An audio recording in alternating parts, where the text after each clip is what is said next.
Hey friends, hope you're all doing well. We're doing okay too, just really tired since we've been working non-stop. We wanted to answer a question many of you ask: how does our publishing process work?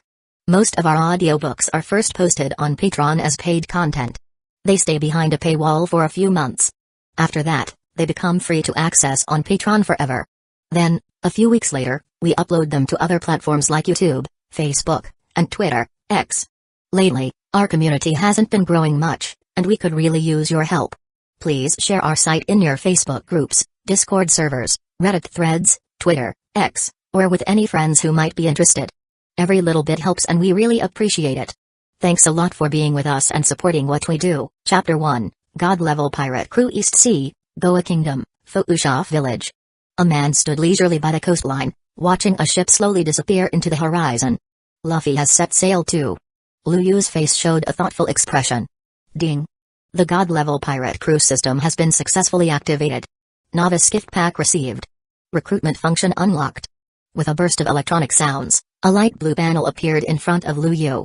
Host, Lu Yu, 21 years old. Items, Novice gift pack system functions, 100 cubic meters portable space, recruitment mall title, Captain of the Dragon Hunter Pirate. Yes, Lu Yu was a time traveler.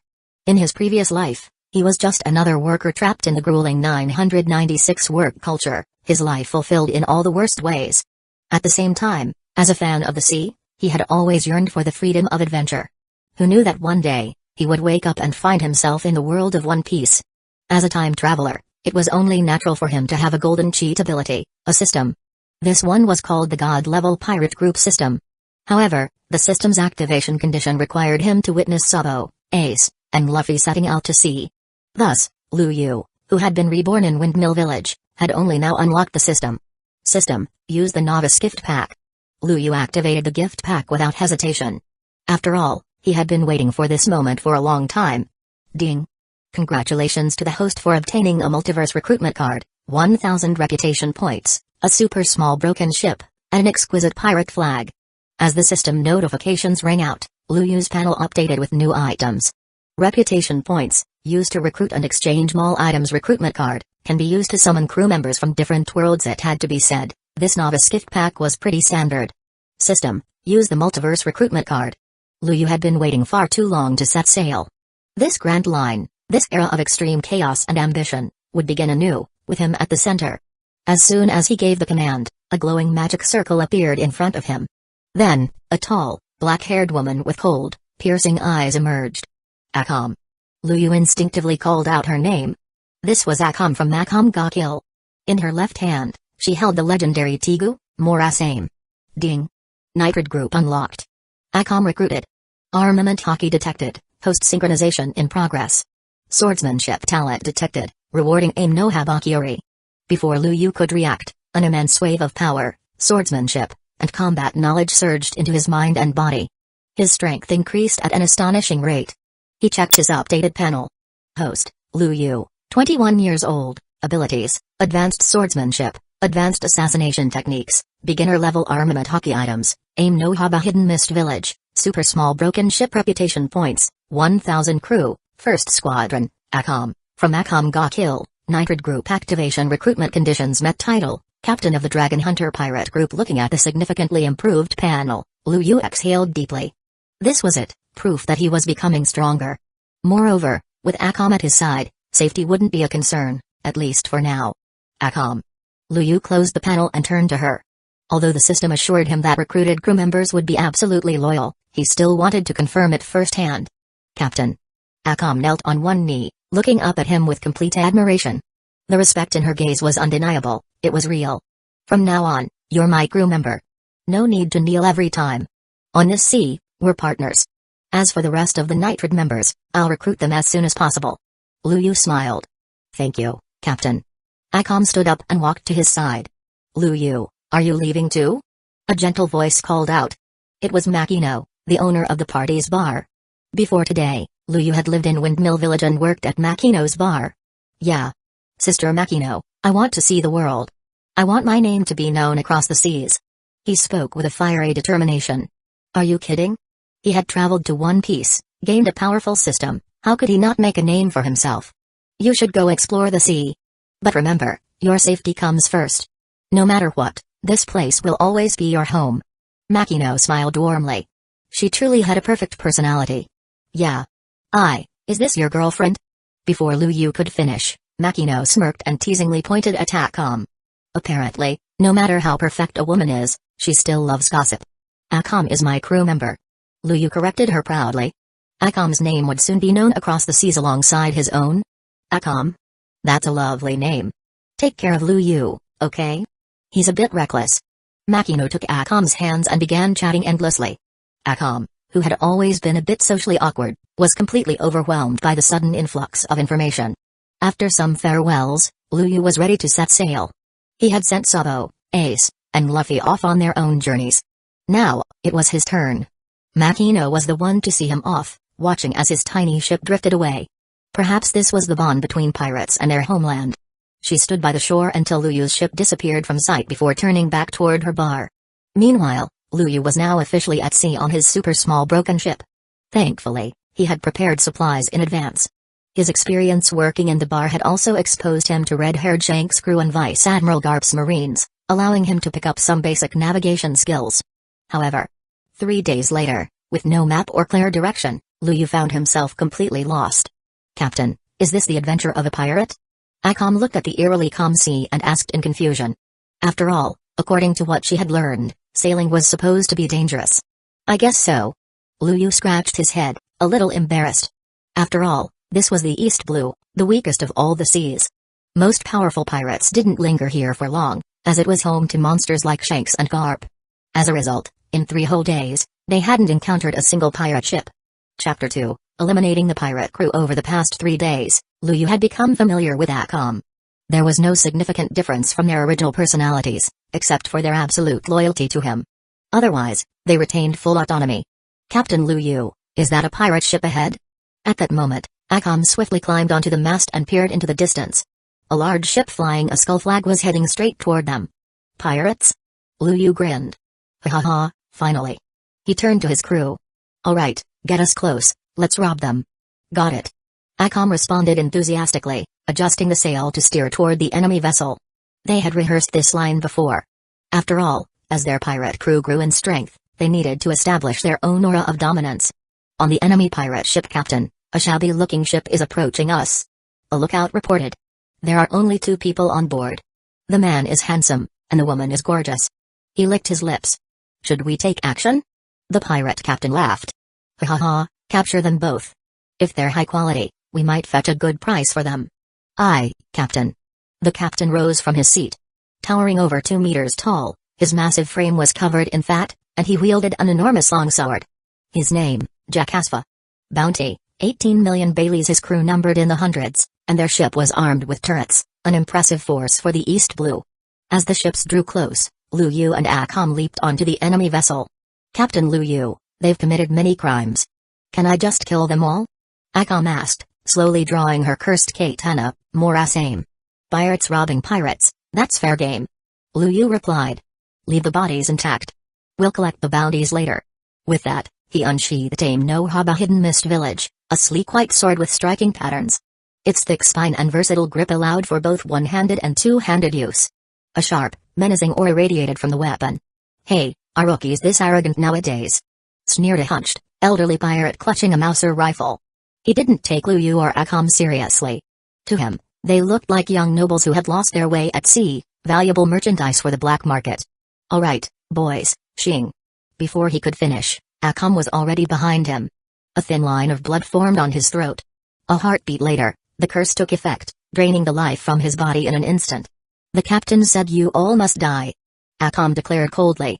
Burn. She charged forward, cutting through enemy after enemy with effortless precision. Speed, technique, and power, all perfectly balanced. Some pirates only suffered a minor wound, only to collapse moments later as death overtook them. Panic spread through the enemy ranks. Useless fools. Jacasva roared. Boom. He swung his massive sword, forcing Akam to retreat.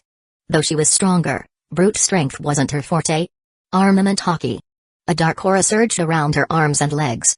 Despite only 3 days of practice, Akam had already mastered this ability. Her speed exploded. Ka. Destroy.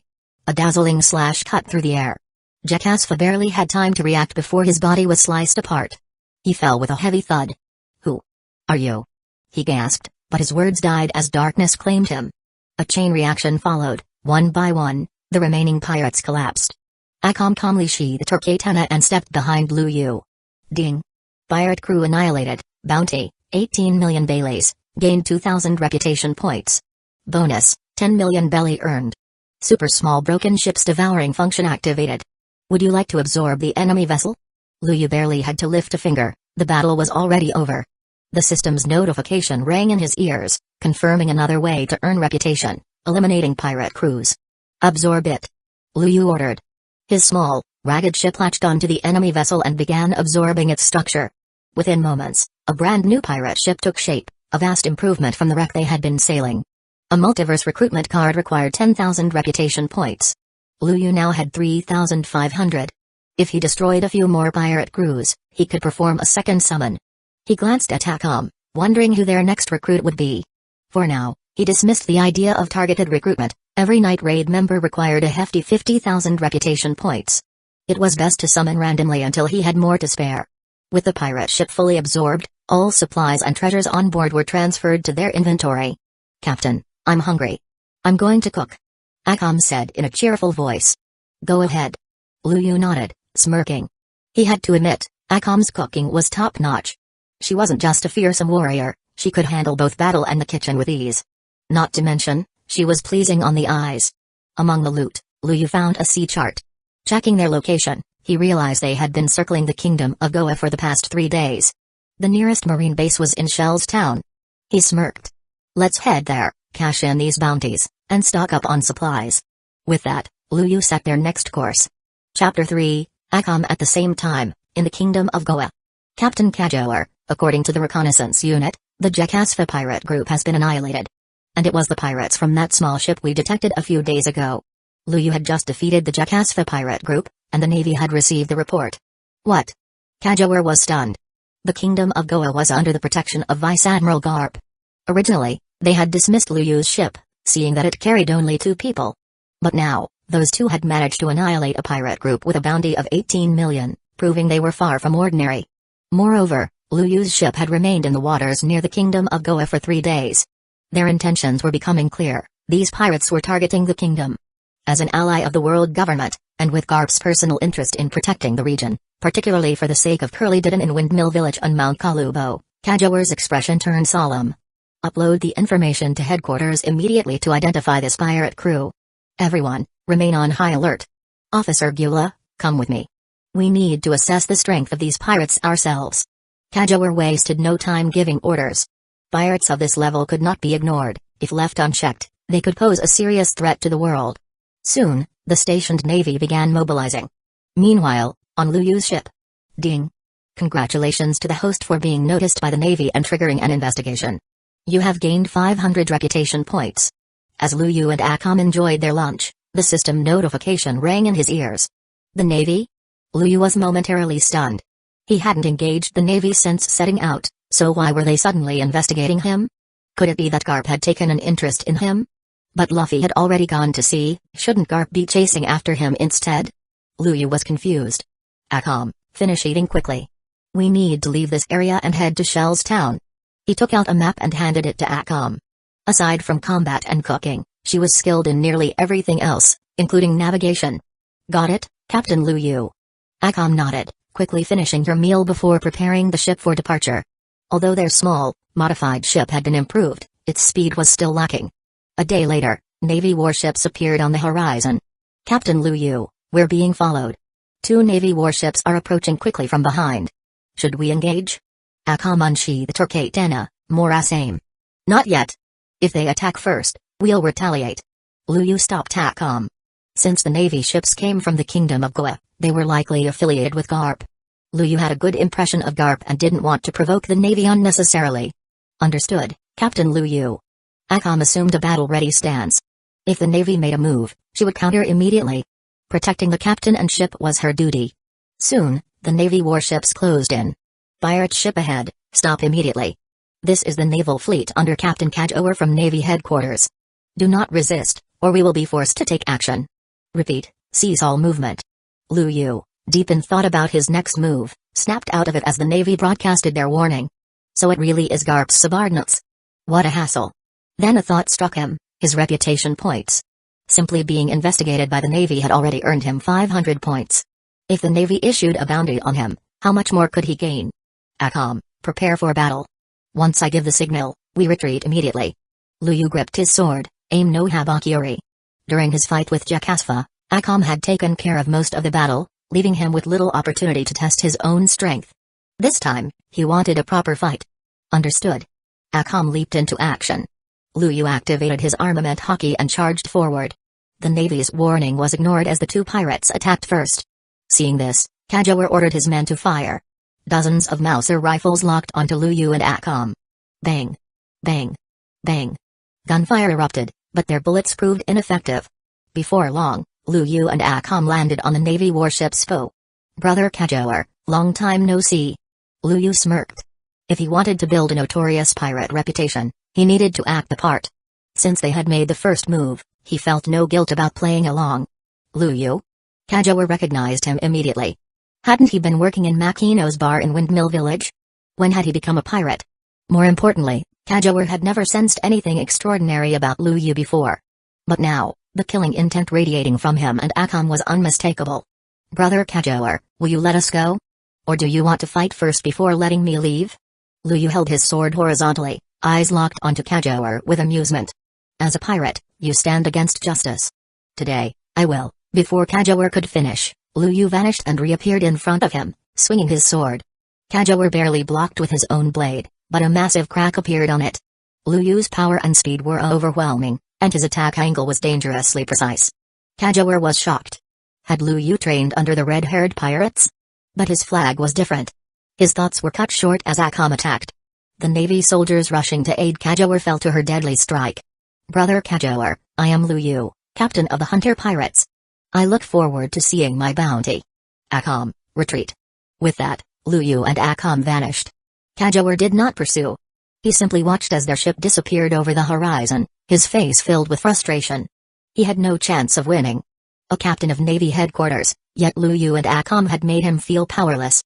Another dangerous figure had emerged in the East Blue.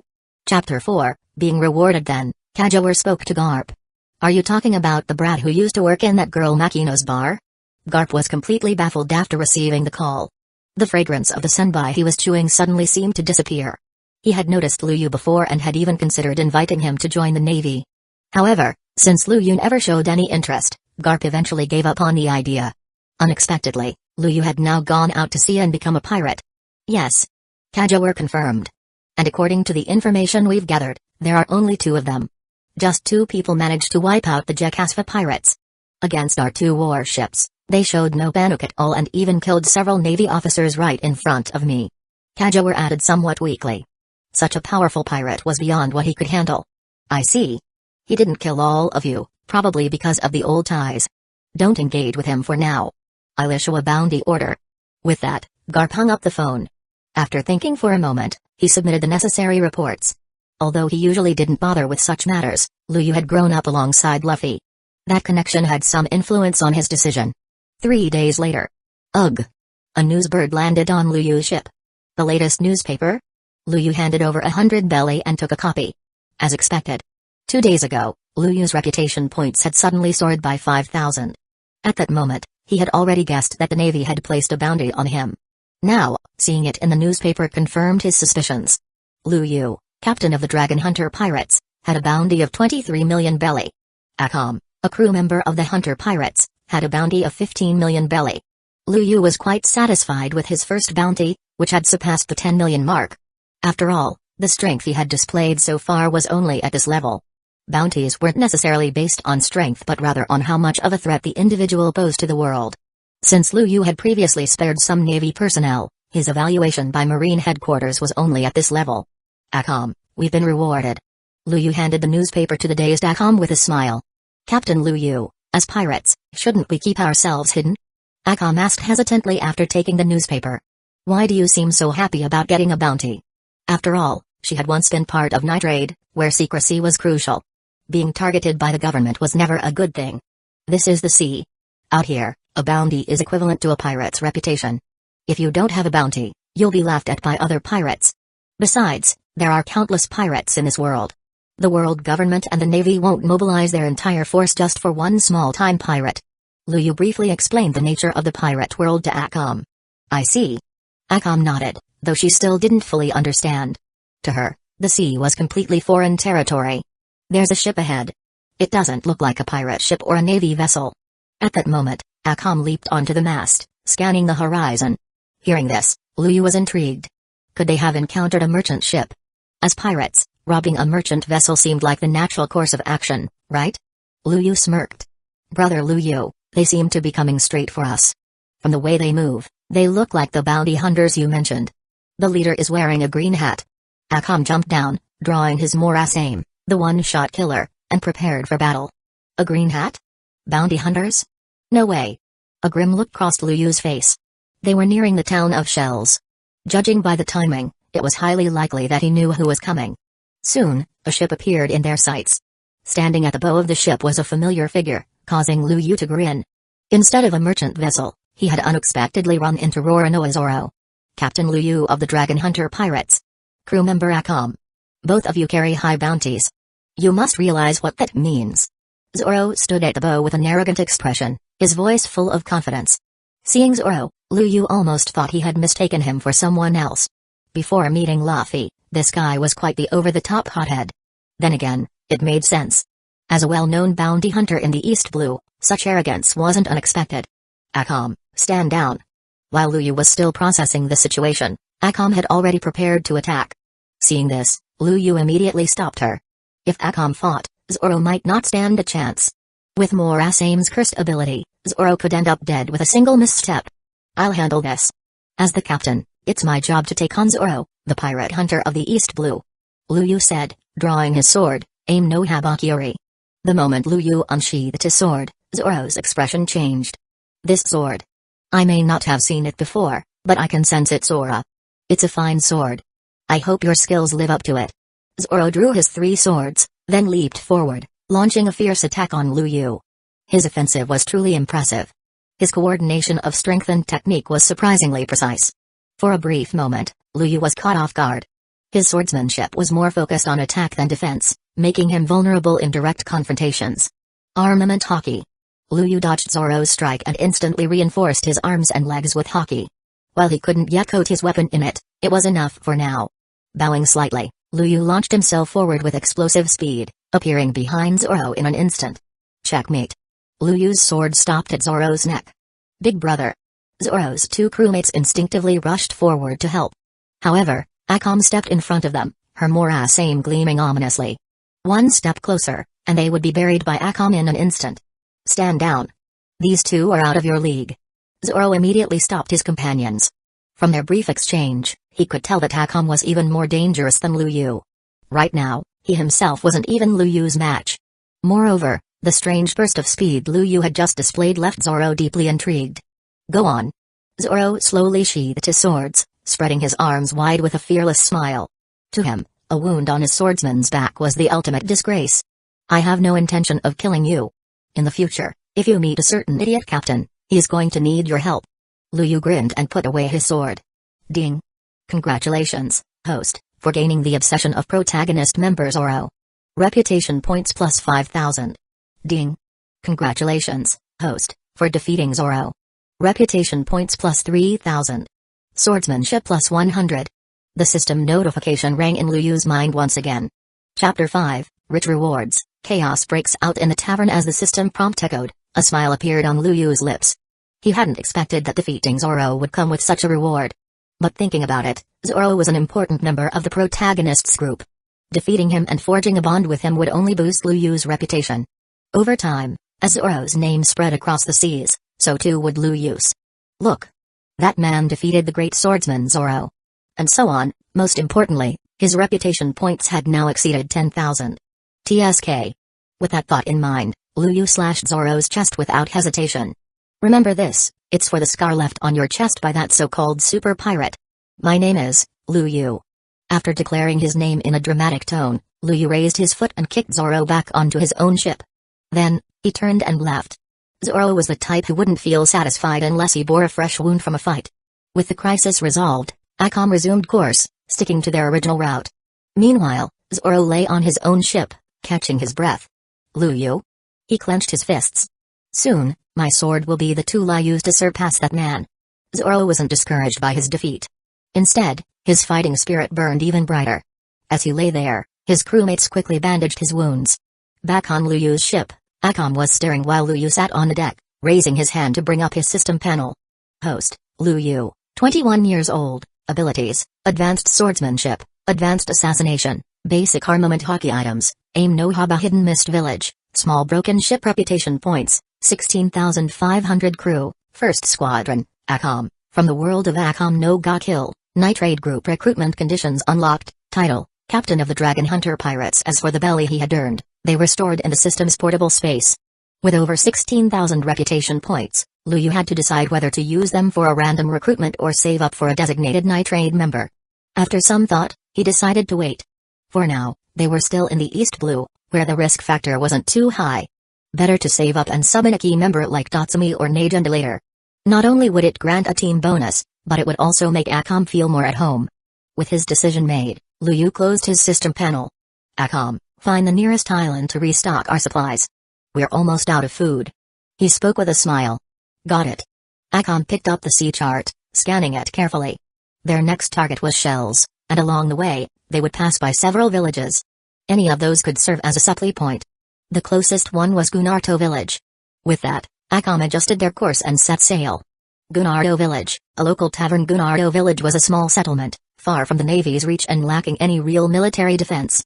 Because of this, it had become a popular stop for pirates. Fortunately, even pirates understood the importance of supply stations like this one. As a result, they refrained from looting or destroying the village. After all, even criminals knew better than to ruin a good thing. At that moment, inside a crowded tavern. Hey, pirate. You haven't paid yet. A timid voice cut through the noisy chatter. A group of pirates was preparing to leave when a nervous waitress stopped them. Huh? The pirate leading the group turned around, scowling. Do you know who you're talking to? I am the great pirate with a bounty of 16 million, Hodera's. Eating here should be payment enough. And you dare ask me for money? Hodera's expression darkened with displeasure. Bebet. You ate so much. Despite her fear, the waitress bravely held her ground. Little girl, do you have any idea what happens to those who anger pirates? With a flick of his wrist, Hodera's lashed out. In an instant, the thin fabric of the waitress's dress was torn apart. AHH. Her scream echoed through the tavern, but the onlookers merely chuckled, enjoying the spectacle. None of them stepped in to help. Hearing the commotion, the tavern owner rushed out from the kitchen. But the moment he saw Hodera's, he froze in place. He knew better than to interfere. Rumor had it, a different tavern owner had been killed just for demanding payment from pirates. Faced with this reality, the owner dared not take a single step forward. You dare offend a pirate? You should be prepared for the consequences. Hodera's turned to his crew, grinning. Boys, take turns. Just then, bang. The tavern doors swung open. All eyes turned toward the entrance. Two figures stepped inside, moving at a leisurely pace. Leading them was a young man, seemingly in his early 20s, yet exuding a powerful aura. He paid no attention to the commotion, walking right past Hodera's without a care in the world, heading straight for the front desk. Beside him was a beautiful young woman with long, jet-black hair that shimmered like polished onyx. But despite her delicate features, her piercing gaze warned others to keep their distance. The sudden arrival of these two newcomers disrupted the pirates' momentum. Those who had been gearing up to join the fun hesitated, their faces turning sour. Hey, hey, hey. Boy, do you have a death wish? Hodera's voice boomed across the tavern. Don't you see I'm in the middle of something? His gaze landed on the girl beside Liu Yu. This one's not bad either. She can join the fun too. Liu Yu, however, remained indifferent.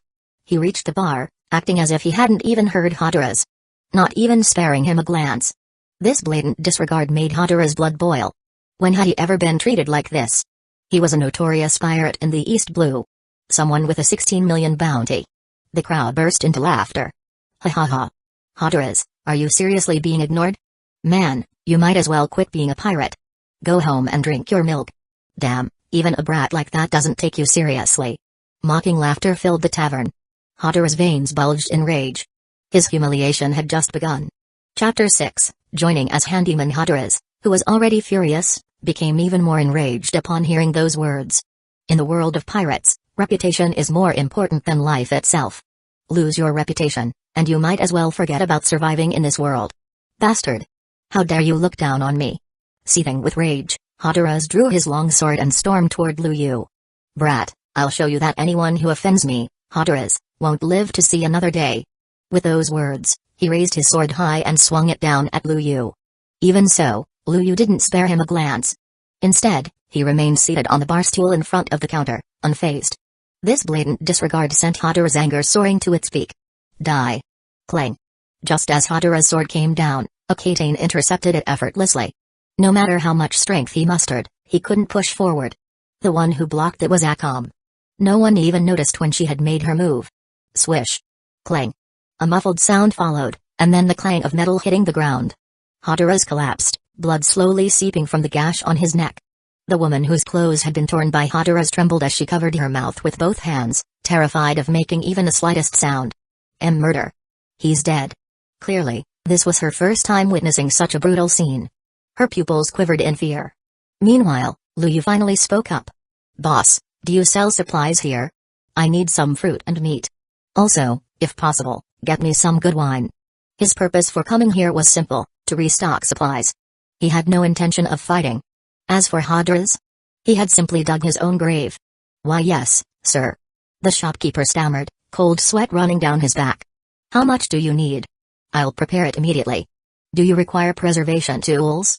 We have ice and fresh keeping boxes for sale. He was terrified. After all, the woman who had just killed Hatteras without hesitation was merely a subordinate. If even his crew was this strong, what did that say about the man himself? The other pirates in the tavern, who had been rowdy just moments ago, fell silent one by one, afraid of provoking this mysterious and dangerous figure. Thank you. I'll take them. Lu Yu tossed a pouch onto the counter. Here's 20 million belly. Get everything ready for me.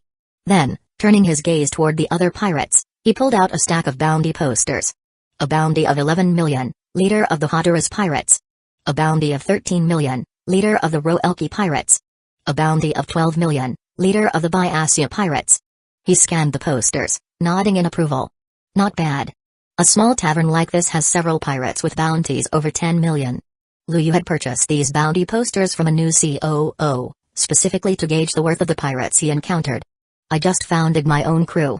Any of you interested in joining and doing some work for me? Silence. The already tense atmosphere grew even heavier. Even the half-dressed woman's heartbeat seemed deafening in the eerie stillness. Then, are you joking? I'm a pirate captain. Why would I do odd jobs for you? We have bounties in the tens of millions. Do you have a death wish? Killing Hatteras means nothing. Do you really think you can take us along? Tension flared once more as the pirates, notorious for their short tempers, looked ready to erupt at any moment. Lu Yu sighed. Not interested? What a shame. I really didn't want to kill you all. After all, every pirate crew needs some deckhands. His fingers tightened around the hilt of his sword. Shing. A flash of silver. Thud. A severed head rolled across the floor. The tavern fell into dead silence. The head belonged to the captain of the Biasia pirates, the one who had been shouting the loudest just moments ago. He's dead? Captain? Just like that? Impossible. Our captain was strong. Captain. The Biasia pirates let out enraged cries and charged at Lu Yu. Lu Yu remained seated. Akam. Understood, brother Lu Yu. Akam moved. Eliminate? Slice. Unlike Lu Yu, Akam's execution was swift and precise. As expected of a trained assassin, she wasted no unnecessary movement. In an instant, the Biasia pirates, worth tens of millions in bounty, were completely wiped out. Akam sheathed her blade and returned to Lu Yu's side. The remaining pirates could only stare in shock. Strong. Hatteras and Biasia had been on equal footing with them. That was why all these pirate crews had coexisted here peacefully. Now, those two groups were gone, erased as if they were nothing. They hadn't even seen how it happened. This level of power was far beyond their comprehension. Lu Yu stretched lazily. So? Do you guys want to make the same choice as them? I just want some workers. Why is this so difficult? In truth, all the miscellaneous tasks aboard the ship were handled by Akam. However, Akam was supposed to be a combatant, not a deckhand. She had been forced to spend more time on chores than training, which frustrated Lu Yu. That's why he wanted to recruit some subordinates. Roelki was the first to react. He quickly stood up, swallowing his pride. Please. Let me join your crew. I'll do anything." Though his voice wavered, he knew that if he hesitated, he wouldn't even have a chance to surrender. "Oh? You're willing? Good. You're in." Lu Yu turned to the others. Before he could even speak, the remaining pirates all dropped to their knees. "Captain, please accept us. We'll do anything. We'll work like slaves. I can wash clothes and clean decks." "Me too." These so-called great pirate captains, who had once bragged about their strength, were now trembling, too scared to even wipe the sweat from their faces. Seeing their enthusiastic willingness, Lu Yu finally smiled in satisfaction. Chapter 7, Changes in Mood. The tavern owner had finished preparing the supplies. In addition to running a tavern, they also provided provisions for pirates. Simply operating a bar wasn't enough to survive in these times. After all, they weren't like Makino's tavern, which had the protection of an Emperor of the Sea and a Vice Admiral of the Navy headquarters. "Alright, since you're handyman now, get these supplies loaded onto the ship.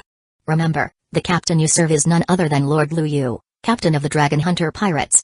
Move it." Akam, acting like an authoritative big sister, issued the orders. Upon hearing her command, everyone had long forgotten about their earlier lustful thoughts toward her.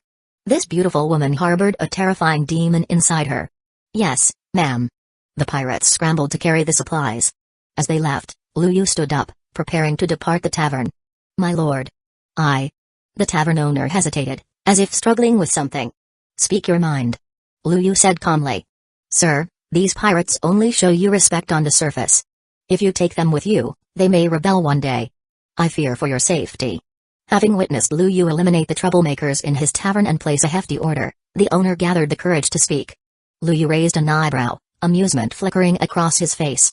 "I think you must understand. I don't need their loyalty.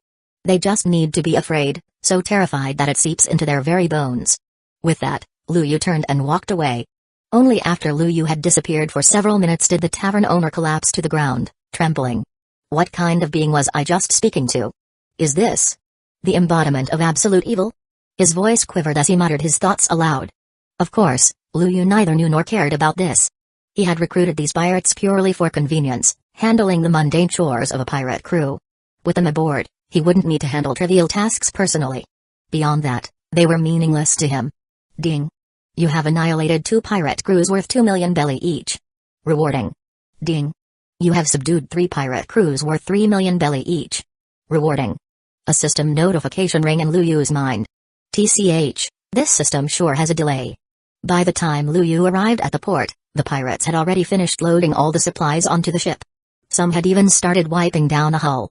He had to admit, their labor skills weren't bad. Moreover, the 3 pirate captains, Roelki, Alec, and had some decent strength. They might just be passable as enforcers. Upon seeing Lu Yu and Akam approach, the pirates immediately ceased their work, lined up, and stood at attention before the ship in 2 orderly rows. Thud. Thud. Thud. As Lu Yu and Akam walked toward them, the pirates felt their nerves tighten. After all, mere moments ago, they had barely escaped death at the hands of this man. Captain. Lord Akam. The entire crew bowed at a perfect 90-degree angle. Seeing their obedience, Lu Yu's mischievous side surfaced. This feeling wasn't bad at all. We'll rest for the night and set sail tomorrow. He issued the command without any further words. There was no need to formally welcome them, they were just handymen, nothing more. With that, Lu Yu returned to his lounge chair on the ship, stretching out lazily. Yes, Captain. The pirates responded in unison, then rushed to finish their preparations. Lying on his lounge chair, Lu Yu shut his eyes for a nap. This journey had begun to shift his mindset. Strength, power. These things inevitably changed a person's outlook. As someone reincarnated from Earth, Lu Yu had initially held on to his old way of thinking. But in the world of One Piece, that mentality was far too naive and powerless. In fact, it was beginning to feel like a burden. Suddenly, a thought echoed in his mind, then don't be human. The truth was evident, destruction led to creation. His perspective was being reshaped by the sea's harsh reality. Pirates weren't just about freedom. Look at Luffy, he was practically a marine disguised as a pirate. The trouble he caused for pirates across the world made the Navy's job easier. No wonder Akainu wanted him dead so badly, he was practically taking over his job. As random thoughts drifted through his mind, sleep finally took over. The next morning, Lu Yu and his crew set sail for Shell's town. Meanwhile, at a marine base. What? You claim to know the whereabouts of the newly wanted pirate, Lu Yu, captain of the Dragon Hunter Pirates? He's still in your town and has killed 2 pirate crews? Understood. Once verified, your reward will be issued. The Marine put down the den mushi and immediately reported to his superior. Not bad. A pirate worth 18 million Baileys, and he's already wiped out 2 crews worth tens of millions. No need to act immediately. Report this to headquarters. Increase his bounty. That'll get me more merit points. A Marine officer chuckled slyly.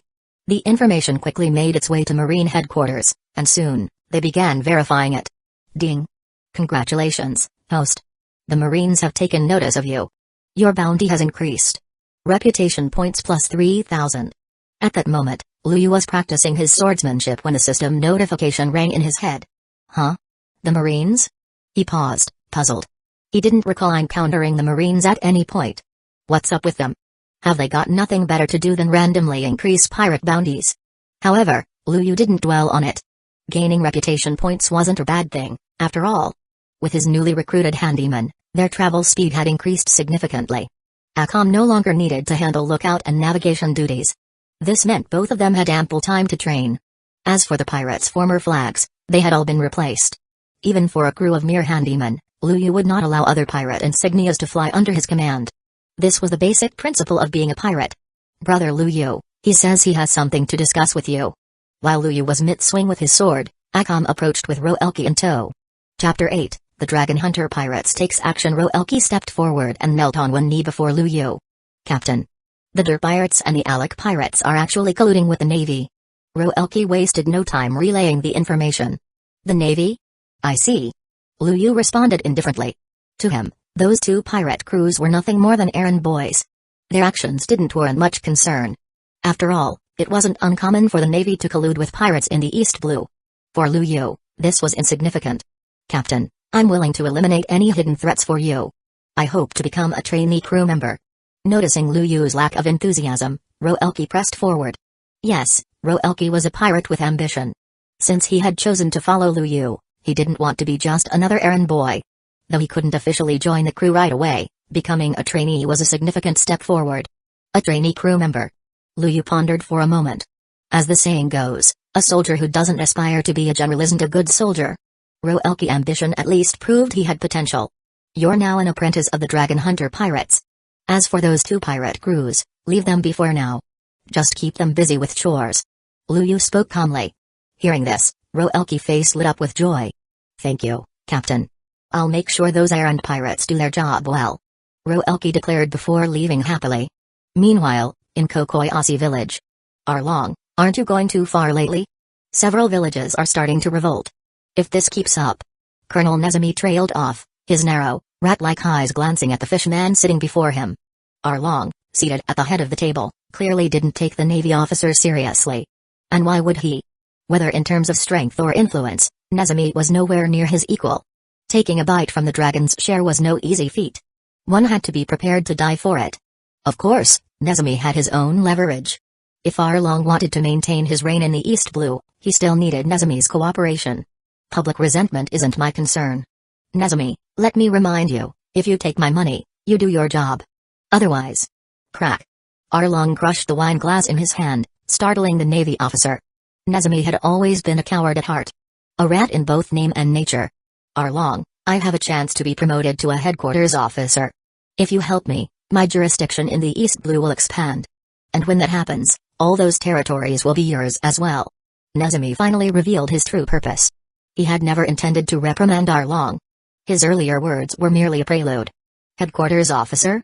Nezumi, you'd better tread carefully. If you need me to spell it out for you, there won't be any turning back. Arlong warned. I understand. This is the intel. I'll keep an eye on things and withdraw the Navy when necessary. All you need to do is take care of this man. Nezumi said, pulling out a bounty poster along with a den mushi. On the poster was an image of Liu. Dragon Hunter Pirates? Ha ha ha ha. Ha ha ha ha ha ha. With a name like that, there's no way I'm letting him leave the East Blue alive. Arlong laughed wickedly, grabbing the bounty poster and leaving. Just the name alone, Dragon Hunter, was an outright challenge. Of course, the dragon Liu hunted was not the one Arlong assumed. Watching Arlong depart, a sly grin crept onto Nezumi's face. He, too, had his own moves to make. The entire East Blue was about to be shaken. The Navy, long absent from these waters, suddenly took to the seas. Warships patrolled the ocean, striking fear into the hearts of small-time pirates. Was the so-called safe haven of pirates about to turn into a battlefield? Many pirates chose to lay low, waiting for the storm to pass before resuming their adventures. Back aboard the Dragon Hunter pirates' ship, the Der pirates and the Alec pirates slowly spread out to the sides. Their ships, like wings, flanked Luyu's small, battered vessel. Meanwhile, the Roelki pirates lingered at the rear. Brother Luyu, the Der and Alec pirates seemed to be adjusting their navigation. Shall we? Akam approached, gripping Mora's aim as she spoke calmly. Ignore them for now. If we strike too soon, we'll scare away the real prey. Luyu smirked. From the beginning, he had known the Der and Alec pirates were up to something. But he had allowed them to linger, because they made excellent bait. Rather than diving headfirst into chaos, it was better to wait until the battle came to him. Understood. By the way, Brother Luyu, is the government of this world as corrupt as it seems? Akam brushed her hair back, a hint of naive curiosity in her tone. Corrupt? If Roger's final words ushered in the so-called golden age of piracy, then this era is more fittingly called the age of extreme evil. And the world government? They are the age of extreme darkness. The Navy may claim to uphold justice, but in reality, they are nothing more than accomplices to evil. Luyu spoke to Akam, sharing his perspective on the world. To him, a crew wasn't just a collection of tools. Akam wasn't just a pawn, she was his comrade. One day later, they were a day away from Shell's town. Captain, a pirate ship is approaching. Captain, it's the Arlong pirates. Captain. Just as Luyu was preparing to land in Shell's town, Roelki's urgent voice rang out. Arlong? So, he finally showed up. Luyu grinned. Roelki, wipe out the Der and Alec pirates. He issued his command. Now that the fish had taken the bait, there was no need to keep the bait around. Roelki hesitated momentarily but quickly composed himself before turning to attack the two pirate crews. Meanwhile, Luyu and Akam turned their sights toward the true enemy, the Arlong pirates. Chapter 9, Crushing Battle. Soon, the massive pirate ship loomed over Luyu's small, battered vessel. Luyu? Dragon Hunter pirates? You really dare to call yourselves that? Now, burn your pirate flag yourself. I'll allow you to end your own life. Arlong sat on his high seat, his face full of mockery and amusement. If Luyu had chosen this name, he should have been prepared for the consequences. Arlong, a slave once imprisoned by the celestial dragons. After being freed by Fisher Tiger, he joined the Sun Pirates. Later, he formed the Arlong Pirates. Nothing more than a stray dog who lost his home. Too scared to even set foot on the Grand Line, so he hides in the weak seas of the East Blue. And now, you think you have the right to be arrogant? They say you shouldn't hit someone in the face when insulting them, and you definitely shouldn't expose their deepest wounds. But Luyu didn't care. He struck straight at Arlong's pride, branding his words onto the fishman's soul like a red-hot iron. Arlong, who had been grinning moments ago, instantly turned livid. His amusement was gone, replaced by pure fury. Luyu's words had ripped open the wound he wanted to forget, pouring salt and acid into it. Boss Arlong, kill him. Damn humans. Just as filthy and vile as ever. You dare mock us? We are the Arlong pirates. Tremble before us. A chorus of enraged shouts erupted from the fishman crew. Arlong's entire body trembled with rage. His twisted expression showed just how deeply those words had cut him. With a sharp, grating sound, Arlong drew his massive saw-blade sword, Garibachi. Then, without hesitation, he dove into the sea. His top officers, Hachan, Kurubi, and Chu, followed instantly. They sensed a dangerous aura from Akam and knew they couldn't afford to hesitate. Boom. Arlong accelerated in the water, bursting out like a torpedo. His Garibachi slashed toward Luyu in an instant. Little bug, die. To Arlong, Luyu, just 1.8 meters tall, was nothing more than an insignificant pest. A mere human could never match the raw strength of a fishman. And with the added momentum from his aquatic acceleration, Arlong believed his power had reached its peak. There was no way this weakling could withstand his strike. Clang. A deafening clash rang out. Arlong's eyes widened in shock. With just one hand, Luyu had effortlessly raised his sword and blocked the full force of his attack. In that instant, Arlong realized something terrifying. He had made a grave mistake. But it was too late to turn back now. The battle had begun. If he couldn't kill Luyu now, then he would be the one to die. Die. Die. Panic surged through Arlong's mind. The more he thought about it, the more desperate he became. He swung his saw blade wildly, each strike fueled by fear and rage. Slowly, the rage faded. Only fear remained. Driven to his limits, Arlong's power suddenly surged beyond its normal constraints. Not bad. Lu Yu remarked, blocking each attack effortlessly. The natural fighting power of fishmen is indeed remarkable. But your arrogance makes you unfit for life on land. With ease, he parried every single one of Arlong's frenzied slashes. Meanwhile, Akam had already finished off Kirubi and Chu. Hachan, despite being a skilled swordsman, was severely injured. After being wounded by Mora's aim, he made the desperate choice to cut off his own arm and retreat into the sea. Akam didn't chase him. She had no experience fighting underwater, and she wasn't about to start now. Instead, she stood silently, watching Arlong with cold, predatory eyes. The moment Lu Yu gave the order, she would end him instantly. Arlong felt like he was facing an immovable mountain. No matter how hard he tried, he couldn't shake it. At the same time, he could feel the icy gaze of death itself watching him from the side. This chilling sensation made him feel like he was sinking into an abyss of despair. Akam, go help Roelki clean up the battlefield. Lu Yu instructed casually. Hearing his words, Akam tossed the corpses of Kirubi and Chua overboard, then used them as a springboard to leap toward the Der and Alec pirates. Impossible. This is impossible. How can a mere human possess such overwhelming strength? Arlong's mind shattered under the weight of this realization. I'll kill you. I'll kill you. RRGH. He had completely lost himself in madness. No longer thinking rationally, he threw everything he had into his attacks. The same man who had plunged countless villages into darkness and fear was now experiencing that same terror himself. And standing before him was an unshakable force, a darkness he could never hope to overcome. I think it's time to wrap this up. Lu Yu's voice was calm, almost mocking. Arlong, bounty of 20 million Baileys. The highest bounty pirate in the East Blue. And this is all you've got? You call yourself a pirate? Don't make me laugh. The moment he finished speaking, Lu Yu unleashed his armament hockey. Up until now, he had been blocking Arlong's attacks purely with physical strength. Now, with his hockey coating his sword, he swung down with terrifying force. KRRSH. The strike cleaved through Arlong's Garibachi and carved a massive wound across his chest. One blow. That was all it took to completely shatter Arlong's fighting spirit. Lu Yu followed up with a powerful kick, sending Arlong crashing into the sea. He was no longer a pirate. To Lu Yu, Arlong was nothing more than a stepping stone, a way to gain reputation. Killing him? That was unnecessary. He wasn't Luffy, who went around doing free work for the Navy. Besides, Lu Yu could already sense the scent of the Navy closing in. With Arlong defeated, the remaining fishmen abandoned ship and fled into the sea, too terrified to even retrieve their own vessel. This worked perfectly for Lu Yu, who immediately claimed their pirate ship as his own. On the other side, with Akam joining the fight, the Der and Alec pirates were swiftly wiped out. Ding. Congratulations to the host. Your broken ship has absorbed resources and upgraded to a primary extremely evil battleship. As the system notification rang, Lu Yu's small, tattered boat transformed before his eyes. A menacing black dragon head appeared at the bow. The hull expanded to twice its original size, now adorned with ominous black and red accents. Rows of fearsome cannons lined its sides, and even the pirate flag grew larger and more intimidating. Just the sight of it exuded overwhelming dominance. A fitting ship for the journey ahead. Chapter 10. Nezumi's plot. At that moment, Roelki steered his pirate ship closer. Staring at the massive warship before him, his face twisted in shock and horror. Where is Captain Lu Yu? Just moments ago, Lu Yu's small and tattered ship had been in that exact spot.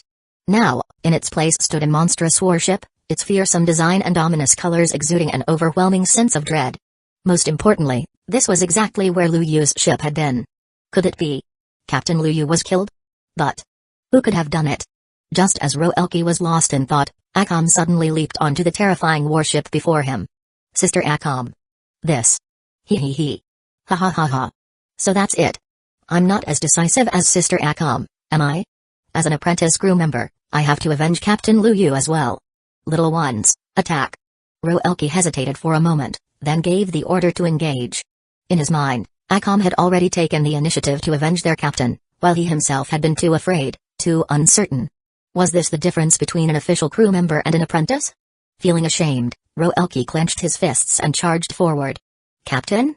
But the moment he landed on the deck, he saw Lu Yu standing calmly at the bow of the ship, completely unharmed. This. Could it be? Roelki, you performed well. From now on, you're a full-fledged crew member. Take the lead, set course for Shell's Town. Lu Yu could see the emotions flashing across Roelki's face but didn't dwell on them. The plan had to move forward. Ah. Captain is mighty.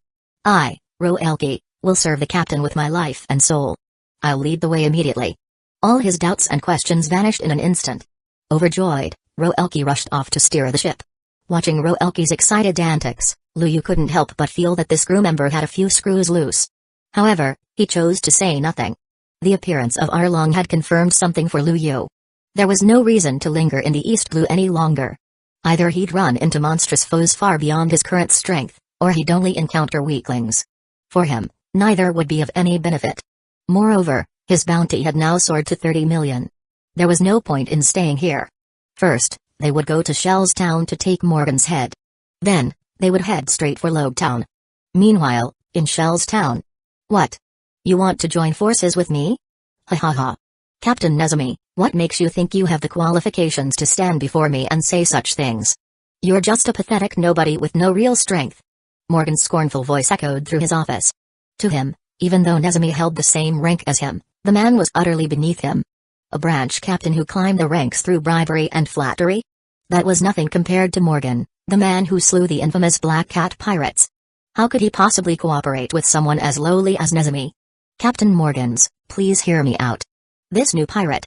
He's already taken down several major crews with bounties in the tens of millions. Even the Arlong pirates have fallen to him. Right now, he's heading for Shell's Town. I have the information. You have the power. With your axe, such a pirate will surely meet his end." Nezumi's eyes gleamed as he spoke with a sycophantic smile. He wasn't the least bit offended by Morgan's insults, he was long used to such treatment. Now that Arlong had been defeated, he had the chance to take control of the remnants. If he could join forces with Morgan to take down Lu Yu, he would gain an even firmer grip over the East Blue's illicit affairs. At that point, he would rule his own little empire. Pirate? Lu Yu? Just a rookie. If he dares step foot into my waters, I'll cut him down myself. Get lost. Stay any longer, and I might just chop you up instead. Morgan sneered with contempt. I can pay to make your statue even bigger. Nezumi added, unfazed. Morgan's eyes lit up. Although he had already drained most of Shell's Town's wealth and forced its people to build a grand statue of him, Nezumi's proposal piqued his interest. Humphrey. Fine. I'll let you assist me. But the pirate's head belongs to me. Morgan brandished his axe with a menacing grin. Nezumi merely smiled flatteringly in response. Yet, deep inside, he was grinning for another reason. Captain Morgan. A pirate ship has entered the inner sea. Based on reports, it's the infamous Dragon Hunter pirates, with a bounty of 30 million. A marine officer burst into the room, delivering the urgent news. So. They've arrived. Nezumi, watch closely. This is the grandeur of a true hero of justice, not the pathetic scheming of your kind. Morgan declared proudly as he put on his coat and prepared to depart. Nezumi quickly followed behind him. At the same time, 3 marine warships sailed into the inner sea of Shell's Town. These reinforcements had been summoned by Nezumi. To take down Arlong, Lu Yu had to be powerful. In Nezumi's mind, even if Lu Yu had won, he must have suffered significant losses in doing so. Now was the perfect time to strike. Meanwhile, at the marine training grounds, a green-haired swordsman was tied to a post. That's right, Zoro. Previously, he had been cut down by Lu Yu. Now, he was bound as punishment for sticking his nose where it didn't belong. Nearby, a young man in a straw hat and a little girl had arrived at the scene. Navy? What are they up to? Luffy asked in confusion. Fear? No, there was no fear at all. After all, Garp had frequently visited him before he set sail. He had seen plenty of Marines growing up. Since they weren't attacking him, he didn't really care. On the other hand, Kobe was trembling in terror. After all, he was still technically a pirate. Chapter 11, I'm here to collect the reward. Captain, there are warships approaching us. The leading ship belongs to Morgan, the captain of the Navy branch stationed in Shell's Town. Morgan and his men were quick to respond, heading out to sea without delay. Before long, their fleet appeared just ahead of Lu Yu and his crew. Perfect timing. I was just planning to look for him, Lu Yu said, lifting a corpse from the ground. Without hesitation, he leapt straight toward the approaching warship. What's the captain trying to do? I think he mentioned earlier that he was going to turn in the pirate's head for a bounty. But we're pirates too. I don't get it. Isn't this suicide? The crew was completely baffled. After their brutal battles with the Der pirates and Alec pirates, only 21 handymen remained. Seeing Lu Yu charge forward alone had them scratching their heads in confusion. Then Akam jumped after him, adding to their disbelief. Are they seriously taking on 4 Navy warships with just the 2 of them? It was insane. Normally, pirates would run the moment they spotted a Navy ship, whether they could win or not. Attacking a Navy warship was a whole different level. That would make them targets of high-ranking officers. If a school officer couldn't handle it, a general would be sent. To avoid unnecessary trouble, and because the Navy was no joke, most pirates wouldn't even think of doing something like this. But Lu Yu's actions? Absolutely confusing. Bang. Bang. Lu Yu and Akam landed side by side on Morgan's warship. Lu Yu, captain of the Dragon Hunter pirates. Akam, combat specialist. Morgan sneered. Coming here yourself? You must be ready to die. He raised his axe, its sharp edge glinting under the sun. To him, Lu Yu's arrival was suicide. Thud. Thud. Thud. Lu Yu unsheathed his long sword and casually tossed several severed heads across the deck.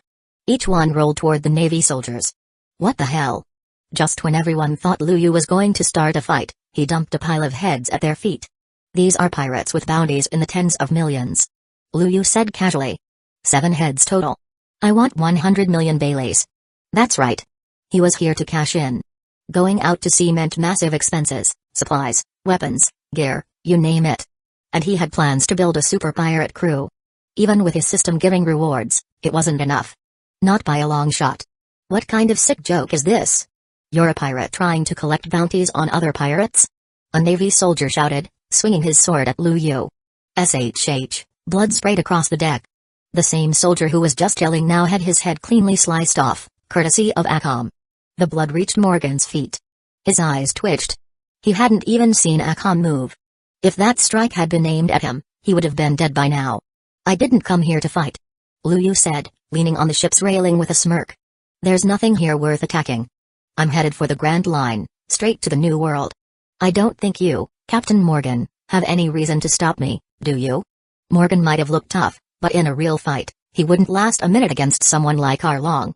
Lu Yu had no interest in wasting time here. He just wanted to cash in the heads, grab supplies, and bounce. You damn fool. I am Captain Morgan. The top dog of Shell's Town. And you dare, swish. Before he could finish, his arm was severed clean off. His axe clattered to the deck. Ah! Morgan screamed in agony. Just as he was about to speak again, Akam stomped on the metal mask on his face, shattering it as she ground his head into the deck. Should I kill him? Akam asked, raising her morass aim. Yeah, end him. Lu Yu said calmly.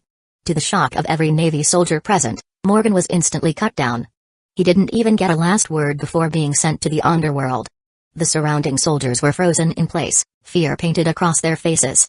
It wasn't just about Lu Yu's strength. It was the terrifying calmness in his voice. The way he took lives like it meant nothing. He didn't seem like a pirate, he seemed like a demon. Can anyone here give me the bounty? Lu Yu asked, his voice smooth. If not, I'll head into Shell's Town myself and collect it. And if you all prove useless, I'll kill you too. After all, I am a pirate. He smiled brightly as he said it, but to the Navy, it sounded like the devil himself whispering from hell. I'm a righteous Navy officer. I won't, SHH. Before the man could finish his sentence, Lu Yu's sword, aim no haba hidden mist village, flashed, and another head hit the floor. Lu Yu didn't feel any guilt anymore. After so many kills, he'd grown numb. He knew, if he didn't kill first, the enemy would. That's the brutal law of the sea. The enemy makes it all look fun and adventurous. But reality? Slavery. Civilian deaths. Navy ships mercilessly blasting pirate crews to pieces. Those horrors wouldn't make it past any TV censorship. That's why they needed a feel-good idiot like Luffy to go around causing trouble for a living. If I exchange the bounty for you? A trembling middle-aged Navy officer asked, will you stop killing us? He was clearly terrified, but also prepared to die. Yeah. Lu Yu nodded. I'm a pirate. I keep my word. That answer might have sounded a bit corny, but he said it with confidence. The Navy officer took a deep breath and nodded. I'll take you to collect the bounty. Just. Please don't kill anyone else. He bowed his head. Justice? Screw that. You can't talk about justice if you can't even save your own damn life. Lieutenant Cross. No, shut up. Cross snapped at the soldiers trying to object. I'll take full responsibility. If they send me to a military court for this, so be it. It's on me. With that, Cross led Lu Yu away to claim the reward. Chapter 12. Nami was frightened under Cross's leadership. Lu Yu soon received his reward. Oh, and he also casually used a warship to haul away a full load of supplies. Keeping his word, Lu Yu didn't continue his assault on the Navy. As the terrifying black and red ship faded into the horizon, Many naval officers collapsed onto the deck, their legs weak. We survived. Looking at the bodies of Captain Morgan and another officer nearby, the surviving Marines had only one thought echoing in their minds. Just then, a voice broke the silence. Cross, you actually assisted the pirates.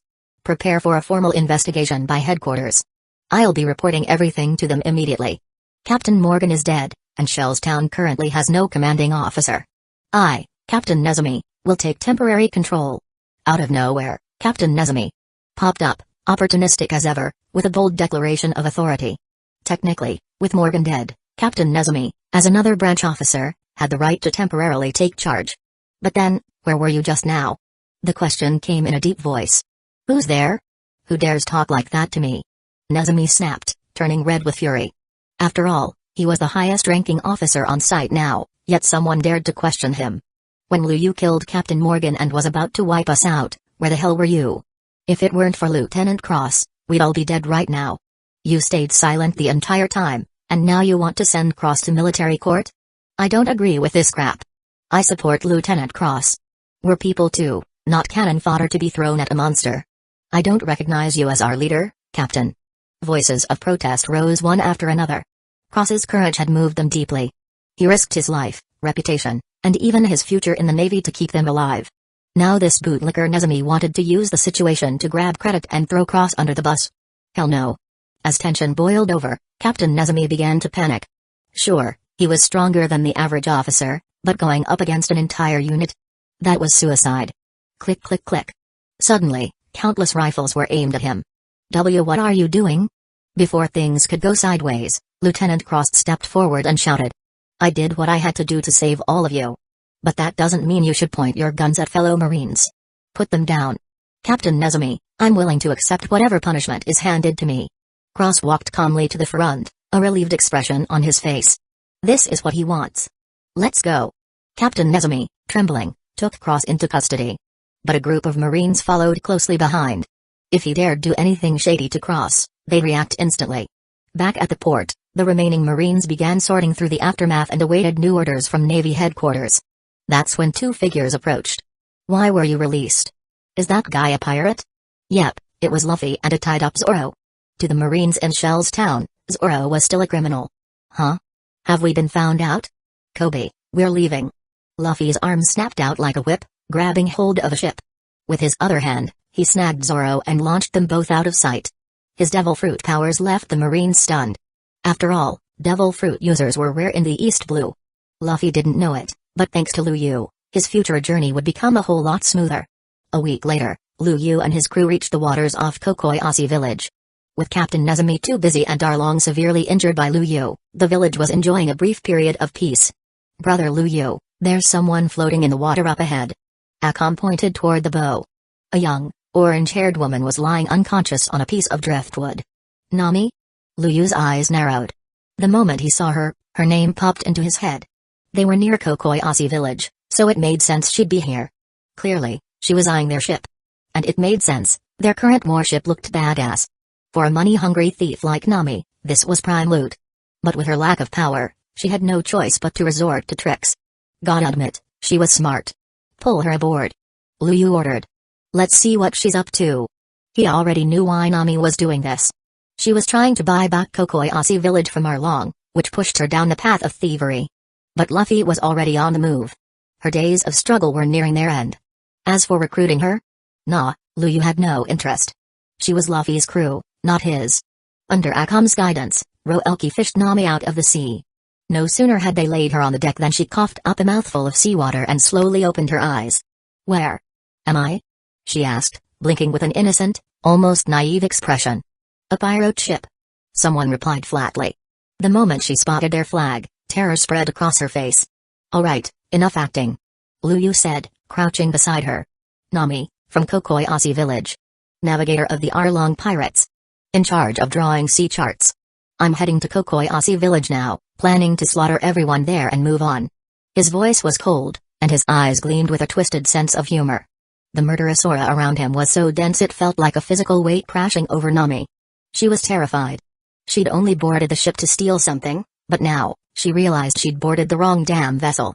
What kind of monster was this guy? Seeing her so scared, Lu Yu's inner troll was thoroughly satisfied. Nami was still too green, whether in strength or acting. And clearly, her fear response was hardwired in. She was nearly in tears from just a few words. "Brother Lu Yu." A merchant ship just appeared ahead. Akam called out from the deck. Chapter 13, Encounter with Kuina merchant ship. Hearing Akam's words, Lu Yu stood up and walked to the side of the ship. He picked up the telescope and spotted a luxurious merchant ship floating in the nearby sea. But this didn't look like any ordinary merchant ship. As a pirate, Lu Yu never considered buying supplies if he could just steal them. And from the looks of it, this ship was definitely carrying something worth stealing. Justice had nothing to do with Lu Yu. He was a pirate, through and through. After spotting the merchant ship, Lu Yu left Nami behind and immediately gave the order to attack. Seeing this, Nami felt a sudden urge to escape. It was too dangerous to stay on this guy's ship. Not to mention, the fact that he knew every detail about her earlier made it pretty clear, he came here to attack Kokoyasi village. She had to get back before they reached the village. Warn everyone. Get them out. Because for the first time in a long while, she genuinely felt the presence of death hovering around Lu Yu. "Miss Nami, please remain on the ship for a while." Just as Nami was about to sneak away, Akam appeared in front of her, blocking her path. Her tone was calm but firm. Akam's wasn't as naive as she looked. She was experienced, sharp enough to lead the night trade's newcomers and run missions. Underestimating her would be a mistake. I wasn't trying to leave," Nami said awkwardly. Miss Nami." Akam interrupted coldly, "Don't say anything unnecessary. If I feel even the slightest threat, I only have one response: eliminate it." She sat down on the deck, resting her hand on the hilt of her morass aim. The message was clear. Seeing how unshakable Akam was, Nami could only sigh in frustration. Meanwhile, Lu Yu stood at the bow of the ship, his eyes locked on the massive, extravagant merchant ship now just ahead. Such a lavish vessel was bound to have guards. And the closer they got, the more off it felt. This wasn't just a merchant ship, it was something else entirely. No regular trade vessel had this kind of defense, nor this level of luxury. Even weirder, when the people aboard spotted the approaching pirates, they didn't panic. No screaming. No running. No signs of fear. Some of them, dressed like nobles, were casually sipping wine and chatting like nothing was happening. One of them, a fat noble with a goblet in his pudgy hand and a voice that cracked like a rooster, smirked and said, "Didn't expect pirate entertainment today." He turned lazily to his guards. "Take care of them. Kill all the pirates. Except the leader. That one looks nice. If his face isn't scarred, he might be useful." "Understood, Duke Carosa." The captain of the guard squad responded immediately. "Everyone, prepare for combat. Wipe out the pirates. But don't kill the leader." The guard captain unsheathed his sword and barked the order. But before they could make a move, "Hey, hey, hey. Did I just hear you say you're gonna attack my ship?" A voice came from behind him. Cold sweat instantly formed on the captain's forehead. He didn't dare move a muscle. It wasn't just the voice, it was the pressure. A suffocating, murderous aura washed over him, more intense than anything he'd ever felt.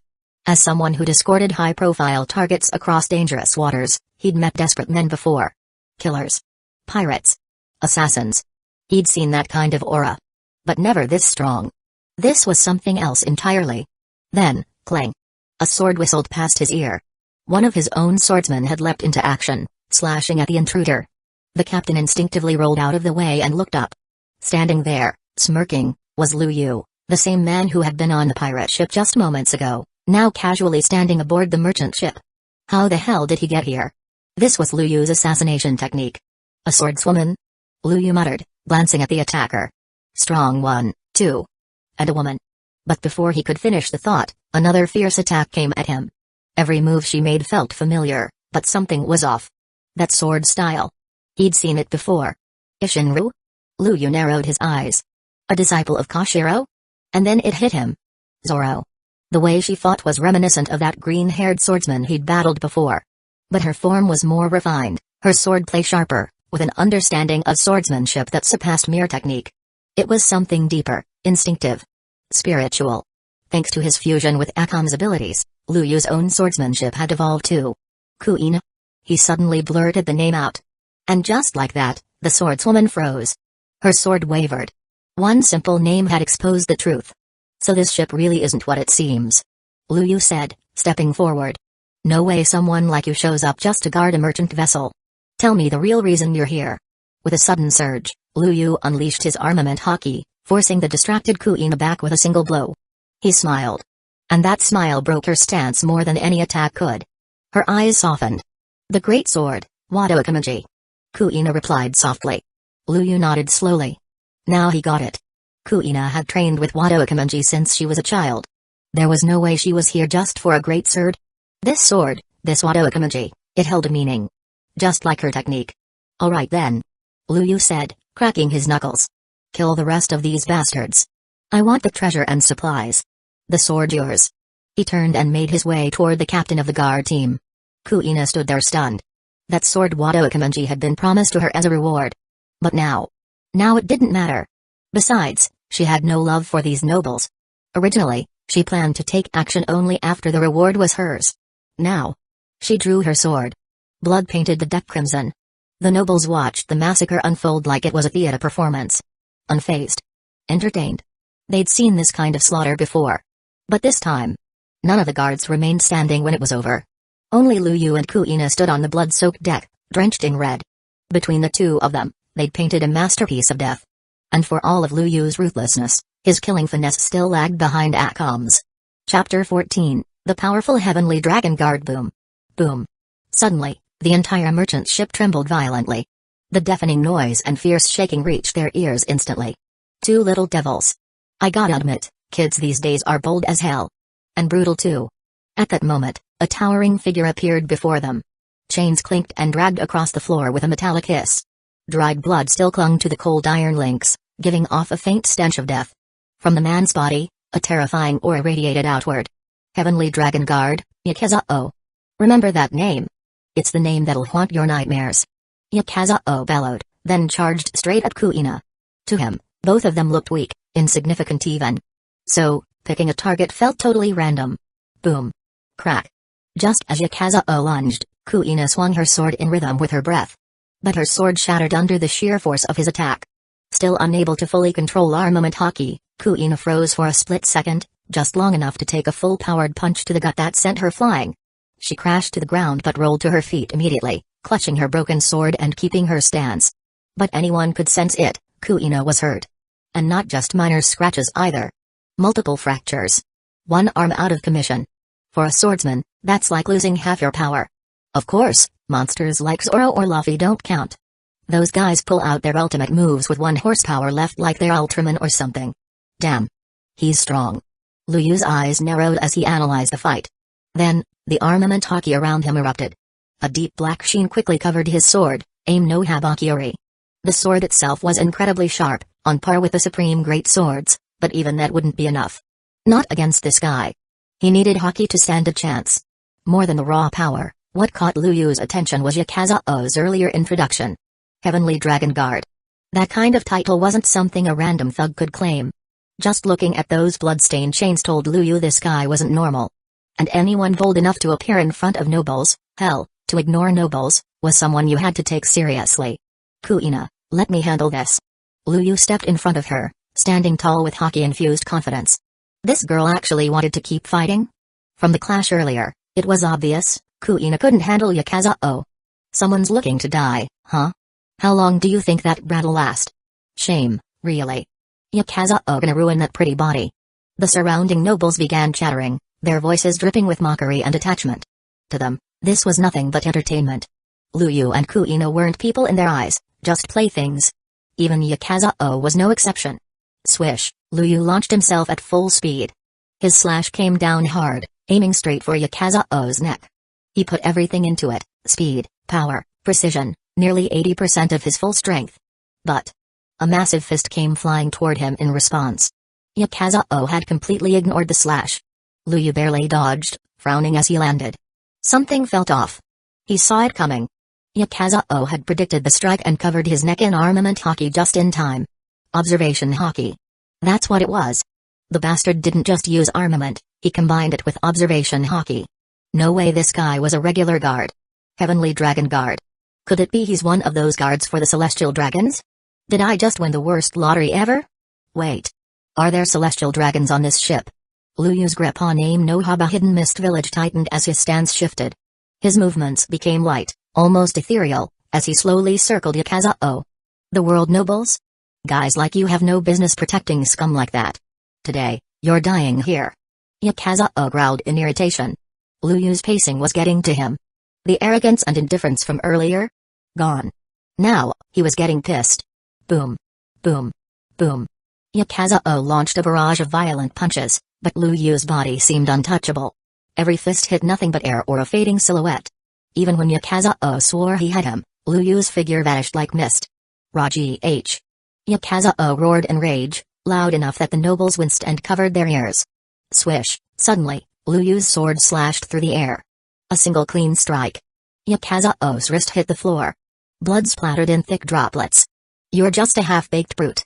Now die slowly. In the dark. Lu Yu's voice echoed like a whisper from the void. His body blurred and vanished, then reappeared again, slash after slash raining down from all directions. Every cut dug into Yakaza's body. Blood flowed freely. His strength began to fade. His breathing slowed. Even his hockey weakened. Impossible. How can I lose to a damn bug like you? Die. Why won't you die? Yakaza screamed like a madman, fists flailing wildly. But the fear in his eyes was undeniable. He was losing. And he knew it. Bang. Finally, Yakaza collapsed, his body trembling. His severed arm hung limply beside him. You ready to die now? Lu Yu appeared behind him, sword raised for the final blow. Gotcha. Before he could strike, a massive hand clamped down on Lu Yu's ankle. No matter how hard he struggled, he couldn't shake it. Oh shit, Pucci. Panic shot through him. If Yakaza landed a hit while dying, Lu Yu would be seriously injured, or worse. He was too careless. But just then, a broken sword pierced through Yakaza's eye. Blood spurted. Yakaza's grip loosened. Kuina. Despite her injuries, she had rushed in and stabbed him in the face with her shattered sword. That one blow ended it.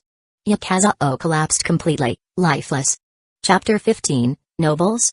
Kill them after Yakaza's death. Lu Yu cast an admiring glance at Kuina. He had to admit, her timing was impeccable. It almost felt like Lu Yu had baited Yakaza on purpose. The moment Yakaza managed to grab Lu Yu, his psychological guard completely dropped. That false sense of victory made him lower his defenses. That mistake got him killed. If not for that moment of carelessness, even in Kuina's current state, a sneak attack wouldn't have been enough to take him out in one strike. What a damn good battle. Lu Yu muttered. But this guy, this so-called former heavenly dragon guard. He really was just someone who got tossed aside. Died to 2 kids. How pathetic. Suddenly, an arrogant voice cut through the air. Hey. How about it? Do you two want to become my personal guards? They both turned their heads to see a man in lavish clothing step forward on the deck. He oozed aristocratic arrogance. Even the other nobles around him seemed overly respectful, almost groveling. Clearly, this guy had the highest status among them. Lu Yu ignored him entirely and looked back at Kuina. Kuina, want to join my crew? She blinked. Crew? Wait. You're a pirate. They had just fought together seamlessly, but now Kuina finally remembered, Lu Yu was a pirate. And based on how he jumped aboard earlier, it was pretty damn obvious his goal was to rob this merchant ship. She didn't like that. Not one bit. Sorry. I'm not interested in becoming a pirate. She refused him on the spot, no hesitation. Her home country was a mess, plagued by pirates. Her hatred for their kind ran deep. Zoro's already become a pirate. Lu Yu said calmly. He's out at sea right now. Not all pirates bring disaster. Some of us have our own reasons. I'm Lu Yu, captain of the Dragon Hunter Pirates. And I'm officially inviting you to join. The mention of Zoro stopped Kuina in her tracks. She had always wondered, how the hell did Lu Yu even know about her? She had faked her death and gone into hiding, training under a different name. Yet somehow, he'd recognized her immediately. Not just that, he even knew about her connection with Zoro. Now that got her curious. And as the saying goes, curiosity kills the cat, and the girl. The moment Kuina's curiosity was piqued, Lu Yu had already won. My ship's over there. He said. Go rest up. I'll return your sword. If you don't like what pirates stand for, fine. I won't make you do pirate shit. He smiled, then casually walked up to her. Hey, what are you? Wait, let go. I haven't even, Before she could finish, Lu Yu picked her up and yeeted her off the ship. Akam, catch her. She's a full member of the crew now. Lu Yu shouted toward his ship. Then, he turned back around and locked eyes with the nobles. Well? He said. Made up your mind yet? I'll pay you 100 million Baileys a year.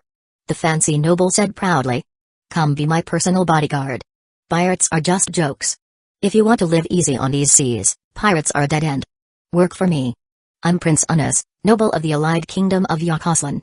He spread his arms wide like he was the damn king of the world. To him, everything had a price. If someone said no, that just meant the number wasn't high enough. Luyu looked young, too young to have killed someone from the Heavenly Dragon Guard. But that only meant his future was full of potential. And 100 million Baileys? To Prince Unas, that was pocket change. I refuse. Luyu said, dragging his sword across the deck, each step heavy and deliberate. Protect Lord Unas. A voice shouted, and the guards rushed forward to shield their master. 200 million. Unas yelled, brushing the guards aside like they were in his way. Is that still not enough? Money meant nothing to him. The goods on this ship alone were worth over 1 billion Baileys. Knock. Knock. Knock. Luyu didn't say a word, just kept dragging his sword, the metallic sound grating against the wood. 300 million, no, 500 million. Unas screamed. Do you even understand how much that is? You're a pirate. You could rob ships for your entire life and still not make that much. All you need to do is guard me. That's it. SHK. Before Unas could finish his pitch, Luyu's sword flashed through the air. In one clean arc, every guard between them was decapitated. Blood sprayed across Unas's face, and heads rolled at his feet. I already said I refuse. Luyu muttered. And your money? Doesn't mean shit to me. He raised his sword again. No. You can't. Unas panicked. I am a noble of the Allied forces. If you dare lay a hand on me, the Navy will send admirals to hunt you down. Haha. That's right, I'm a noble, you wouldn't, swish. Thunk. Unas didn't get to finish. Luyu's sword sliced through him like paper. The prince's head hit the deck, his eyes wide in disbelief. Even in his final moment, he couldn't believe Luyu actually went through with it. Prince Unas is dead. No way. This has to be a dream. A noble of the Allied forces, killed by a pirate? Yes. It's just a dream, haha. I must have seen wrong. That can't be. The nobles who had been standing around, smug and elegant, instantly broke into a panic. But Luyu's sword showed no mercy. In the blink of an eye, screams filled the air. All that talk of status and power? Meaningless in the face of death. One by one, the nobles fell. Soon, the deck was silent. Ding. You attacked the merchant ship belonging to a great noble of the Allied Kingdom. Information has been automatically sent to Navy headquarters. Gained 8,000 reputation points. As the system prompt echoed in Luyu's mind, he felt a rush of energy flow through his body. The reputation points weren't just numbers, they also strengthened him. But that little auto-report feature to the Navy? Yeah, that was going to be a pain in the ass.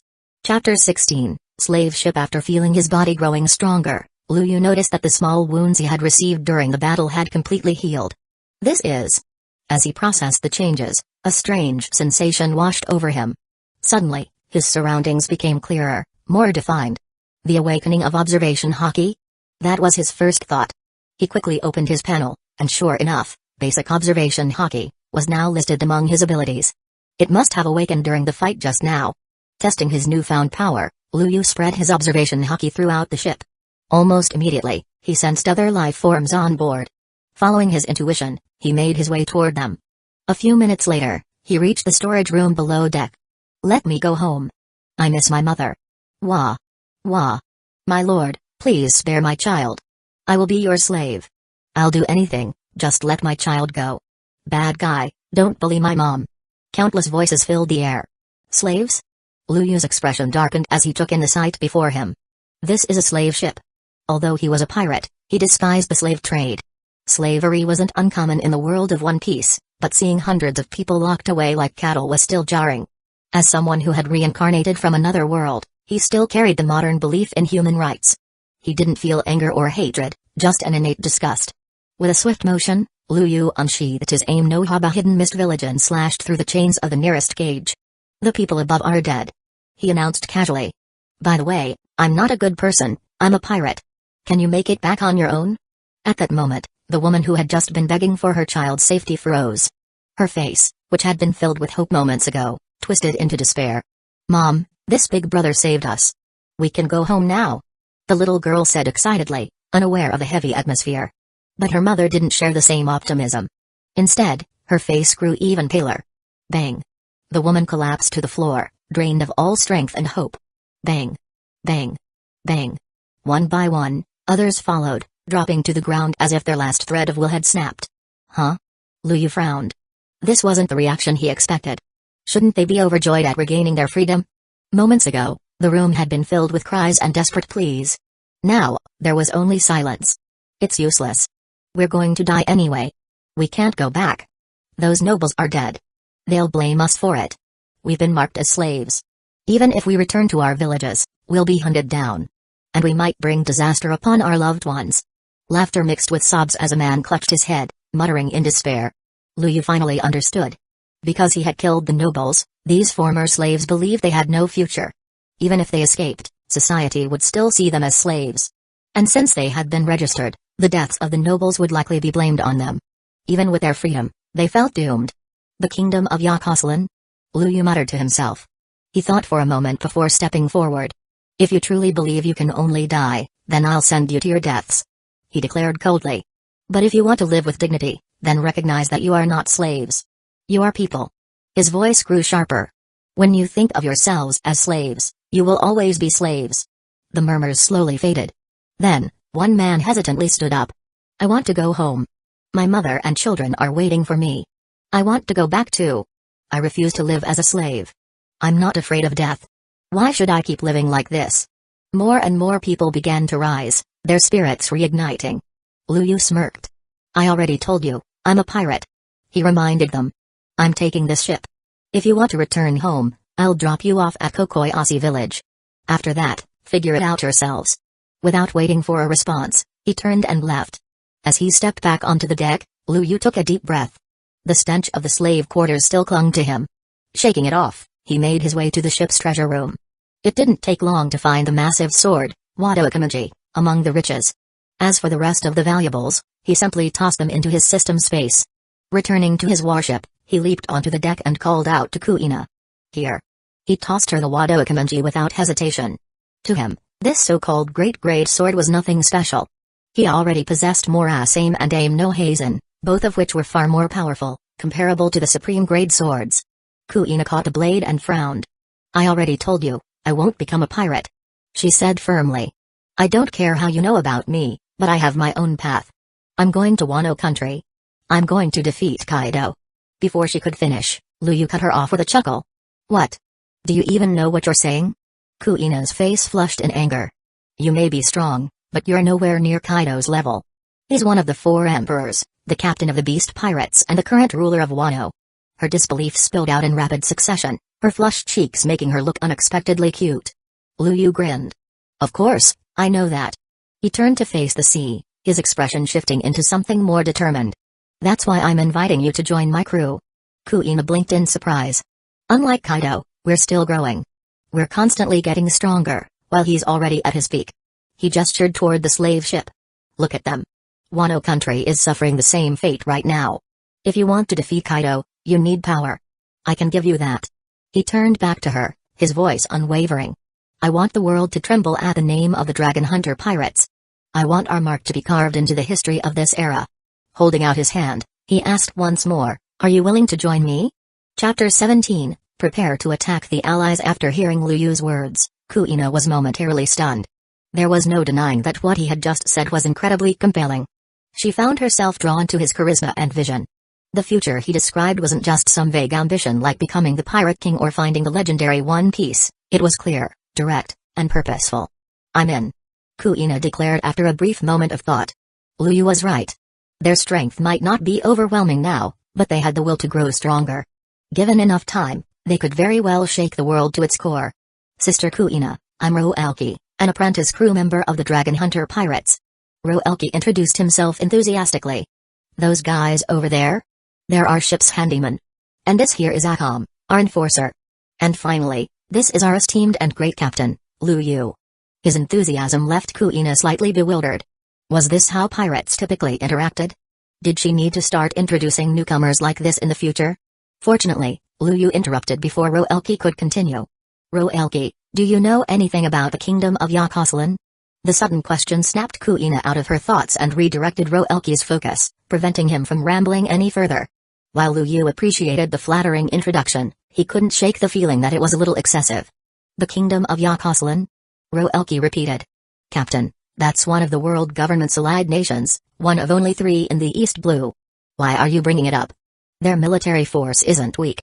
They have a massive trade network and a well-trained army. The private guards of the high-ranking nobles are said to be as strong as Marine headquarters officers. Roelke had been a pirate in the East Blue for a while. He might not have extensive knowledge of the Grand Line or the New World, but when it came to his home waters, he knew plenty. Any pirate hoping to survive long in the East Blue needed to understand who they could afford to mess with, and who they absolutely couldn't. That powerful, huh? Luyu mused before turning to Akam. You have more experience dealing with nobles. I need a strategy. Akam, who had been munching on a box of candy, looked at Luyu with an innocent expression. I'm just the executioner. Najenda was the one who handled the planning. Is that so? Luyu raised an eyebrow before turning back to Roelke. How deep is your understanding of the kingdom of Yakoslan? Tell me about their combat capabilities, the nobles' personal guards, and, most importantly, the country's overall situation. Before making any moves, Luyu needed solid intelligence. Only fools acted without proper information. I know a fair bit. Roelke replied. I've been to Yakoslan before. It's like most allied nations, the rich drown in luxury while the poor freeze to death on the streets. They not only pay regular taxes but also have to contribute extra every year for the heavenly tribute. Life for the common folk is miserable. The only upside is that, as an allied nation, the world government offers them protection. No sane pirate would dare attack one of these kingdoms. He paused before adding, for more detailed intelligence, I'd need to make a purchase. A thorough report on an allied nation would cost around 10 million baileys. Luyu appreciated Roelke's initiative and execution ability. He was proving to be a valuable asset. Here, take 20 million. Luyu said, tossing a box of money at him. I have to make a stop at Kokoyasi village. You handle the intel gathering. Be back in 5 days, and when you return, you'll officially be a full-fledged member of the Dragon Hunter Pirates. Roelke's face lit up with excitement. Got it, Captain. The honor of the Dragon Hunter Pirates will always shine upon me. He quickly disappeared, eager to complete his task. With Roelke gone, Luyu turned his gaze toward Nami, who stood frozen in shock. Her mind raced. What kind of pirate crew was this? They were openly planning an attack on a world government ally. This wasn't just some small-time raid on a defenseless village, this was an assault on a kingdom. Even the marine branches in the East Blue wouldn't be as formidable as a nation's army. She realized with growing dread that she had chosen the wrong group to steal from. Nami, you can steer a ship, right? Luyu asked with a smile. Take that merchant vessel and bring us to Kokoyasi village. Though his words were polite, Nami sensed there was no room for refusal. If she refused, she might not make it off this ship alive. Given how ruthlessly these people handled nobles, killing her would be nothing to them. I can. Nami quickly replied, scrambling onto the luxurious merchant vessel. The group set sail for Kokoyasi village without further delay. Meanwhile, in Maniford, a report landed on Fleet Admiral Sengoku's desk. He skimmed through the contents, his brows furrowing. The Dragon Hunter Pirates? He muttered. The descriptions in the report raised several concerns. Since when had such a dangerous crew appeared in the East Blue? He vaguely remembered Garp mentioning something about this Luyu before. He flipped through his files and found the original report Garp had submitted on Luyu. The contents didn't quite match up with the new intelligence. There was a significant discrepancy between the initial assessment and the latest developments. Worse yet, the Dragon Hunter Pirates had acquired a new swordsman, a female one at that. Just then, Garp strolled into the office, munching on a rice cracker. What's up, Sengoku? Sengoku slid the report across the desk. The Dragon Hunter Pirates just looted a merchant vessel from the kingdom of Yakoslan. No survivors. Garp paused mid-bite. That brat's got some guts. Attacking an allied nation's ship. Ha! He burst into laughter. Sengoku's face darkened. Why is it that every major problem in the East Blue seems to be connected to you? First, your son Dragon becomes the leader of the Revolutionary Army. Then, your grandson Ace joins Whitebeard's crew. Now, this Luyu appears out of nowhere. Garp merely grinned. Guess the East Blue breeds interesting people. Sengoku clenched his jaw, resisting the urge to smack Garp over the head. If they weren't in the office, he might have done it already. Chapter 18, Panic in Marineford and Furious Allies. Just as Sengoku clenched his teeth in frustration, Staff Officer Tsuru stepped into the office. We've received intelligence on the Dragon Hunter Pirates, 3 times in a row. She said calmly. Sengoku, I believe we need to strangle this threat in the cradle. Before another uncontrollable force emerges in the East Blue. Without wasting time, Tsuru got straight to the point. She was a woman of action. Once she made up her mind, she acted on it swiftly. Unlike that old rascal Garp, who never seemed to care about anything these days. But to be fair, Garp had endured far too many setbacks. His son became the leader of the Revolutionary Army, and his grandson turned into a pirate. His disillusionment with the world government had slowly eroded his sense of duty. Frankly, it was a miracle that Garp still remained at Manafort as a naval hero and the face of the Marines. So Tsuru didn't hold it against him. After all, Garp had always been unpredictable since his youth. Who should we send? Sengoku asked, voice tinged with hesitation. His bounty is only 30 million baileys. That's not enough merit to warrant the deployment of an admiral level. I'll go. Came a soft but determined voice from the entrance. Jian. Sengoku blinked in surprise as he turned to see her walk in. Then he glanced at Tsuru, who gave him a subtle nod. It became clear, she had already chosen the right person for the job. With Jian's strength, there was no doubt the mission could be completed. But even so, she was a vice admiral of Manafort. Wasn't sending her after a 30 million bounty pirate a bit excessive? It's already decided. Tsuru said firmly. The seeds of evil must be uprooted before they grow. Back then, when Roger and the Golden Lion were just starting out, the Marines hesitated because of this obsession with so-called fairness. And look what happened, they became kings of the sea. Her tone held a trace of bitterness. Of course, Sengoku hadn't made those decisions. Back then, he was just a high-ranking officer. I understand. Sengoku replied, nodding solemnly. Here's all the intel we have on the Dragon Hunter pirates. Jian, proceed with caution. I'm issuing a full pursuit order, target, the Dragon Hunter pirates. Commanding officer, Vice Admiral Jian of Manafort. Understood. Jian said crisply. Vice Admiral Jian will not fail. She turned on her heel and headed off to prepare her ship. After all, the East Blue was quite a distance from here. Once she left, Sengoku's expression turned grave. Still no leads? He asked quietly. No. Tsuru replied. We've locked down the entire port. We even searched the surrounding area, but no suspicious figures were found. Sengoku. Are you sure that intelligence just appeared on your desk out of nowhere? Her voice held a hint of concern. Tsuru had just returned from investigating the origin of the documents. Despite using observation hockey, intelligence channels, and even checking all surveillance snails multiple times, there was no trace of anyone delivering the message. This was the Fleet Admiral's office, deep within Manafort. For someone to bypass all surveillance and drop classified intelligence on Sengoku's desk, without leaving a single clue. It had to be a special devil fruit ability. That was the best-case scenario. Because if it wasn't, the implications were terrifying. Someone who could come and go from Manafort undetected was a threat unlike any they had ever seen. Meanwhile, the entire Manafort base was thrown into chaos. Security was ramped up. New surveillance bugs were installed. Every Marine's identity was re-verified. Surprisingly, several spies from the Four Emperors crews were uncovered during the sweep, an unexpected bonus. And then, Liu Yu's bounty was updated. From 30 million to 50 million baileys. At that moment, Liu Yu was lounging in Kokoyasi village, happily eating oranges. The oranges here really were top quality. Ding. Congratulations to the host for increasing your bounty to 50 million baileys. You've earned 20,000 reputation points. Ding. Total reputation has reached 50,000. You have unlocked observation hockey.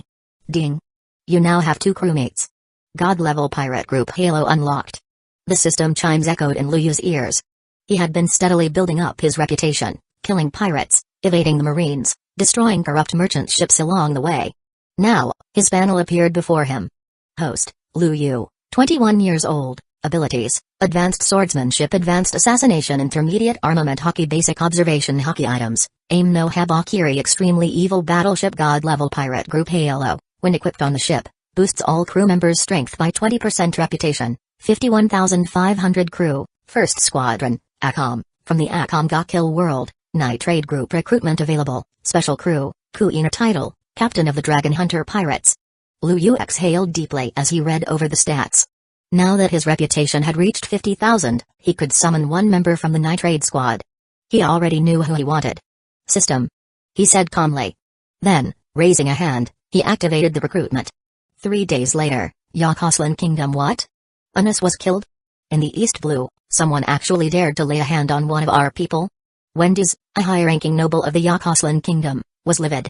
The Yakoslan Kingdom was one of the 3 major world government affiliates in the East Blue. Anas had been in charge of transporting slaves, an incredibly lucrative venture. That one shipment alone would have netted Wendy's at least 500 million baileys. Now, it was all gone. This wasn't just an insult, it was a massive loss. Who did it? Wendy's snarled. A new pirate crew, sir. a trembling guard reported. They call themselves the Dragon Hunter Pirates. They're still in the East Blue. He handed over Lu Yu's bounty poster and intelligence file with shaking hands. Even as a guard, he knew, if Windows was in a bad mood, a life could be snuffed out just like that. There was no concept of justice under these nobles. Lu Yu. Wenda's eyes narrowed. Good. Very good. Contact the world government immediately. Pressure the Navy. We're paying that damn heavenly tribute for a reason. I want him alive. A cruel grin crept across his face. If Lu Yu had dared to challenge the Yakoslan kingdom, then he would suffer a fate worse than death. As preparations were made, Wenda's picked up a Den Mushi and dialed a special number. A pirate's number. Chapter 19, Nagenda's Plan. The pirate crew's ambition. Lu Yu, of course, remained unaware of what was happening behind the scenes. 5 days later, Roelki returned to Kokoyasi village with the information in hand. The moment they received the intel, Lu Yu and his crew set sail once again. During their stay in Kokoyasi, the villagers, especially Nami, had been living in constant anxiety. Even though Lu Yu repeatedly promised he wouldn't harm them, Nami had witnessed his brutal methods firsthand. Deep down, she couldn't fully trust someone that dangerous. What if one day he just woke up in a bad mood and decided to wipe out Kokoyasi village? To Nami, that kind of massacre felt entirely possible. So, when Lu Yu finally left with his crew, she exhaled in relief for the first time in days. But just that same afternoon, a marine warship arrived at Kokoyasi. That's right, it was Captain Nezumi. From there, the story would continue with Luffy and Nami's fateful meeting. Back on Lu Yu's ship. With the intel now in hand, Lu Yu had a much clearer understanding of the kingdom of Yakoslan's strength. And frankly, if it came down to a direct confrontation, even with Lu Yu's immense combat power, there was a very real chance they'd all die on the spot. Captain, do you have a plan? Kuina asked as she looked over the stack of intelligence reports. Everything pointed to one thing: this wasn't a battle they could win head-on. If they wanted to avoid the kingdom altogether, they could. But if they faced them directly, odds were high that their pirate crew would be the one wiped out, while the kingdom remained intact. I do. Lu Yu said calmly. Decapitation strategy. Decapitation? Kuina echoed, confused. It sounded simple, but reality wasn't so kind. The nobles might not be strong themselves, but their guards were another matter entirely. Just look at Yakazao, he was only a personal guard of one of the nobles, yet incredibly powerful. There were bound to be more like him in the kingdom of Yakoslan. Taking out a noble wasn't just risky, it bordered on suicidal. Nagenda, I'll leave the detailed planning to you. Lu Yu said, turning to the newest member of the crew. That's right. After accumulating 50,000 reputation points, Lu Yu had used them to summon Nagenda. She wasn't just a military strategist with razor-sharp intellect, she also wielded the humanoid imperial arm, Susan-Oo. The perfect balance of brains and brawn. Kuina, Roelki. Nagenda said confidently. I'm Nagenda, captain of the 1st Division. The captain has briefed me on your backgrounds. Let's jump into our primary concern, the kingdom of Yakoslan's actual military strength. She unrolled a set of documents onto the table, speaking with cool precision. Professionals really were different. In just minutes, Nagenda broke down the distribution of enemy forces, their expected tactics, and the general outline of their next battle strategy. What's more, since Nagenda was new, neither the Marines nor the kingdom knew of her existence. That made her their ace, perfect for launching a surprise assault. We also need to consider the time factor. Nagenda added. The captain says the Marines are watching us closely. That gives us, at most, 1 month. Lu Yu confirmed. Whatever we do, we need to wrap it up quickly and head for the Grand Line. He no longer believed they could destroy the kingdom of Yakoslan in one swift strike. But if they could inflict serious damage, cripple the leadership, disrupt command structures, it would be enough. After all, this was also about building the reputation of the Dragon Hunter pirates. Lu Yu pointed to one document in particular. We start with this guy, the noble Wendas. Wendas was a high-ranking aristocrat involved in the slave trade. He'd been gunning for Lu Yu and his crew since day one. As Lu Yu and his crew set sail toward the kingdom of Yakoslan, another ship was cutting across the sea in their direction. A heavily modified pirate ship. Boss, are we really gonna waste time on some rookie? He's probably already dead, picked off by other pirate crews before we even get there. Yeah, and the kingdom's making such a big deal out of him. Just for a newbie? The crew voiced their doubts one after another. This was the Mondust Pirates, a notorious crew who had once dared to challenge the Big Mom Pirates in the New World, barely escaping with their lives before returning to the East Blue. They no longer bothered with petty crimes like robbing merchant ships or villages. Now, they took on secret assassination missions for world governments and underground factions. When kings wanted their hands clean or towns refused to pay the heavenly tribute, they were the ones sent to solve the problem. Their pirate status gave them cover, and their strength kept them in demand. Sir, if both the Marines and the kingdom are after this Lu Yu, maybe we can profit from both sides," said Mondo, the first captain of the Mondost pirates, eyes gleaming with greed. "Already ahead of you, brother. I've sent a few small pirate crews to test the waters," said Stir, the second captain. "We should be getting solid intel soon. Honestly, though, if the kingdom of Yakoslan is this desperate, don't you think it's time?" Mondo raised an eyebrow. "You mean?" The two brothers had been together for over a decade, founding the Mondost pirates from scratch. They didn't need to explain things twice. With just a glance, Mondo understood. By the time night fell, they had reached the outer seas of the kingdom of Yakoslan. Within a day, they landed, walking boldly into the heart of the kingdom. Before long, they stood outside a lavish mansion. It belonged to none other than the noble Wendes. "What the hell are you two doing here?" Wendes demanded, visibly annoyed. The mission he'd assigned them didn't require setting foot in the kingdom. They were supposed to eliminate Lu Yu, discreetly and efficiently. Now they'd appeared right at his doorstep. "Lord Wendes," Mondo said, ignoring the irritation. "My brother and I have spent long enough drifting on the seas. We want noble status. I'm sure you, of all people, can make that happen." He didn't mention Lu Yu at all. Because deep down, no matter how much people romanticize freedom on the seas, how many pirates really want that life?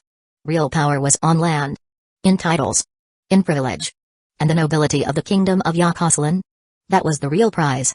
So now, under the guise of a contract, the Mondost brothers had come to seize something greater than Goldor territory. They wanted to transform. And Wendes might be their ticket.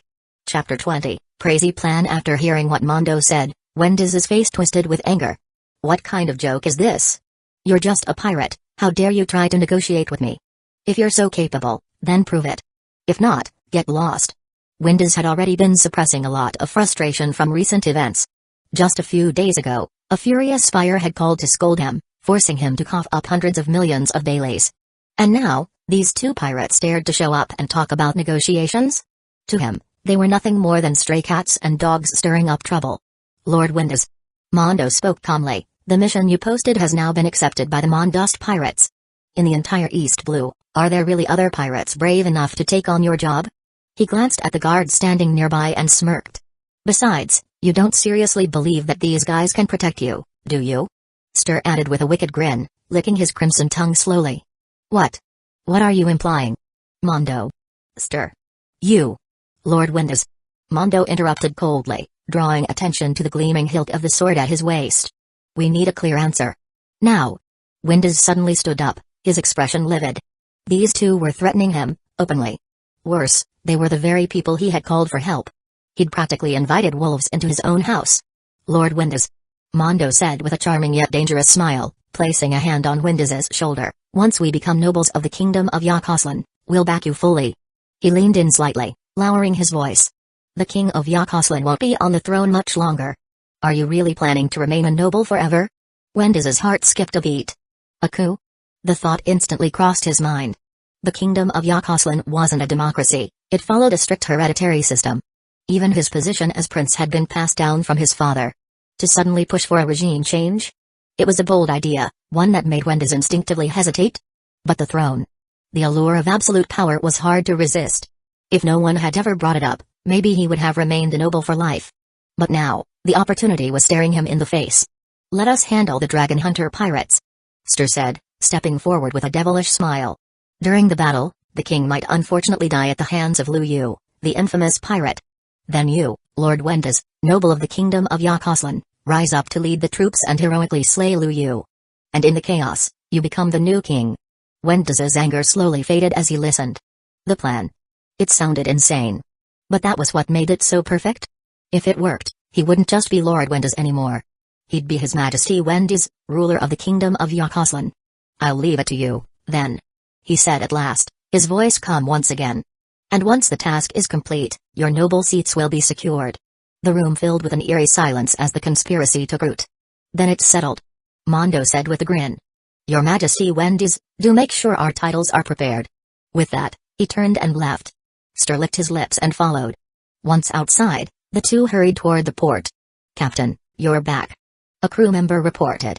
"We've got an update." All the men we sent were wiped out. He said grimly. Even the ship was sunk. Huh, so they're stronger than expected. Ster replied, smirking. But that's even better. The stronger they are, the more valuable they become. Yes. Mondo nodded. But keep your eyes on Wendes too. If he makes even one wrong move. He narrowed his eyes. Kill him. They weren't the type to entrust their fate to anyone, not even a prince. Set sail. Mondo shouted, stepping onto the bow. Our next target, Dragon Hunter pirates. With Luyu heading straight toward the kingdom of Yakoslan, tracking him down would be easy. Aboard Luyu's ship the Mondost pirates? Luyu raised a brow. Who are they again? They once challenged Big Mom in the New World, and lived to tell the tale.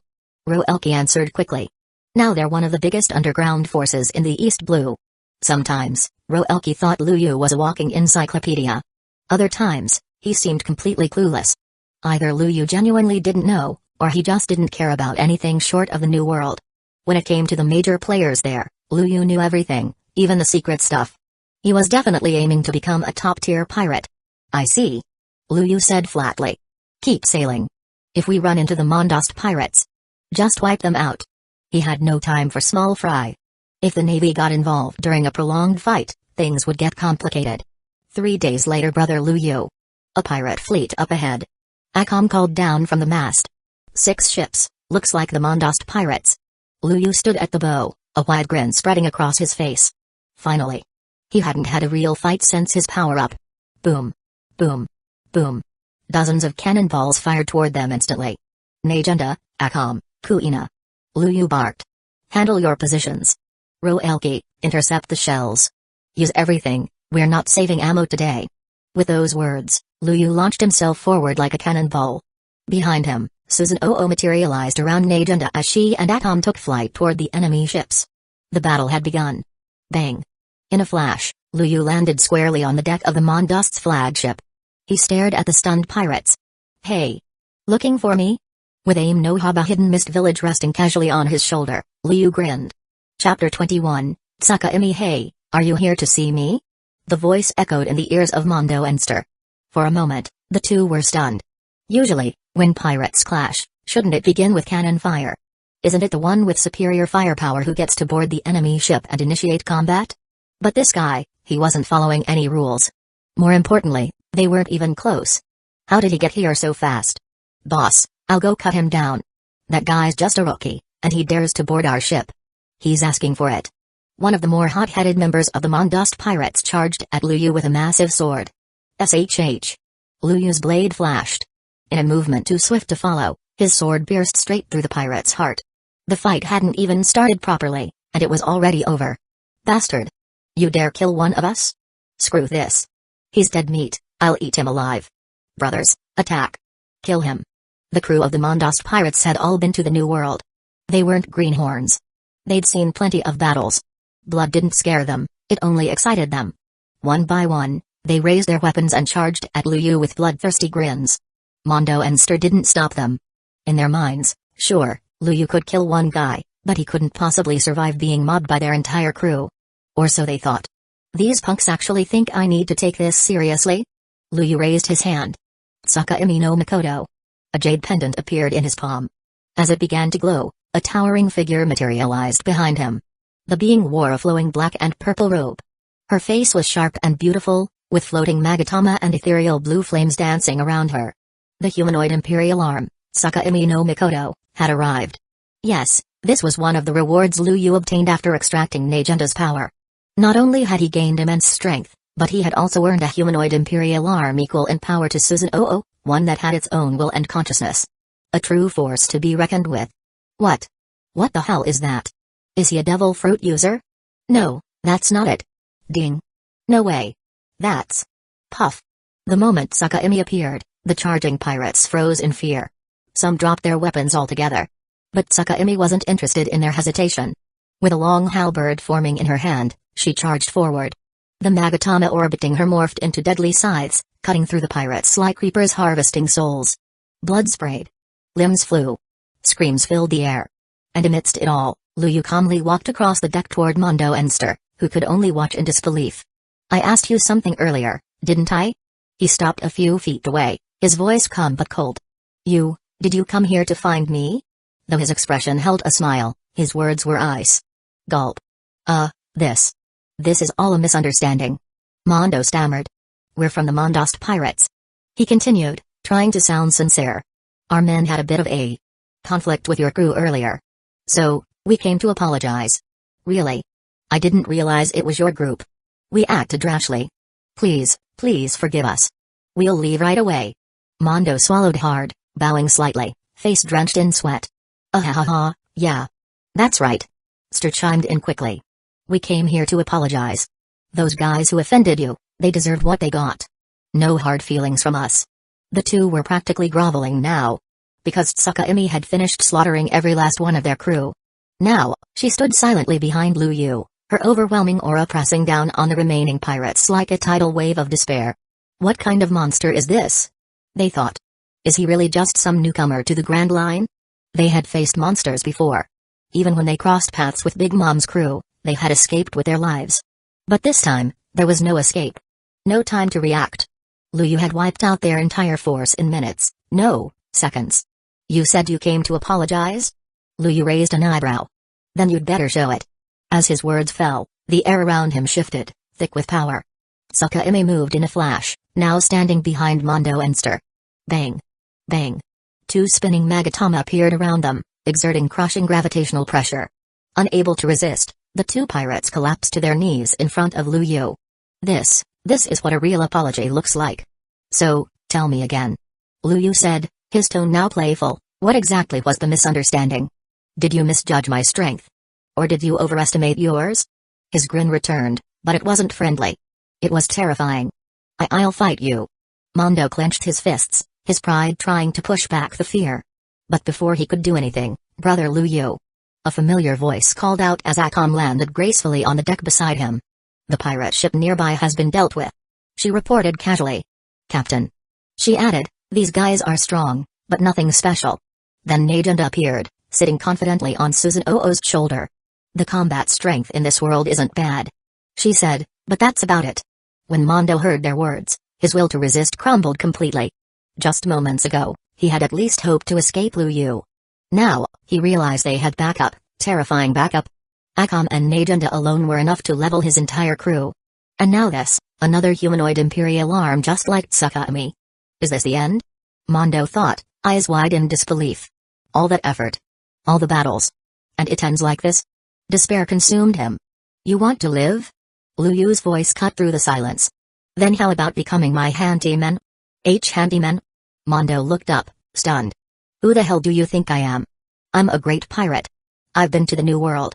I survived the 4 emperors. He stood proudly for one moment, and then knelt again. Thank you, Captain, for granting me the honor of being a handyman of the mighty Dragon Hunter pirates. Lu Yu blinked. Huh? This guy changed his tune so fast it gave him whiplash. What a bootlicker. I also thank you, Captain. Ster added quickly, bowing so low his forehead touched the deck.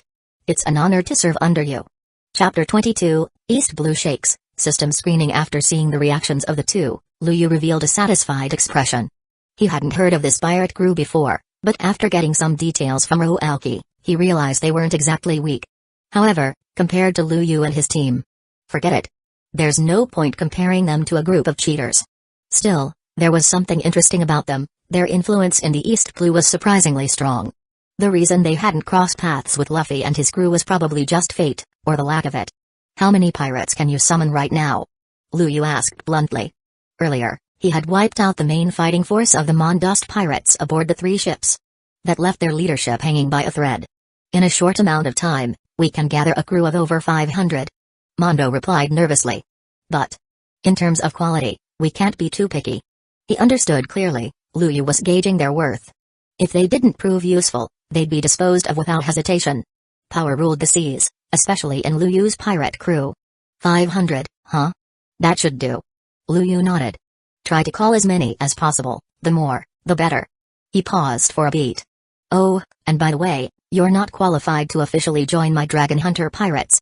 Once this temporary work is done, you're free to go. With that, Lu Yu leapt onto Tsukahime's back and returned to his warship. Era. What's the captain planning now? He's always so mysterious. Najunda said with a playful smile. Now that she was free from the pressures of the Empire, her real personality started to shine. Gone was the strict, serious Najunda from the world of Akam Ga Kill. "Brother Lu Yu, you really can do everything," Akam said dumbly, tilting her head. Akam had always been a bit dense, but with Najunda around, her silly side became even more natural. Their bond ran deep. "It doesn't seem all that difficult to bring Night Raid back into the world," Najunda said with determination. "And more importantly, I see a real path for growth in this world." She clenched her fists, and dark armament haki coated her skin. As a member of Lu Yu's crew, observation haki came standard. Upon arriving in this world, she had automatically awakened the power. Najunda understood strength. This black energy was no joke. By the time Lu Yu and the others left, Mondo and Stir were still frozen in shock. If not for the strong stench of blood still lingering in the air, they might have thought it had all been a dream. "Brother, what now?" Stir asked, his voice shaky. Usually calm and clever, Stir's brain had all but shut down. It was impossible to process everything that had just happened so quickly. "How would I know?" Mondo snapped. "Just follow the orders that guy gave us. If we want to live, we don't have a choice." Mondo was just as confused, but there was no time for it. If they failed to deliver results, Lu Yu wouldn't hesitate to kill them. That much, he was absolutely sure of. "I get it." Stir nodded, gritting his teeth. "Let's start reaching out. Even if we only made loose arrangements before, they should still come in handy now." He picked up the Den Den Mushi, and soon, the sound of Pururu echoed across the waters of the East Blue. Back on Lu Yu's ship. "Brother Lu Yu, are you sure it's okay to let them handle this?" Akam asked, looking puzzled as Lu Yu relaxed on the deck. To her, the Mondust pirates were enemies. Trusting them with anything felt strange. "They're familiar with the kingdom of Yakoslan and probably have existing ties," Lu Yu replied. "That makes them more likely to earn their trust. This way, our plan will go more smoothly. With Najunda, Susanoo, and Tsuka'imi no Mikoto on board, our combat strength has skyrocketed." Lu Yu was confident. It might seem like he had only added Najunda, but the actual upgrade in power was far more significant. With the Mondust pirates aiding them, their decapitation mission in the kingdom of Yakoslan would be much easier. "As expected of our captain." Roelki chimed in, turning into a one-man cheer squad. "Only you could come up with something like this, using the enemy's hands as our weapon. Captain, you're amazing." Lu Yu chuckled. "Roelki, you've been doing well. But I'll need you to keep it up. You're a formal member of the Dragon Hunter Pirates now." Roelki beamed. Lu Yu opened his system panel again to double-check something. But, Roelki's name still didn't show up. When Kuina had joined, she was instantly listed as a special crew member. Roelki, however, wasn't showing up at all. Was something off? After all, having more official crew members increased the system's passive bonuses. That was one of the reasons Lu Yu believed his crew would become a powerhouse in the future. But now, the requirements seemed a little unclear. "System, what are the conditions for joining the Dragon Hunter Pirates?" he asked directly. The system responded quickly. "Crew member must have a strength rating above A, or talent above S, to be registered as an official member." Lu Yu nodded, finally understanding. So that's how it works. This was a god-tier pirate system with its own personality and standards. Otherwise, Lu Yu could have just recruited 10,000 weaklings and boosted his crew's power through sheer numbers. As Roelki celebrated, night fell. Everyone headed off to rest. They needed to prepare for the battles ahead. Meanwhile, across the East Blue, countless pirate ships began sailing in the same direction. Even pirates who rarely ventured out into deeper waters started moving. The Navy grew anxious. What were these guys up to? Were they planning to attack some major figure? Or had a legendary treasure appeared? Whatever it was, the scale of the movement was clearly beyond the Navy's ability to handle. And to make things worse, they had no clue what was going on. Chapter 23, Sengoku's Headache, arriving at the Kingdom Pururu. Navy Headquarters. "Yes, I understand. The pirate group involved is Pururu. Navy Headquarters." All night long, the Den Den Mushi at Navy Headquarters kept ringing non-stop. And all of it was because of the East Blue. You see, the East Blue is a very special sea. Things there are a lot more complicated than they appear on the surface. Now, with this incident breaking out, it's clear powerful force is behind it. The worst part? Vice Admiral Jian has already been dispatched to the East Blue. But even at her speed, it'll take at least 4 days to get there. By the time she arrives, the Navy might already be cleaning up a mess, cold and rotten. If they try to handle things with just the East Blue's current forces, it could lead to massive casualties. And if that happens, it would be an utter disgrace for the Navy. At such a critical moment, Allowing this kind of situation is completely unacceptable. Garp. I thought you said the East Blue was stable? Then what the hell is going on? Sengoku slammed the table, clearly frustrated. He remembered how Garp always insisted on going to the East Blue for a vacation and always claimed things there were under control. With Garp constantly going back and forth, the pirate activity in the region stayed relatively tame. Sure, there were occasional problems, but nothing ever escalated. But this was like a full-blown uprising. If the East Blue descends into chaos, what part of the world could be considered stable? That delicate balance they'd maintained for so long, if it gets torn apart starting from the East Blue, it could ripple out and destabilize the entire sea. Ahahaha. Sengoku, you're overreacting again. Garp replied with a grin. They're just pirates out for a midnight stroll. No need to get so worked up. Here, have some senpai. Ha ha ha. Sengoku's eye twitched. A stroll? He was already on edge, and Garp's casual response only made it worse. Typical Garp, saying the dumbest things with the most serious face. It was infuriating. And completely in character. Forget it. Talking to you is useless anyway. Let's just focus on stabilizing the East Blue. The kingdom of Yakoslan is moving. Garp interrupted casually. Sengoku froze. The kingdom of Yakoslan? What did their allied nation have to do with this pirate outbreak? Remember the report on the Dragon Hunter pirates? That's who Vice Admiral Jian dealing with. Garp leaned back, seemingly nonchalant, but Sengoku knew better. He might act like a fool, but this was the man who once chased the pirate King Roger across the world. The so-called hero of the Navy wasn't an idiot, far from it. You're saying the kingdom of Yakoslan is involved with these pirates? If that's true, then maybe we don't need to interfere too much? Sengoku tapped his fingers, deep in thought. If the kingdom of Yakoslan was behind this, then the Navy might be better off staying out of it. They didn't want to offend their allies, after all. Incidents like this had happened before. As long as it didn't get out of hand, the Navy often turned a blind eye. You think the pirates gathered by Yakoslan can really deal with the Dragon Hunter pirates? Garp gave Sengoku a long look, then chuckled. Sengoku, you're too idealistic sometimes. If those dragon hunters aren't handled properly, we'll have an even bigger mess on our hands. He paused and smiled meaningfully. In his mind, he was already thinking about Luffy, who had just set sail. These youngsters. Such a headache. Ha ha ha. Sengoku sighed, rubbing his temples. Why did working with Garp always end like this? Garp, go get some rest. I need to think. Alright. But I'm taking leave tomorrow. I'll be heading to the East Blue. As for how long? I'll confirm that after I return. With that, Garp walked out cheerfully. Sengoku didn't even argue. He was used to Garp's last-minute leave requests.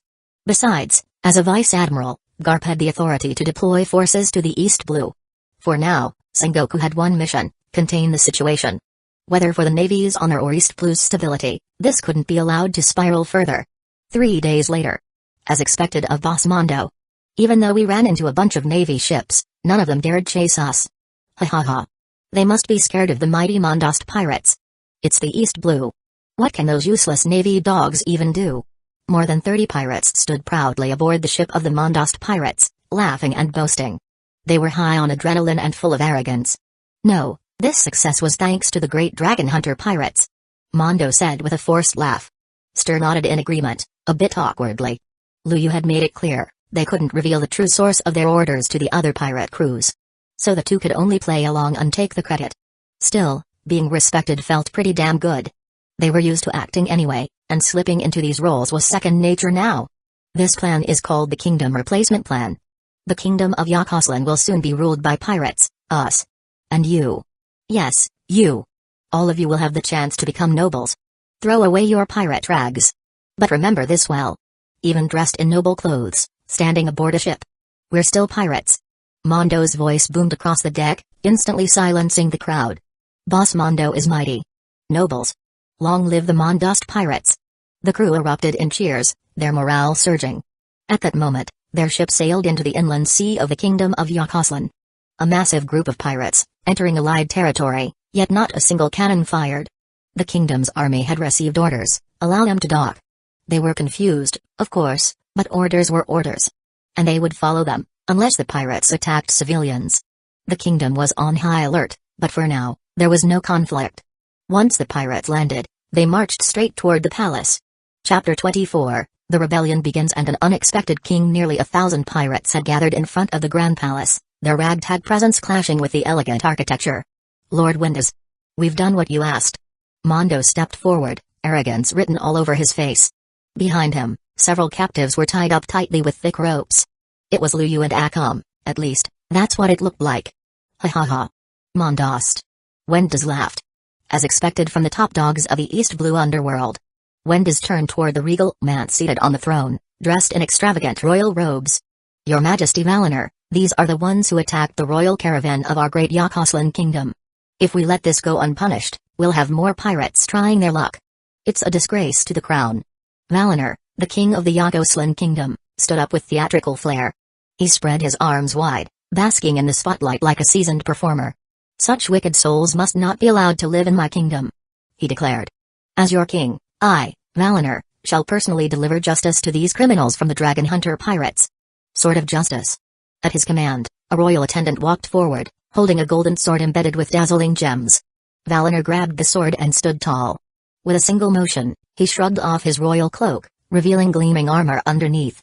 And this wasn't just ceremonial armor. Windes's expression darkened. He knew that armor, it was no ordinary protection. Forged by a now missing user of the diamond fruit, it was an indestructible battlesuit created through devil fruit powers. And Wendes had seen its power firsthand. Can these rebels really take down the king? Even with that armor protecting him? If not, all his careful planning would mean nothing. Among the crowd, Najunda watched the king closely, brows furrowed in confusion. There are imperial arms in this world too? She muttered, sensing a strange energy from Valinor's armor. To her, it felt like the power of an imperial arms, something she thought only existed in her world. No. Luyu answered calmly beside her. That's the power of a devil fruit. A product unique to this world, like I told you before. The so-called captives tied up earlier? Mere stand-ins. Fakes. Devil fruit, huh? Najunda mused, eyes glinting. If we got our hands on one, it'd boost the crew's strength big time. Coming from a former general and the boss of Night Raid, her mind naturally drifted toward how to use power strategically. Luyu chuckled. They do boost strength fast, no doubt. But honestly, I don't need them. Compared to his own cheat ability, devil fruits were child's play. Back in front of the throne, Valinor approached Mondo Enster, standing before the fake Luyu and Akam. You dared provoke the Yakoslan kingdom. Valinor said with mock sympathy. You must have been ready to face the consequences, right? Today, die with pride. He raised his jeweled sword high, only for a blur to flash past him. Hey, hey. A voice said coolly. Are all nobles in this world this full of themselves? Before Valinor could react, his golden sword was snatched from his hand. Who the hell are you? He roared. The man grinned. Captain of the Dragon Hunter pirates, Luyu. Feel honored. You'll be the first king I kill. Without warning, Luyu released his armament hockey and slashed down with full force. Clang. Instead of slicing through flesh or armor, the sword snapped. Shards flew. Even with hockey reinforcement, his blade shattered like glass. His arm vibrated from the backlash, proof the armor wasn't just tough, but dangerously reactive. I told you. Just a filthy pirate, boom. Before Valinor could finish, Luyu sent him flying with a brutal punch. Protect his majesty. Wendes, where are the guards? Get the kingdom army. Get, Wendes. What are you? SHHK. As the nobles screamed and panicked, Wendes made his move. All the guards in the palace had been replaced with his own loyal men, without arousing any suspicion. After all, he was the one managing the situation. The kingdom army stationed outside couldn't get in. Which meant, at this moment, Wendes held the lives of every noble in his hands. And he didn't waste time. One by one, the nobles were silenced. Back near the throne, a coughing, bloodied Valinor rose from the rubble, a dark smile on his face. I see. He muttered.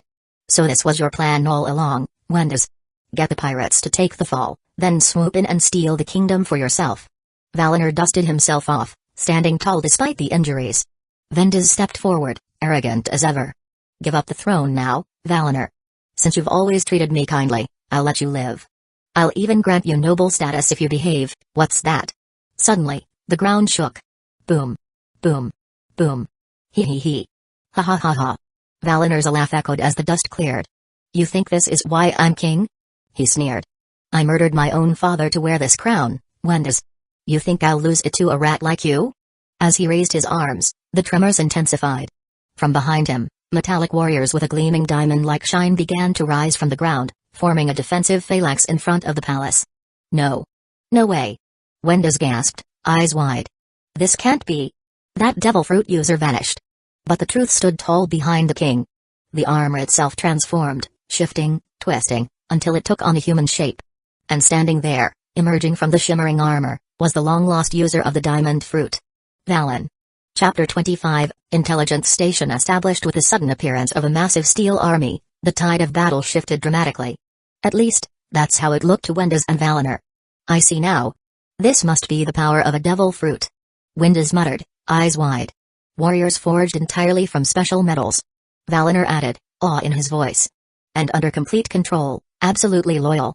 Najanda narrowed her eyes as she watched the army form up. A glint of understanding flashed across her face. So this is what you've been hiding. Meanwhile, Luyu stood calm and motionless. There wasn't even a flicker of concern on his face. Not awakened, he assessed silently. This isn't some sudden transformation.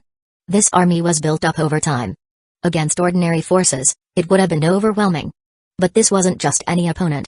This was Luyu. Oi, oi, oi. You guys sure you're not mistaking who you're up against here? He stepped forward, facing the thousands of steel soldiers without a hint of fear. You're standing against the Dragon Hunter pirates. Oh boy. You're a reckless captain. Najanda sighed, arms folded as she walked up beside him. But there's no way we're just gonna sit back and watch. With a flash, her imperial arms, Susan burst onto the battlefield like a raging titan. Brother Luyu. Akam said quietly, joining his side. Looks like it's time to fight after all. I figured we wouldn't have to step in, but guess I was wrong. Letting others dig their own graves really is dangerous. Next came Kuina. She drew her sword in one swift motion, her stance screaming readiness. For a swordsman, once the sword's drawn, there's no turning back. I'm Roelki. The stammering recruit shouted, moving into formation. Official crew member of the Dragon Hunter pirates. Despite his trembling knees, Roelki stood tall. Fear lingered, but his resolve burned hotter. Valinor's heart pounded as he stared at them. There were only a few standing there. But their presence was overwhelming. That same crushing sense of dread, he'd seen it before. Long ago, when his father stood against a monster and lost. That same hopelessness, that same despair. And now, it was his turn to feel it. Kill them. He screamed. Valen. Panic. Rage. Trauma. They all came crashing down, clouding Valinor's thoughts. All he wanted now was blood, every last one of them dead. All of them. Wiped out. Attack. Valen commanded, raising his hand. The steel army surged forward, a wave of metal crashing down. Clang, clang, clang. The thunderous sound of metal on metal echoed as the steel soldiers advanced, rigid but powerful. They're strong, but slow. Luyu muttered. Their movements can't compare to humans. Leave them to me. Najanda said with a smirk. Fighting armies is what I do best. Akam, let's go. With Susan charging ahead like a mad berserker, Najanda carved a path through the metal army. Each of her steps was a death sentence for those unfortunate enough to stand in her way. Susan entire purpose was to protect what mattered most, and it did so with ruthless precision. These steel warriors never stood a chance. What the hell? Valen gasped. Who are these people? That girl's insane. He could hardly believe it. These iron soldiers were the ultimate product of 10 years of work, an army forged from the best metals collected by Valinor. And now? They were being dismantled like junk. Useless. Valinor screamed. Why are you just standing there? Kill them. I raised you for this. But before he could keep ranting, Valen snapped. Shut up. His voice cut through the chaos like a blade. All his years serving Valinor meant nothing now. Not when his own life was on the line. Worthless trash like you, Schlick. Before Valinor could react, Valen's arm morphed into a spear and pierced straight through his chest. Hey! Didn't you say you'd kill the king? Valen sneered. Well, I already did. Now can I go? He barely finished his sentence before a shadow passed by. Schlick. Blood flicked from Akam's blade as she slid more aim back into its sheath. Valen's pupils contracted, and his breath caught. Luyu's orders were clear. Akam said flatly. You, the devil fruit user, are included. With that, Valen dropped. And just like that, so did the steel soldiers. So once the user dies, the creations vanish too? Najanda murmured, taking notes. Good to know. Definitely useful intel. As captain of the 1st Division, she had a duty to observe and learn, especially in battles like these. Well, looks like it's over. Luyu said with a lazy grin, walking forward. He'd planned to fight, but clearly, there was no need. His crew had handled everything. They really were monsters, handpicked from across the worlds. Mondo. Get to work. Right away. Mondo stammered. He turned to his pirates. All right, boys. Take Wenda's down. The kingdom of Yakoslan belongs to us now. Kill the guards too. Yee. The pirates still weren't sure what just happened, but orders were orders.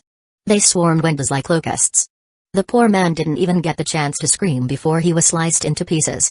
Boss Mondo, what now? Are we really robbing an ally? This is wild. We're standing in a damn palace, man. This is the kingdom of Yakoslan. They were ecstatic. Shouting, laughing, celebrating their wild luck. But while they were partying, Mondo and his top officers looked anything but proud. Instead, they stood stiff, nervous, pale. Because in Mondo's trembling hand, there was a card. Not a playing card, not a map. But an order. Temporarily assume the throne of the king of Yakoslan. Use every resource to build my intelligence station. Failure equals death, just 2 sentences. Yet they were more terrifying than anything Mondo had faced. Because he knew, if he failed, there would be no warnings. No second chances. Only death. Chapter 26, The first devil fruit. The warship cut across the inland sea of the kingdom of Yakoslan, leaving the coastline behind.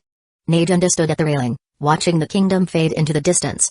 She turned to Lu Yu, her brow slightly furrowed. Captain. Are we really doing the right thing here? She asked, voice unsure. Handing over whole country to pirates? I mean, yeah, we're pirates too, but this just doesn't sit right with me. Despite her absolute loyalty to Lu Yu, she still had a mind of her own, and on a human instinct level, this felt wrong. Still, she didn't oppose him. Just questioned it. Lu Yu glanced at her and replied calmly, people live within whatever limits they're given. Pirates are no different. He paused, watching the sea ahead. Right now, they're the acting agents of the kingdom of Yakoslan. A chess piece I left in the east blue. He turned back to her, his voice steady. Justice and evil. They're just perspectives based on where you stand. Najunda thought it over and nodded. That's true. Every country's got its own version of justice. She understood now. For the sake of the Dragon Hunter pirates' future, this was a strategic move. Roelki. Lu Yu called, turning his attention. Head to Logue Town. Once we're outside its waters, stock up on supplies. After that, we set sail for the Grand Line. Aye, Captain. Roelki replied quickly, but then hesitated. Oh, and one more thing, I almost forgot.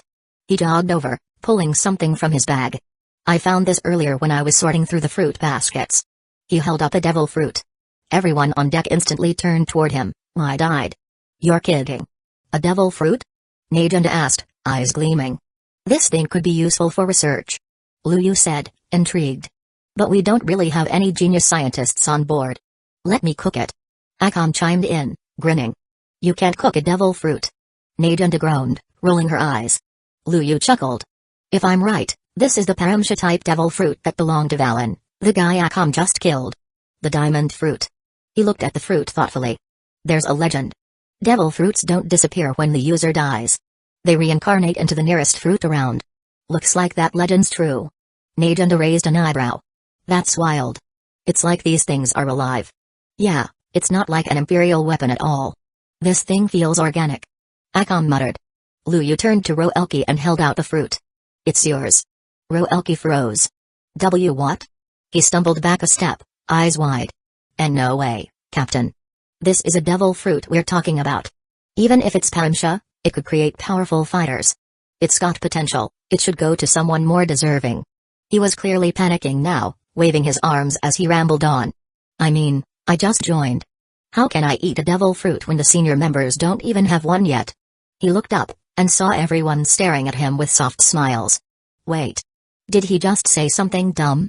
Lu Yu walked forward and rested a hand on his shoulder. We're partners, aren't we? If you think being a partner means always standing behind us, not fighting alongside us, then yeah, you can refuse it. Roelki's eyes welled up. He dropped to his knees. Captain. I get it. He looked at the fruit, took a deep breath, and bit into it. Bleg. Tastes like crap. He coughed. What the hell is this taste? Everyone laughed, but soon, a strange energy began to flow through Roelki's body. He raised his hand. The sword he was holding started to shift and change, its edges warping and reshaping until it became a discus. I can manipulate metal? He muttered, shocked. Seems like it. Lu Yu observed. But there's probably a range or condition tied to it. Still, this ability is dangerous, almost like the rust fruit. It can completely neutralize swordsmen unless they've reached the level of a great sword master. Or unless they use armament hockey. Najunda added. Lu Yu nodded. Roelki, you've got potential. Start developing your ability. Someone else can handle navigation. With that, he walked off to the ship's helm, his coat billowing in the wind. Status, host, Lu Yu, 21 years old, abilities, advanced swordsmanship, advanced assassination, intermediate armament hockey, basic observation hockey items, aim no haba hidden mist village, extreme battleship, god tier pirate group halo equipment, destroying the kingdom gift pack reputation, 28,500 crew, first team, Akamai, from Akam Ga Kill, special crew, Kuina, Roelki title, captain of the Dragon Hunter Pirates, nitrate group recruitment conditions, active. Lu Yu opened his system panel and let out a deep breath. Sure enough, after eating the devil fruit, Roelki's strength had jumped to a knee rank evaluation from the system. Though his potential score was also A, it was enough to officially make him a core crew member. Lu Yu could feel a surge of power resonate with him, the bond strengthening. Every time a new core member joined, or an existing one grew stronger, he could feel it. As captain, he received the greatest feedback. The stronger his crew, the closer he was to his ultimate goal. System. Lu Yu said, his eyes sharp. Open the Destroying the Kingdom gift pack. Ding. Congratulations, host, plus 10,000 reputation points. Basic attributes plus 50. A wave of power rushed through his body. The higher one's basic attributes, the more potential there was for growth, and once you hit a certain threshold, every point became a huge leap in power. Chapter 27, The Dragon Hunter Pirates Become the Target. 3 days later. East Blue, Logetown Vice Admiral Jian. A Marine officer rushed forward, saluting as he spoke urgently. We've completed our investigation. The Dragon Hunter Pirates never appeared in the kingdom of Yakoslan. He paused, catching his breath, then continued with more troubling news. Additionally, a high-ranking noble of Yakoslan, Wendy's, has appointed pirates as nobility. The Mondust Pirates, in particular, have now become part of Yakoslan's official military. Jian narrowed her eyes, flipping through the report in her hands. The absurdity of what she was reading made her frown deepen. A kingdom. Legitimizing pirates? It made no sense. But then again, for those desperate enough, anything was possible. If that's true, no wonder the pirates are swarming there. She muttered. Most of them turn to piracy because their lives back home are a mess or they're hungry for more power. Now there's a kingdom handing out noble titles like candy? No pirate would pass that up. She tossed the report onto the desk. Do we know where the Dragon Hunter Pirates are now? The officer stiffened under her gaze, clearly uncomfortable in the presence of her overwhelming aura. They haven't made any moves since the last incident. But if their goal is to enter the Grand Line, they'll definitely stop by Logetown to resupply. Definitely. Probably. Jian repeated, unimpressed. I want confirmed coordinates. Track them. Now. Yes, ma'am. The officer saluted, and Jian added with a faint smile, also, your term here is over. Captain Smoker will be replacing you as the head of this branch. The officer exhaled a breath of relief and left the room in a hurry. Not long after, the door creaked again. Hey, Smoker. Jian said without looking up, can you not smoke in here? It's cramped, and I hate the smell. Smoker, who was mid-puff, raised an eyebrow. Huh? I thought you were gonna ask me about the Dragon Hunter Pirates. Nope. I just want you to put that out. Jian replied flatly. Seriously. It's disgusting. TCH. Fine. He turned and walked out, trailing smoke behind him. Jian chuckled softly, then moved to the window. Just as expected, Smoker had already rounded up Tashigi and a squad of Marines. That guy can't sit still when pirates are involved. She murmured to herself. Somewhere at sea are we really letting Roelki go off on his own like that? Najunda asked, eyeing the now-vanished ship on the horizon. She didn't hide her doubts. To her, Roelki was a terrible excuse for a pirate.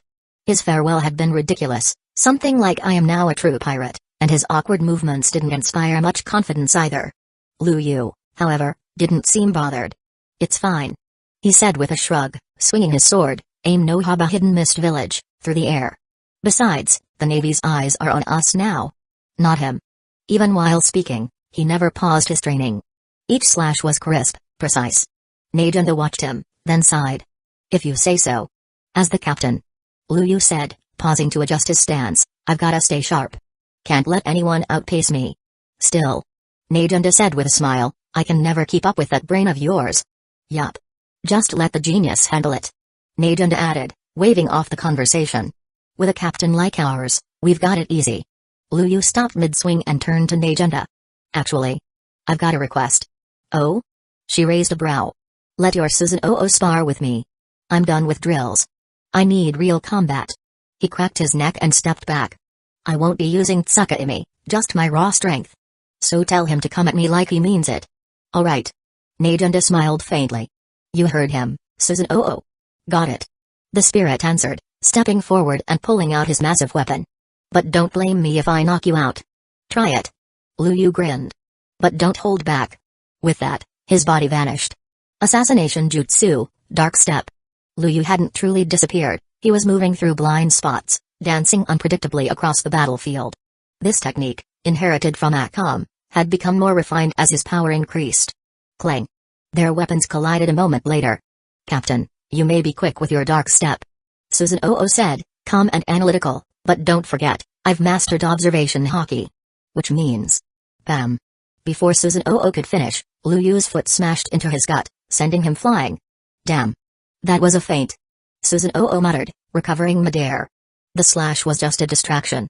He landed hard, but his aura flared. A magatama appeared, swirling into a vortex of energy. Vortex Soul, activate.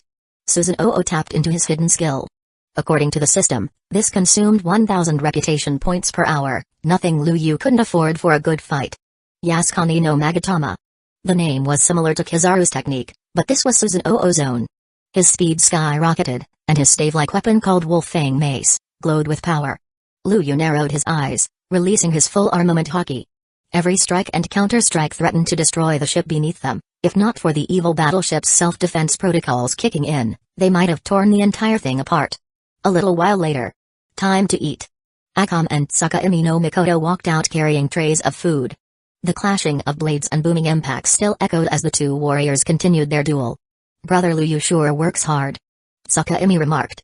No wonder he's so damn strong. Akam said, watching with admiration. Is this how he trains every day? Najunda added, chuckling. Insane.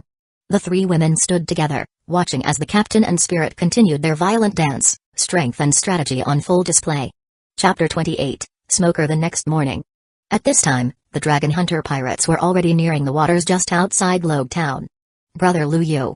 A Navy warship has appeared ahead. Akam's voice rang out from the mast. It's one of those standard Navy patrol ships. Probably stationed in Globe Town. Should we avoid it? Since Roelki had gone ashore to purchase supplies, Akam had once again taken over as lookout. Lu Yu stood calmly on deck, smiling. We're here to cover Roelki's supply run, aren't we? Naturally, we need to draw some attention from the Navy. Let's go, then. Najunda added cheerfully. You got it, Captain. Akam replied with a grin. Kuina, watching the exchange, covered her face in disbelief. She'd been part of the Dragon Hunter pirates for a while now, but she still couldn't get used to how fearless, or reckless, these people were. Any other pirate crew would have avoided the Navy entirely. A pointless fight like this? Most would steer clear. But Lu Yu had explained it to her once. This is for the reputation of the Dragon Hunter pirates. We're going to be a crew that stands at the very top of the world. How can we be afraid of the Navy? That answer had completely shattered Kuina's understanding of how pirates were supposed to behave. If it weren't for certain reasons, she probably wouldn't have been so easily swayed by Lu Yu's conviction. On the Navy warship. Captain Smoker. We've spotted a pirate ship. The lookout saluted and spoke quickly. Judging by the flag, it's the Dragon Hunter pirates. But. He hesitated. But what? Smoker asked, frowning impatiently. They're sailing toward us. It looks like they intend to attack. The lookout looked visibly nervous. Lu Yu didn't have a huge reputation yet in the East Blue, but the fact that he had killed a Navy captain back in Shell's Town had made him infamous. He clearly didn't care about the power or authority of the Navy. Now he was charging straight toward them, even though Smoker himself, an elite from Navy headquarters, was on board. Still, the sailors were worried. You're saying that as a captain from Navy HQ, I should retreat? Go back, call Vice Admiral Jayan, and wait for reinforcements before fighting? Smoker's voice was cold, his tone serious. Even though the lookout hadn't said it outright, it was obvious from his face what he was thinking. Captain Smoker. The Dragon Hunter pirates are far stronger than intelligence suggests. The lookout said finally. One of them reportedly wiped out an entire Navy fleet alone. Their individual combat ability is off the charts. If you're restrained by just one of them, the rest of us could be wiped out instantly. It was bold to say such things to a superior officer, but it was the truth. They were just standard patrol troops, capable of handling small-time pirates, sure, but utterly unprepared for opponents like this.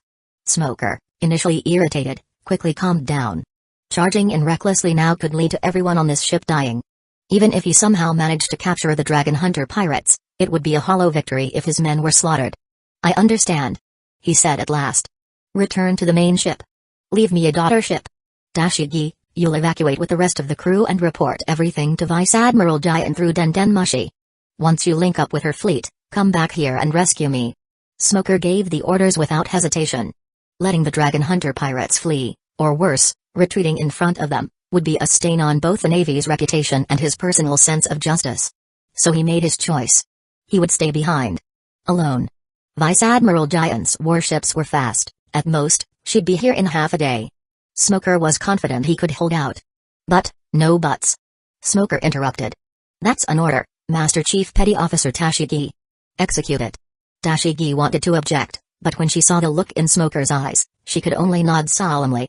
"I'll be back as fast as I can. Leave a daughter ship for Captain Smoker," she called out. As someone who trained with Smoker back at Navy HQ, she knew how powerful he truly was. He could handle it. As the main warship began to retreat and contact Vice Admiral Giant, Smoker stood tall and alone on the daughter ship, waiting for Liu Yu and his crew to arrive. Back on the Dragon Hunter pirates ship. "Huh?" Kuina furrowed her brows. "Aren't we the ones they're supposed to be chasing?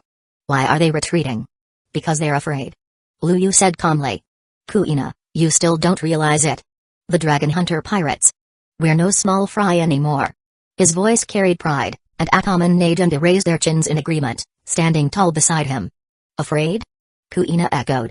"Why would the Navy be afraid of rookie pirates?" "Because we're strong." She realized. It wasn't about being new or not having a big name. What truly mattered was power. And the Dragon Hunter pirates. Their record was terrifying enough to strike fear into even experienced naval crews. Soon, a single daughter ship appeared on the scene not far ahead. Liu Yu recognized the man standing at the front. "Smoker, huh?" he murmured, a knowing smile tugging at his lips. "Figured it'd be him." According to the timeline, Smoker should be the current captain stationed at Logue Town. If he was the one making the call, then this kind of cautious, but righteous, approach made perfect sense. Even though the main warship had backed off to a safe distance, it hadn't left completely. There was definitely someone important backing him up. Someone bigger than Smoker. Could it be a Navy admiral? Or worse, could that old bastard Garp be on his way? If Garp showed up, Liu Yu wouldn't hesitate to retreat, no matter what it took. Liu Yu stepped up to the bow, arms crossed, wind brushing past his coat. "Hey, Captain Smoker. You planning to arrest us here?" Smoker looked up, slightly surprised. "You know who I am?" Liu Yu smirked. "Looks like you know a lot about us too.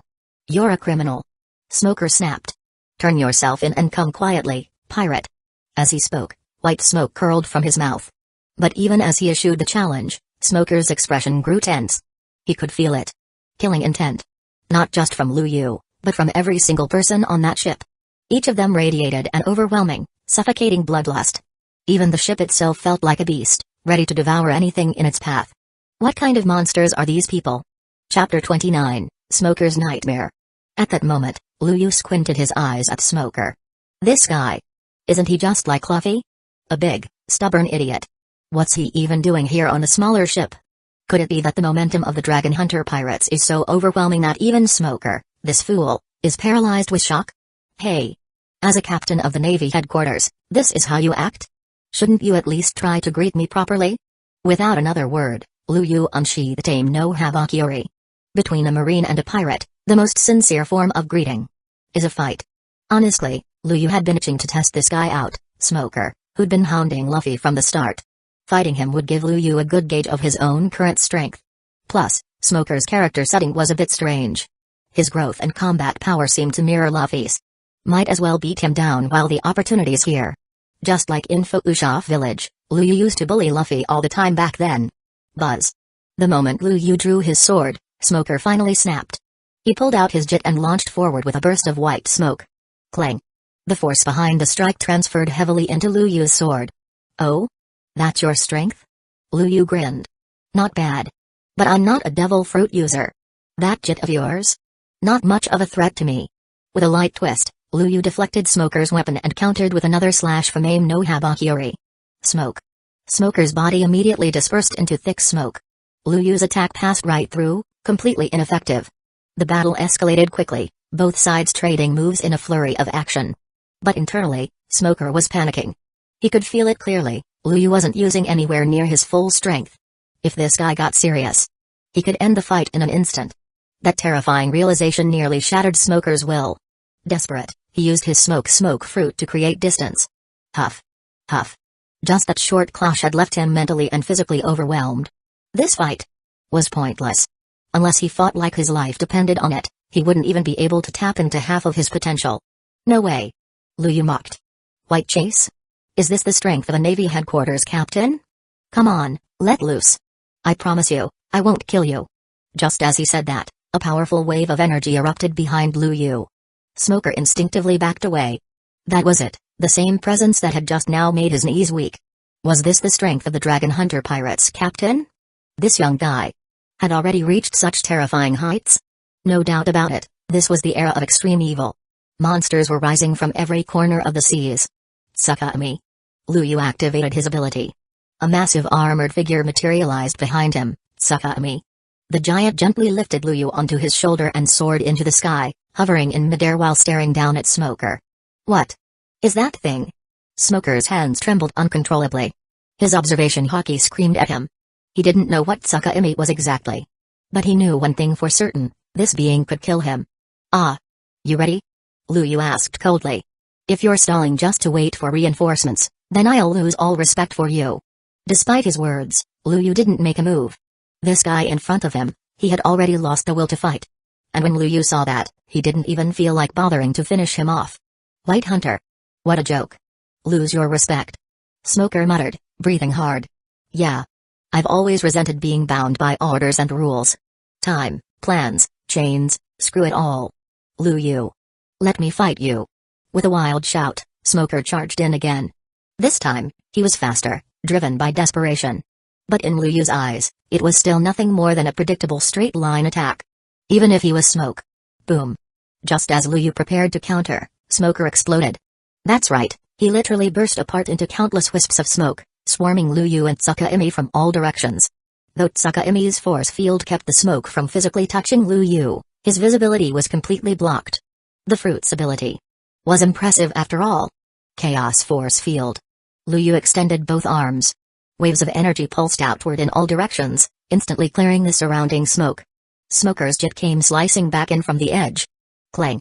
The fight resumed, now even more intense than before. A hint of excitement finally surfaced on Lu Yu's face. Why didn't the captain just finish that marine off? Nagita muttered, scribbling in her notebook. Strategically, that would have been the best move, right? Maybe Brother Lu Yu thinks that guy has some value. Okaheim replied with her usual deadpan tone. That's very Lu Yu. Kuina added with a knowing smirk. If that marine was useless, he would have been cut down like the others on that merchant ship. Their captain wasn't just strong, he was a wild card. An enigma. A brilliant, egotistical anomaly. Captain. Another Navy ship approaching. Akom's voice rang out from the mast. And this one's way bigger than the last. Another warship had entered the area in the short time they'd been watching. I wonder if any of these ships are actually worth our time. Nagita mused. Captain. She said, looking toward the battlefield, what's your criteria for judging whether the Navy deserves to exist? You think the captain needs a reason? Kuina teased. Nagita had gathered tons of data, but none of it could help her understand Lu Yu's decisions. Why spare Smoker? He came to them, ready for battle. Normally, that meant death. Wouldn't killing him have established their dominance more effectively? Her curiosity about Lu Yu only deepened. He was a mysterious and overwhelming force. Brother Lu Yu will end it before those other ships arrive. Akom said calmly as she landed beside Nagita. The situation was crystal clear.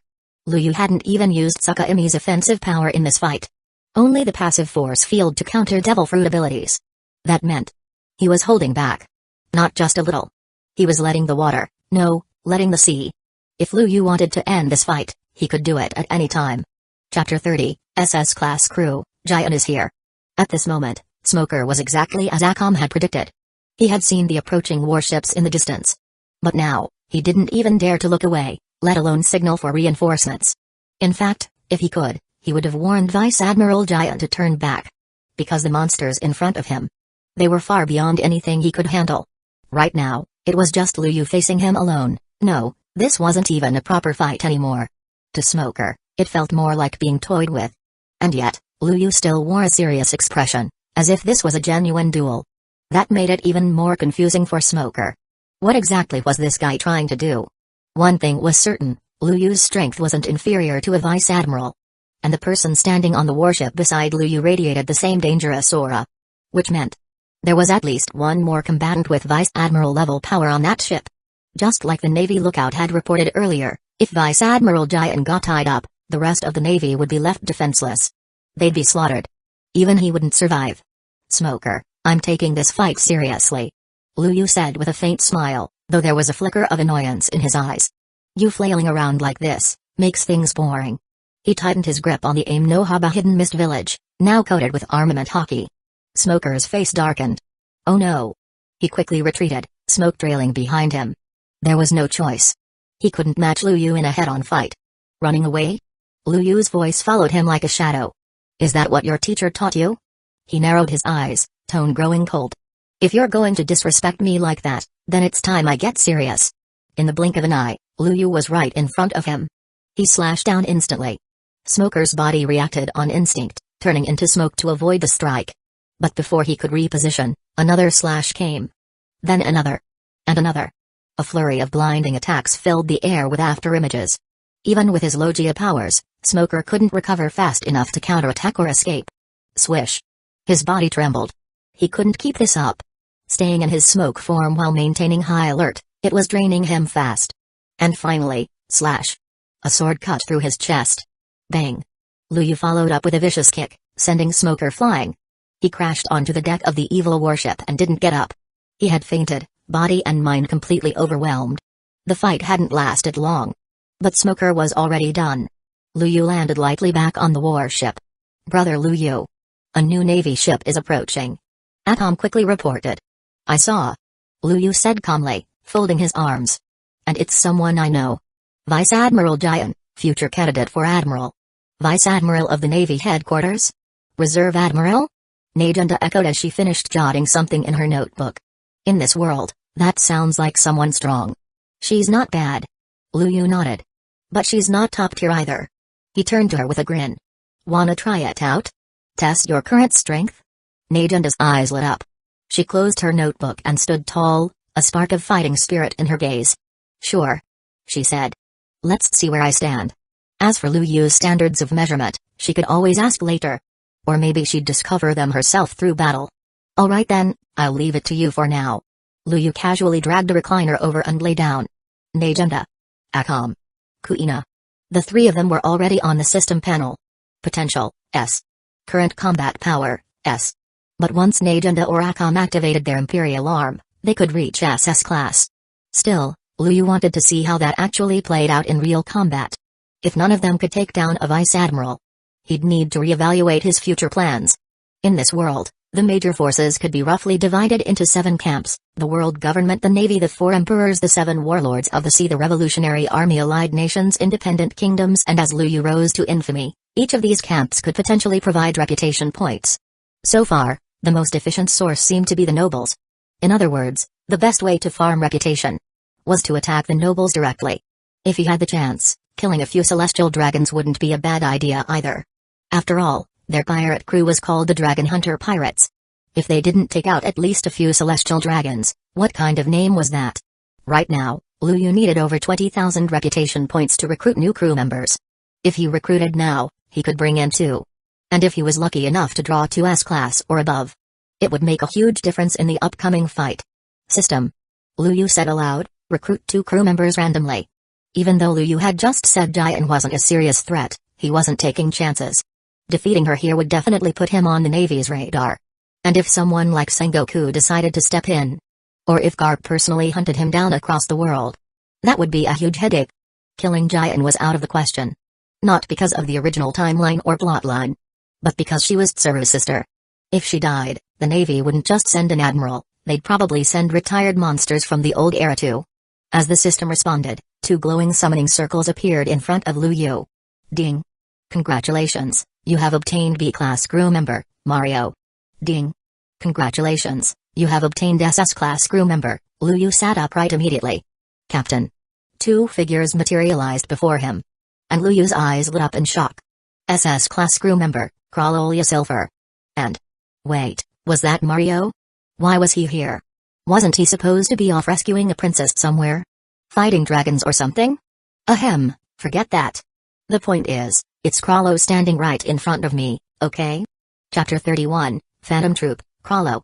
Kralolia Silver, known as Kralo in the Hunter world, written by the old thief Togashi, is no ordinary character. He's the leader of the Phantom Troop. Ding. Activating the 2nd Division. Phantom Troop unlocked. Extracting abilities. With a string of system prompts, a new team appeared on Luyu's system panel. A powerful wave of energy surged through his body like a tidal wave. Nun.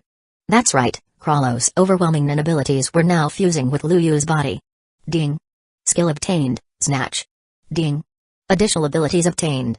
Along with stat boosts, Luyu extracted one of Kuro's most terrifying skills, Snatch.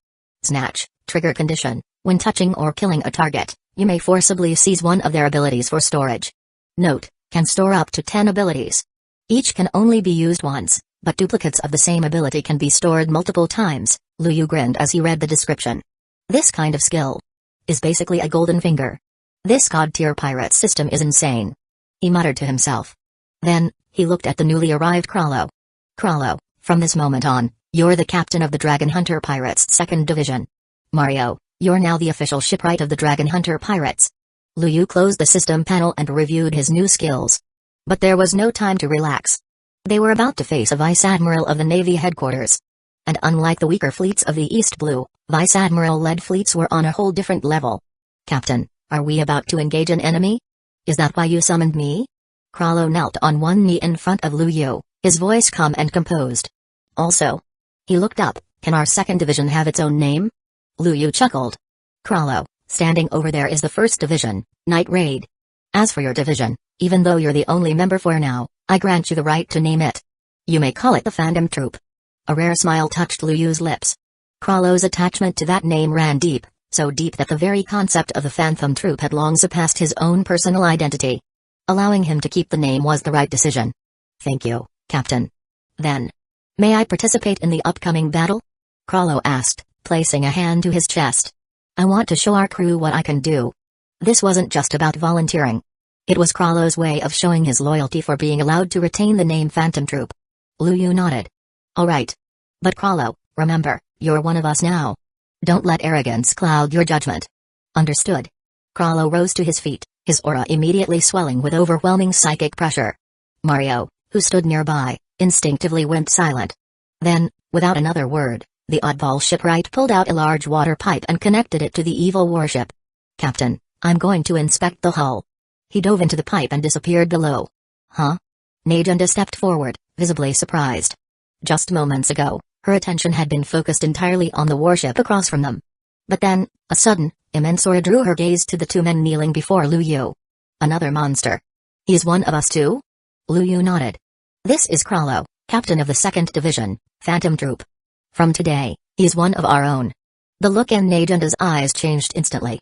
Recruiting Kralo felt like hitting the jackpot. Nice to meet you, Kralo. I'm Najunda, captain of the 1st Division, Night Raid. Looking forward to working with you. She extended her hand. Kralo shook it without hesitation. Likewise. We exist for the same goal, serving the captain. We'll get along just fine. While Luyu was enjoying the new additions to his crew, things weren't quite as cheerful on the opposing side. Jian, Vice Admiral of the Navy headquarters, stood with a stern face. Vice Admiral Jian, current intel shows 7 individuals aboard the Dragon Hunter Pirates ship. This doesn't match the reports we received, which mentioned only 2. They appear to be chatting casually. Almost cheerful. The Marine lookout relayed the report with a shaky voice. Roelki had been completely disregarded in earlier intel, considered too weak to matter. But even with that accounted for, their numbers had tripled. Jian's expression darkened. Where is Captain Smoker? He's been thrown onto the enemy deck. Still alive. But unconscious and unable to fight. The lookout's voice dropped even lower. Everyone knew how strong Smoker was. He'd been called a genius among his peers, his smoke fruit made him a formidable opponent. But now, He lay crumpled like a ragdoll on a pirate ship. A disgrace. Everyone, be alert. This dragon hunter crew isn't some bunch of rookies. The East Blue. TSK. Giant muttered. Despite being the weakest of the four seas, strange monsters always seem to come out of the East Blue. Still, she had no choice. She was Vice Admiral. And the pirate in front of her had already humiliated one of her own. Vice Admiral Giant. A marine shouted, running over in a panic. There's someone. Walking toward us from the sea. Walking? Giant's eyes widened, and she immediately raised her telescope. Running across water was possible for strong enough martial artists or devil fruit users with the right abilities. But walking? There were only a few ways that could be possible.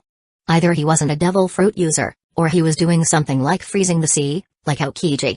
What she saw stunned her. A tall, black-haired man in a windbreaker was casually walking toward her fleet like he was out for a stroll. And behind him, the dragon hunter ship followed slowly, not even trying to join him. He is coming alone? He plans to fight us alone? Giant's face twisted in fury. She wasn't just a vice admiral. She was once a star cadet at boot camp, rose from a lowly sergeant to her current position. Her pride was immense. Not to mention, her sister was the Navy headquarters chief of staff, Tsaru.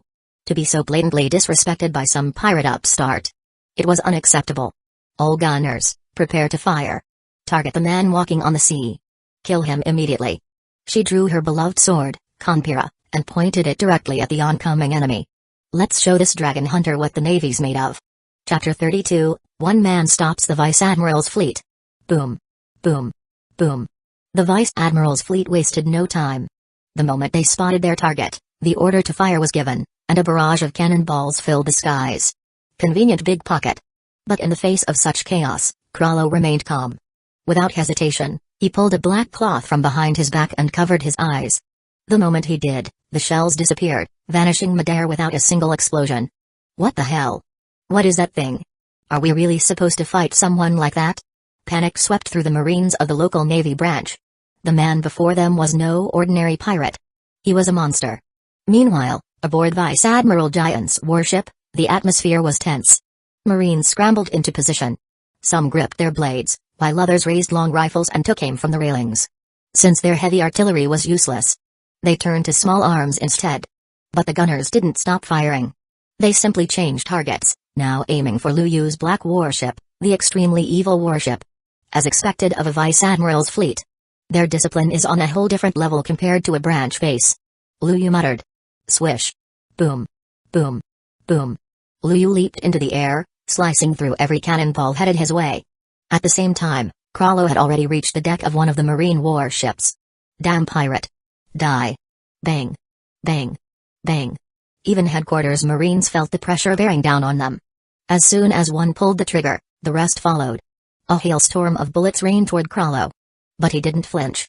Bandit's Secret, Indoor Fish. A book appeared in his hand, and a pitch-black space opened beside him. From it, a strange fish leapt out and swallowed a marine whole, dragging him into the darkness. Inside the space, other Marines could see what was happening. White, spectral fish swam through the darkness, devouring their comrade. Yet he didn't seem to feel any pain. Only terror. Ah! Get away! What are you? No. Vice Admiral Giant, help me, The screams echoed, not from pain, but from fear. One by one, the fish tore through him, until nothing remained. Krallo Silfer lifted his head, smiling gently.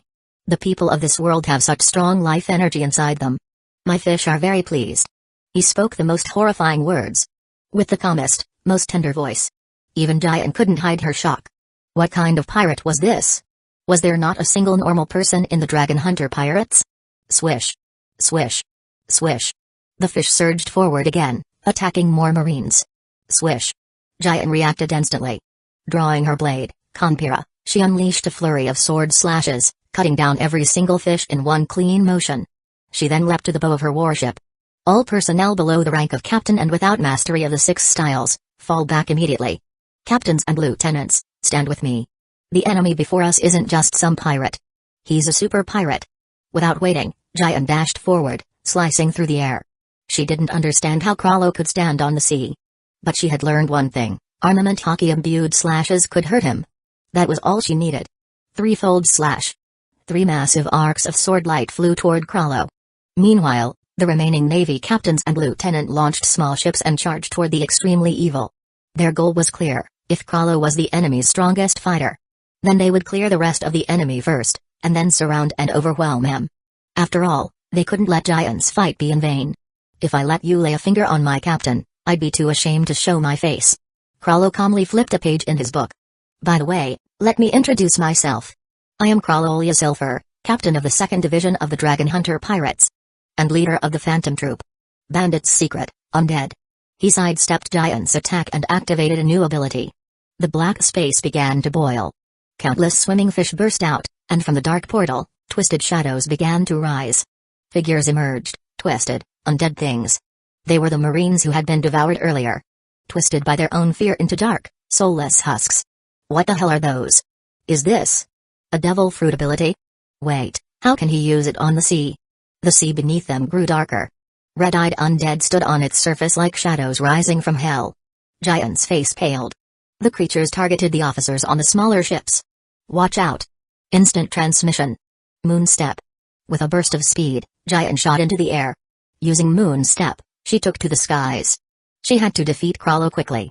If she didn't, they were doomed. The Dragon Hunter pirates are monsters. That was Giant's only thought now. And this was just one crew member. She was already considering retreat.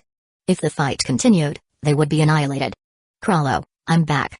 Just as Krallo prepared to turn another page, ready to finish Giant off, a familiar voice called from behind him. Yes, Captain. Krallo smiled. Before I go, a parting gift. He threw the black cloth in his hand. A torrent of cannonballs exploded out of thin air, raining onto the enemy fleet. Boom. Boom. Boom. In the chaos, Kira leapt back onto the extremely evil warship. Giant stood on the bow of her ship, staring up at the towering black warship ahead, and the terrifying pirate flag flying atop its mast. Her expression turned grim. Captain Luyu had arrived. Could this situation possibly get any worse? Vice Admiral Giant. Luyu called out, standing at the edge of his deck. You've been chasing the Dragon Hunter pirates, haven't you? So if you die in the process, that's part of the job, right? He smiled as he said it. You insult me. Giant replied coldly. She knew she couldn't win, but she still had her pride. No, no. That's not my intention at all. Luyu's expression remained casual. But we've only been active for a few months now. You're just standing behind the biggest power, calling it justice. You turn a blind eye to the crimes of the nobles. Talk about justice to civilians, and call it crime when pirates do the same things? That's quite the overreach. The moment he finished speaking, Luyu's aura erupted. And as if answering the call, Najenda, Akam, Krallo, Kuina. Each of them released their powerful presence, all focused on one target, Vice Admiral Giant. Chapter 33, arriving at Lobe Town according to the schedule they had agreed on earlier, Roelke should have finished purchasing supplies by now. Of course, Smoker had already been tossed back to the Navy ship by Najenda. Carrying a Navy officer like that was a liability, it would only attract trouble. Luyu had no plans to kill any of the Navy, either. If they started down that road, there'd be no turning back, the Navy would see them as full-blown enemies. And that was something he wanted to avoid for now. Meanwhile, back on the Navy ship, Giant watched as Luyu's terrifying warship finally disappeared from view. Her strength gave out, and she collapsed onto the deck. Vice Admiral Giant. Are you alright? Were you injured in the fight? A group of officers quickly surrounded her, their faces filled with worry. I'm fine, she said weakly. Return to Lobe Town. She stood up with effort, issued her command, and walked alone back to her quarters. You're just standing behind the biggest power, calling it justice. You turn a blind eye to the crimes of the nobles. Talk about justice to civilians, and call it crime when pirates do the same things? Luyu's words echoed in Giant's mind like a curse. Her belief in justice, shaped since childhood under the guidance of Vice Admiral Tsuru, had begun to crack. She had always known about the ugly side of the world. She'd seen glimpses. But this time, she felt it. The justice they fought for had holes, gaping flaws that couldn't be fixed. The sins of the world government. The corruption of the celestial dragons. The Navy had no jurisdiction over any of it. So, what was justice? Was it the justice of the nobles? The privileged? Or was it the justice of the common people, those who suffered under the very same laws? The word justice emblazoned on the back of her cloak now felt like a cruel joke, a mockery of everything she believed in. Pururu her den mushy rang. Sister Tsuru. Giant took a deep breath, studying her emotions before answering the call. Giant, were you defeated? came Tsuru's voice, calm but concerned. Yes. There was no way I could have won. The Dragon Hunter pirates. They're incredibly strong. Jian didn't try to sugarcoat it. A loss was a loss. Even though Lu Yu had spared her, the truth was undeniable, she had been outmatched. Did something else happen? Tsuru immediately picked up on the strange tone in Jian's voice. She knew Jian well. Despite her usual bluntness, Jian was proud, unyielding. Raised under Tsuru's care, she had a strong spirit and a clear sense of right and wrong. But now, she sounded shaken. The Jian she knew wouldn't just admit defeat so easily. Something must have happened out there, something more than just a lost battle. Meanwhile, on the other side, Lu Yu and his crew had finally arrived at Lobe Town. The starting point of dreams, the place where the pirate king, Goldie Roger, had been executed. To any pirate with ambition, this town was legendary. A place to visit. A place to reflect. Pirate King Roger was executed here? Najunda asked, staring at the town with wide eyes. The guy who found the One Piece and kicked off the whole damage of pirates? She looked both impressed and curious. Well, if we're gonna be a real force, maybe we should start recruiting some crew members. Krallo said casually, scanning the streets. My second squad's just me right now. Yeah, you've got a point. Najunda added. If we want to form a super crew, it can't just be the main combat team. We also need territory. She continued, tapping her chin in thought. We can't just float around forever. Everyone from the four emperors to the warlords has land they operate from. Kuina nodded. Exactly. Having a base may make us a target. But it's necessary. Ababa ababa. Ababa ababa. Akam and Mario were off to the side, mumbling nonsense. They clearly had no clue what to contribute to this kind of discussion. Lu Yu chuckled. Alright, let's hold off on the territory thing for now. Ideally, we'll get 2 bases, one in the Grand Line, one in the New World. As for recruiting squad members, that's up to you guys. He continued, shrugging. You're the captains of your squads. Pick your people. He wasn't about to micromanage, this wasn't that kind of crew.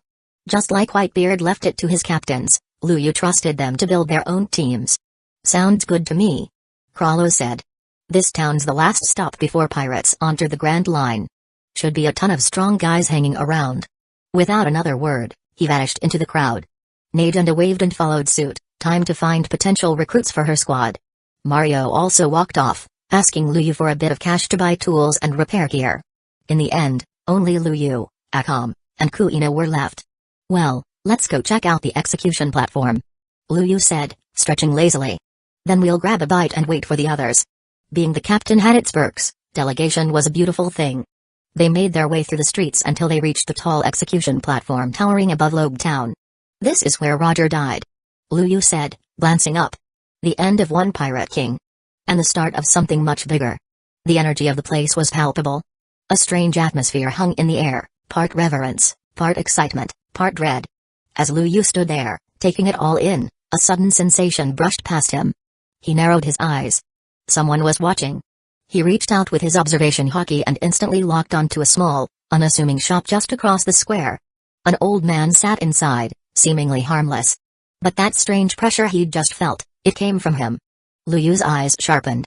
There's someone powerful hidden in there. Chapter 34, Roger's ship doctor, Irwin. Kuina, take Akam shopping. Lu Yu handed her a small box. Here's 30 million Baileys.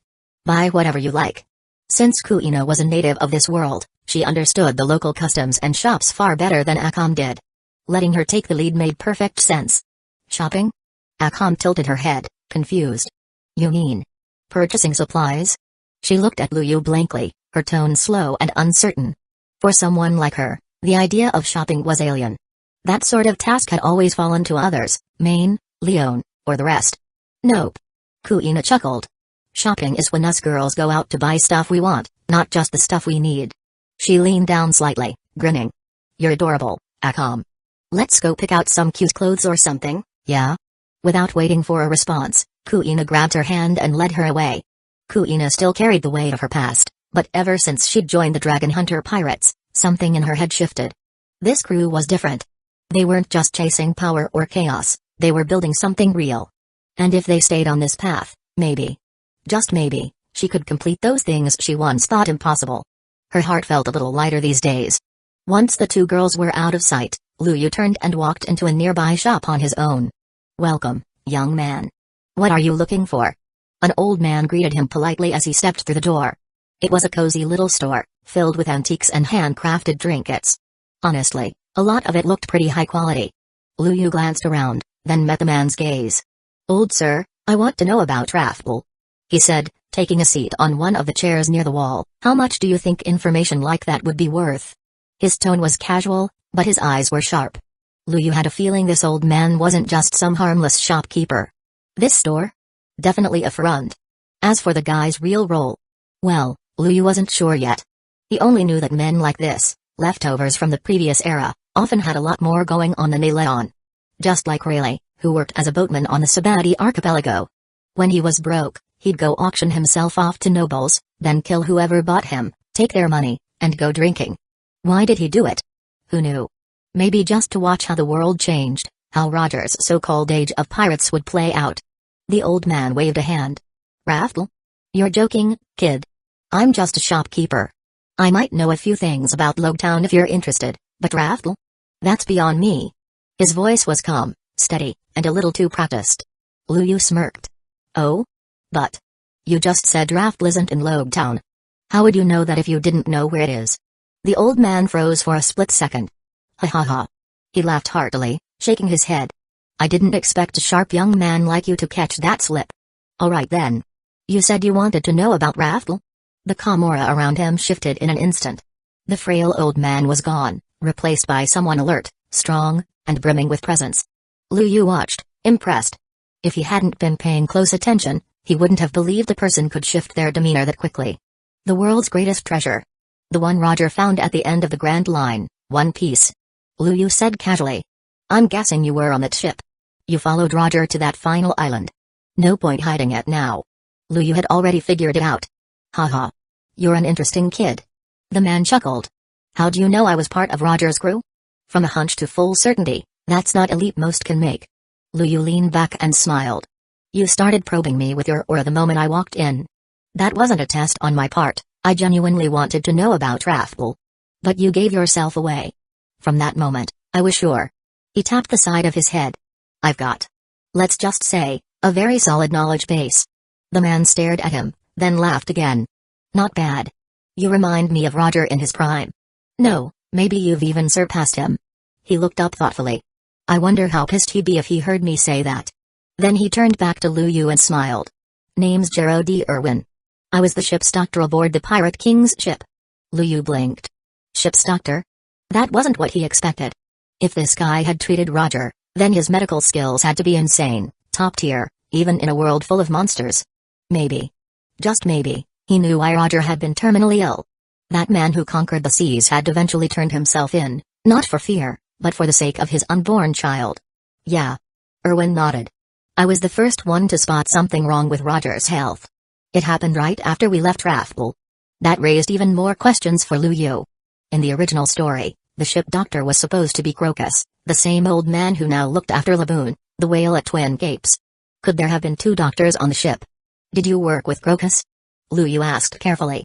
"Yeah. That guy was good at holding Roger's condition in check for a while," Irwin admitted. "But Raffle?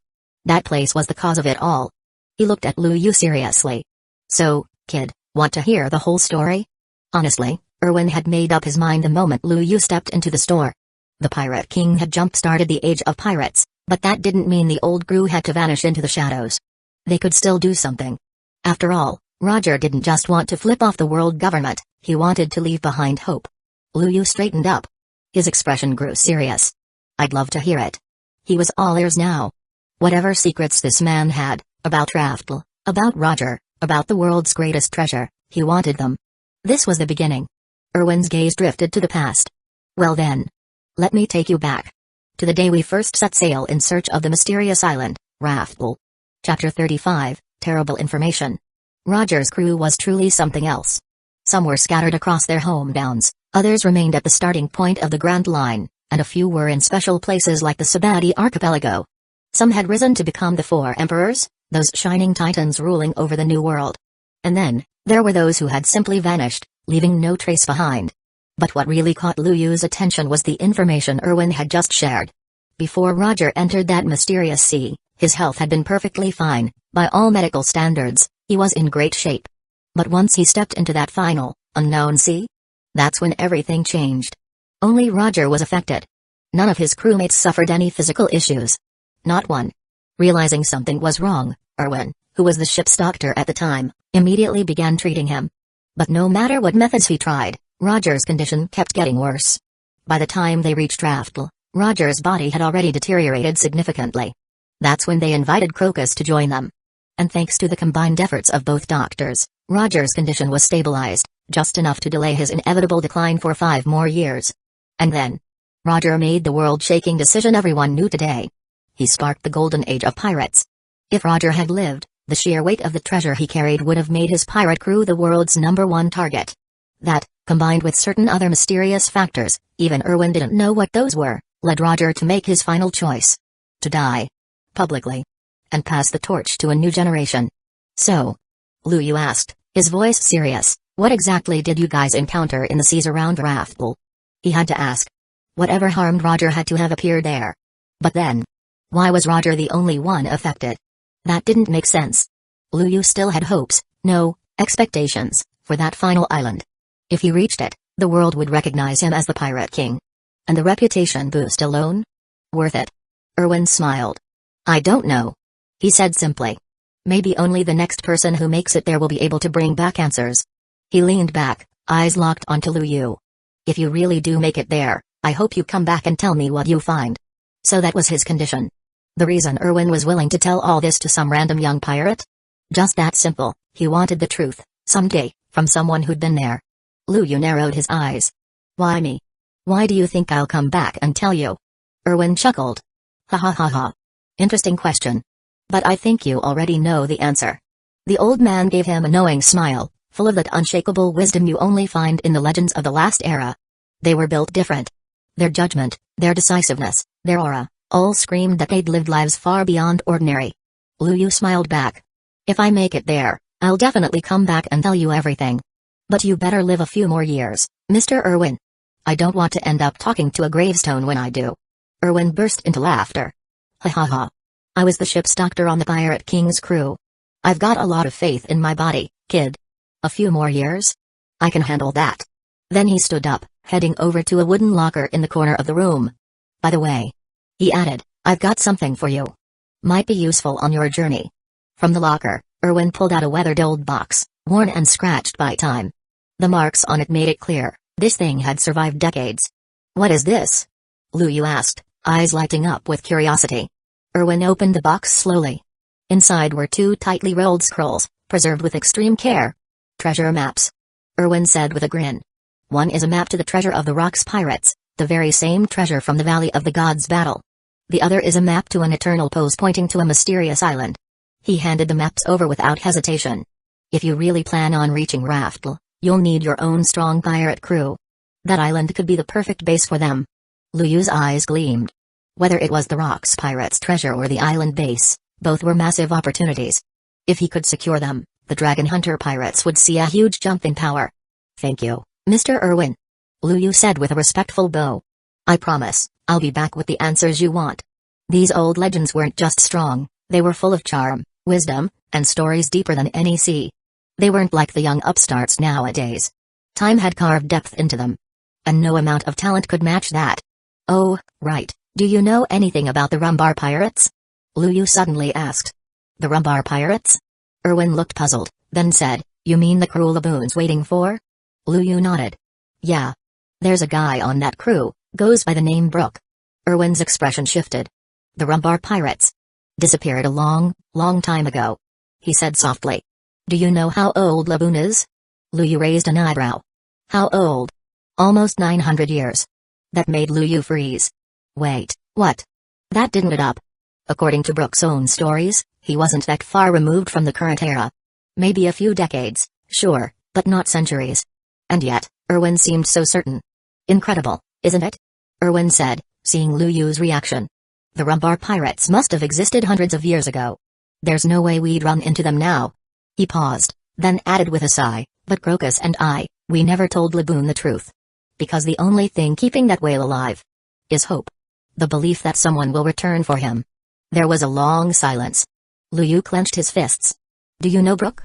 He asked again, this time more carefully. Ever heard of him? Erwin shook his head. No. If someone like that was active in our time, and had any connection to Roger's crew, I'd definitely know. Lu Yu frowned. So Brooks' identity was even more mysterious than he thought. And right now, there was no way to find out the truth. Sorry for bothering you, Lu Yu said as he stood up. Thank you for everything, Mr. Erwin. He took the box, bowed once more, and turned to leave. Erwin watched him go, his expression calm but thoughtful. Chapter 36, Current Situation Analysis, Changes on the Ship. After stepping out of the shop, Lu Yu didn't look back. Even though a million questions were still swirling in his head, he resisted the urge to return and pester Mr. Erwin. Whatever Erwin had hinted at, Lu Yu figured he'd only understand it after living through it himself. So, he left without hesitation. Once he made it back to the street, Lu Yu headed straight for the port. Shopping wasn't really his thing. When he arrived at the harbor, he was surprised to see a large crowd hauling supplies onto the evil warship. Standing at the side, calmly directing the whole operation, was Kiro. Captain. Krallo greeted him with a rare smile as soon as he spotted him. Even though this guy was the textbook definition of black-bellied schemer, Lu Yu trusted his loyalty. And honestly, Krallo's personality had shifted a bit. He seemed more open now, like he'd finally found his element. Krallo, who are all these people? Lu Yu asked, a little confused. Krallo grinned. Them. Pirates who were planning to set sail from here. He paused dramatically. Then they ran into me. And lost. He pulled out his infamous bandit's secret book. Instantly, a list of names appeared in glowing letters. This is an oath-based restriction? Lu Yu raised an eyebrow. Some kind of specialized nin technique, no doubt, binding the losers through a contract. With their names engraved in the book, they were now bound to Krallo. The restriction enforced loyalty, much like the absolute obedience enforced by Lu Yu's system. Krallo nodded. Captain knows his stuff. They're now temp workers for the Dragon Hunter pirates. We can toss them if they outlive their usefulness. For now, they're great for handling chores. He shrugged. A pirate crew needs this kind of practicality, right? Lu Yu chuckled. Fair enough. Honestly, Krallo ditching the Phantom Troop and becoming a pirate didn't feel out of place at all. The guy might have been born for this life. Alright, I'll leave this part to you, Lu Yu said, giving Krallo a nod before heading back to the ship. He noticed there were over 60 new additions, and none of them looked weak. Clearly, Krallo had cherry-picked the strongest from the various crews docked at Logetown. Next up is the Reverse Mountain. Lu Yu muttered to himself. Once they crossed it, they'd officially leave the East Blue behind and enter the Grand Line, the real stage for legends. The other side of the Red Line was the true playground, the first half of the Grand Line. Powerhouses and alliances ruled that stretch of sea. Even the four emperors had carved out territories. Lu Yu knew what he had to do now, make his name echo across the Grand Line. Reputation, stronger crew members, new abilities, and expanding power. None of that could go further in the East Blue. He'd already stirred enough chaos here. If there were secrets left to uncover, he should have found them by now. Time to head into the Grand Line. Lu Yu murmured, eyes scanning the horizon. With our current strength, we're still no match for the Navy or the world government. Hell, even the four emperors would squash us. He opened up his system panel, checking on his progress. From what he could tell, an SS rating probably put him around the strength level of a four emperors. Of course, he still wasn't on red-haired Shanks level yet. And even red hair wasn't crazy enough to take on the world government directly.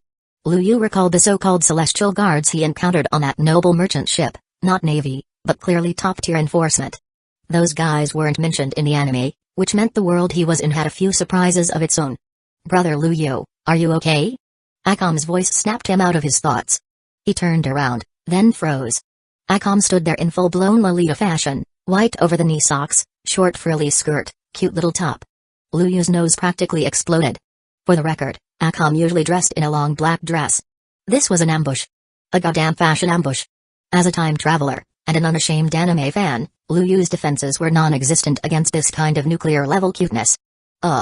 Brother Lu Yu, why's your nose bleeding? Akom blinked innocently. It's nothing. Lu Yu wiped his nose hurriedly. You just look really cute. That's all. I told you Akom would look adorable in that. Kuina appeared beside her, smugly grinning. She herself had changed into something casual yet stylish, her hair tied up, a form-fitting tee, a light jacket draped over her shoulders, and black pants that hugged her legs just right. Lu Yu suddenly had an epiphany. Girls really were a whole different species when they dressed up. Different outfit, whole new person. No wonder all the best tailors were pervy old dudes, They were on to something. Ahem. Kuina, you look great too, he said, quickly changing the subject. But, won't these outfits affect combat? Not at all. Akam and I tested them out already. Kuina replied. But we kinda spend all our money on clothes. She rubbed the back of her neck sheepishly. Ha ha ha. That's fine. Sounds like we need to install some proper wardrobes in the cabin, Lu Yu said with a grin. Right then, Carlo stepped forward and bowed slightly. I can build wardrobes. Using mine in. He raised his hands. Dark box. Two shimmering black cubes materialized behind Kuina and Akam. This space inside is as big as the evil battleship. Should be plenty of room for their outfits. Kuro explained. Also, this materialization technique only requires a one-time payment of an. After that, it's fully functional. He then showed the two girls how to use their new storage spaces. Yeah. Helping women build walk-in closets. That's peak diplomacy right there. Suddenly, the vibe on the ship got a lot more relaxed. When Najenda returned that evening, she brought along a dozen people with her. Not as many as Krallo, but each one of them looked fiercely loyal, like they'd follow her to hell and back. Clearly, she hadn't become a rebel army commander for nothing. Her charisma alone could match Krallo's mind abilities. Once everyone had regrouped, Lu Yu looked around at his crew and smiled. Alright, let's go. Time to head into the Grand Line. And just like that, the ship set sail, straight into the unknown. Chapter 37, Marineford's Reaction, the 7 Warlords of the Sea take action. At that moment, in Logue Town, a new generation of pirates is really coming in strong this time, muttered a middle-aged man, standing atop a tall building, gazing out at the pirate ships sailing toward the reverse mountain. Leading the charge was Lu Yu's infamously evil warship. Behind it trailed ships belonging to pirates subdued by Krallo and Najenda, vessels that had all been united under Lu Yu's banner. A massive pirate fleet stormed into the Grand Line together, an imposing sight not seen in a long while. This was inevitable. Another middle-aged man beside him said with a faint smile. The pirates of the new era were bound to replace the old. Those clinging to power while doing nothing should be swept aside. That's just how progress works. The Navy's operation completely flopped. He continued. One of their vice admirals got taken down by a bunch of rookies. They're not gonna sit still after this. As he finished speaking, a strange grin crept onto his face, before he faded into nothingness, vanishing into thin air. TCH. That old bastard. The man beside him muttered, then glanced one last time at Lu Yu's terrifying flagship. In the next instant, he too disappeared. The east blue, so deceptively calm, hid many monsters beneath its surface. No one truly knew what ancient horrors might be lurking there. Meanwhile, in Maniford, what? Vice Admiral Jian was defeated? How badly was she hurt? Is she okay? Sengoku's voice rose sharply as he reacted to the report from Vice Admiral Tsuru. Jian had grown up right under Sengoku's watch. She was like a little sister to him, not to mention the strong bond he shared with Tsuru herself. Even in his role as Fleet Admiral, this wasn't something he could ignore. She's fine, Tsuru said calmly. The damage to her and her fleet wasn't critical. Giant said the Dragon Hunter pirates utterly overwhelmed her squad. The only reason she's still alive is because they chose not to kill her. If they had gone for the kill, she added grimly, her fleet would have been wiped out, and they would have escaped without a scratch. Though it pained her to admit it, she couldn't deny the facts. It was a bitter pill to swallow. Dragon Hunter pirates. Sengoku repeated, his brows furrowed in thought. We should mobilize the 7 warlords, Tsuru suggested. Hawkeye Mihawk and Crocodile are already near the area where the Dragon Hunter pirates were last seen. Having pirates deal with pirates is our best option right now. Besides, we can use the 7 warlords of the seas to collect intel on this group without risking more of our own forces. Sengoku nodded slowly. The admirals are too valuable to send after some rookies whose captain only has a bounty in the tens of millions. It's not worth the effort. The warlord should handle this. They're not exactly easy to manage. Sengoku muttered under his breath. But fine. Let's put them to work. He pulled out a thick folder and handed it to Tsuru. This just came in from Morgan's. Cost us 100 million Baileys for these photos. Tsuru opened the folder and began reading. A new member of the Dragon Hunter pirates, Kralolia Silver. Doesn't have a devil fruit, but can use bizarre and deadly abilities. Captain of the 1st Division, Najenda. Right hand and right eye injured. That girl with the katana, Akam, is her subordinate. Then there's Susan Oo, Najenda's bodyguard. Huge physical strength and frightening combat ability. Capable of explosive power surges. Sakaimi, Lu Yu's personal guard. Unusual attack patterns, deadly power. Roelki, a swordswoman. strength approaching that of a top-level sword master. Finally, the last photo. Lu Yu, alone on the ship's bow, grinning arrogantly, confident, sinister, and commanding. This was the man leading the dragon hunter pirates. What kind of person could gather such monsters under one flag? And more importantly, what kind of power did he wield? Should we raise the bounty? Tsuru asked quietly. Sengoku shook his head. Not yet. If we raise it now, Crocodile and the others will just go through the motions. We need them motivated. Make it 100 million for Lu Yu. The crew members? Bump them from 60 to 80 million. If the warlords enjoy so many privileges, then they better start earning them. Send out the orders. Contact every 7 warlords of the seas currently in the Grand Line. Assign them missions. Tsuru gave a silent nod. She agreed, this was the best approach for now. Oh, by the way. She added, Garp's already arrived in East Blue. Should we have him pursue the dragon hunter pirates too? Sengoku sighed heavily. Garp might already know Lu Yu. If he wants to chase him, he'll do it on his own terms. Just assign Giant to shadow him. That way, at least we'll know where he is. Just thinking about Garp gave Sengoku a headache. If that old fool would just stick to the Navy properly, things would be so much easier to manage. I'll take care of it, Tsuru said before leaving to make the arrangements. Issuing orders to the warlords, though, that was Sengoku's job. He glanced down again at the information on Lu Yu's crew. A wary expression came over his face. Garp once claimed he'd bring Luffy, Ace, Sabo, and Lu Yu into the Navy. And now? None of them stayed. Ace became Whitebeard's 2nd Division commander. Lu Yu founded his own pirate group, already a rising threat. Luffy just set sail and is already raising hell in East Blue. And Sabo? Missing in action. If Sengoku found out Sabo was now part of the Revolutionary Army, his stress would probably send him to the infirmary. Damn Garp. Reverse prophet, that's what he is. With that, Sengoku picked up the Den Mushi and began dialing. Grand Line, Kingdom of Alabasta Dragon Hunter Pirates, huh? Crocodile stared at the report in front of him, deep in thought. Just another rookie crew, yet the Navy was moving so aggressively. Was there more to them than meets the eye? Still, Crocodile didn't feel too threatened. He wasn't about to underestimate anyone though, not when his own plans were nearing a critical point. Get Baroque works on this, he ordered. I want everything on these newcomers. Names, powers, weaknesses. Don't miss a damn thing. Even if they were just rookies, he'd treat them seriously. That's how you stayed alive. Elsewhere on the Grand Line, atop his iconic coffin ship, Dracula calmly ended his call with Maniford. He had other matters to tend to. He'd deal with this later, if he had the time. After all, the 7 warlords of the sea weren't Navy dogs. Still, the dragon hunter pirates had caught his attention. They were worth remembering. Chapter 38, The Squad Becomes Independent, Crawlo leaves. Lu Yu had officially arrived at the Grand Line. So this is the Grand Line, huh? He muttered, gazing out at the unpredictable sea. Najunda stood beside him, holding up a small device. Here's the log pose we bought earlier, she said calmly. Shall we follow its direction for now? Log pose weren't exactly rare in these waters, but they were necessary for navigation. Yeah, let's stick to the pointer for now. Lu Yu nodded. Then, he reached into his coat and handed Najunda another device. Also, take this eternal pose. It points to the treasure location of the Roger pirates. We'll need it later. Got it. Najunda replied, tucking it away. Just then, Crawlo stepped forward, his eyes full of determination. Captain, he said seriously, can I go explore this world on my own? Lu Yu raised a brow. Thinking of striking out solo? Crawlo nodded. Yeah. I've got my own goals. There are still members of the Phantom Troop I haven't gathered yet. If I'm always following you, I'll be too limited. As the captain of the 2nd Division, I think it's time I formed my own crew. Lu Yu was silent for a moment, then gave a small smile. An independent squad, huh? That's not a bad idea. He looked Crawlo in the eye. But listen, whatever you do, don't tarnish the name of the Dragon Hunter Pirates. Got it? Crawlo smirked.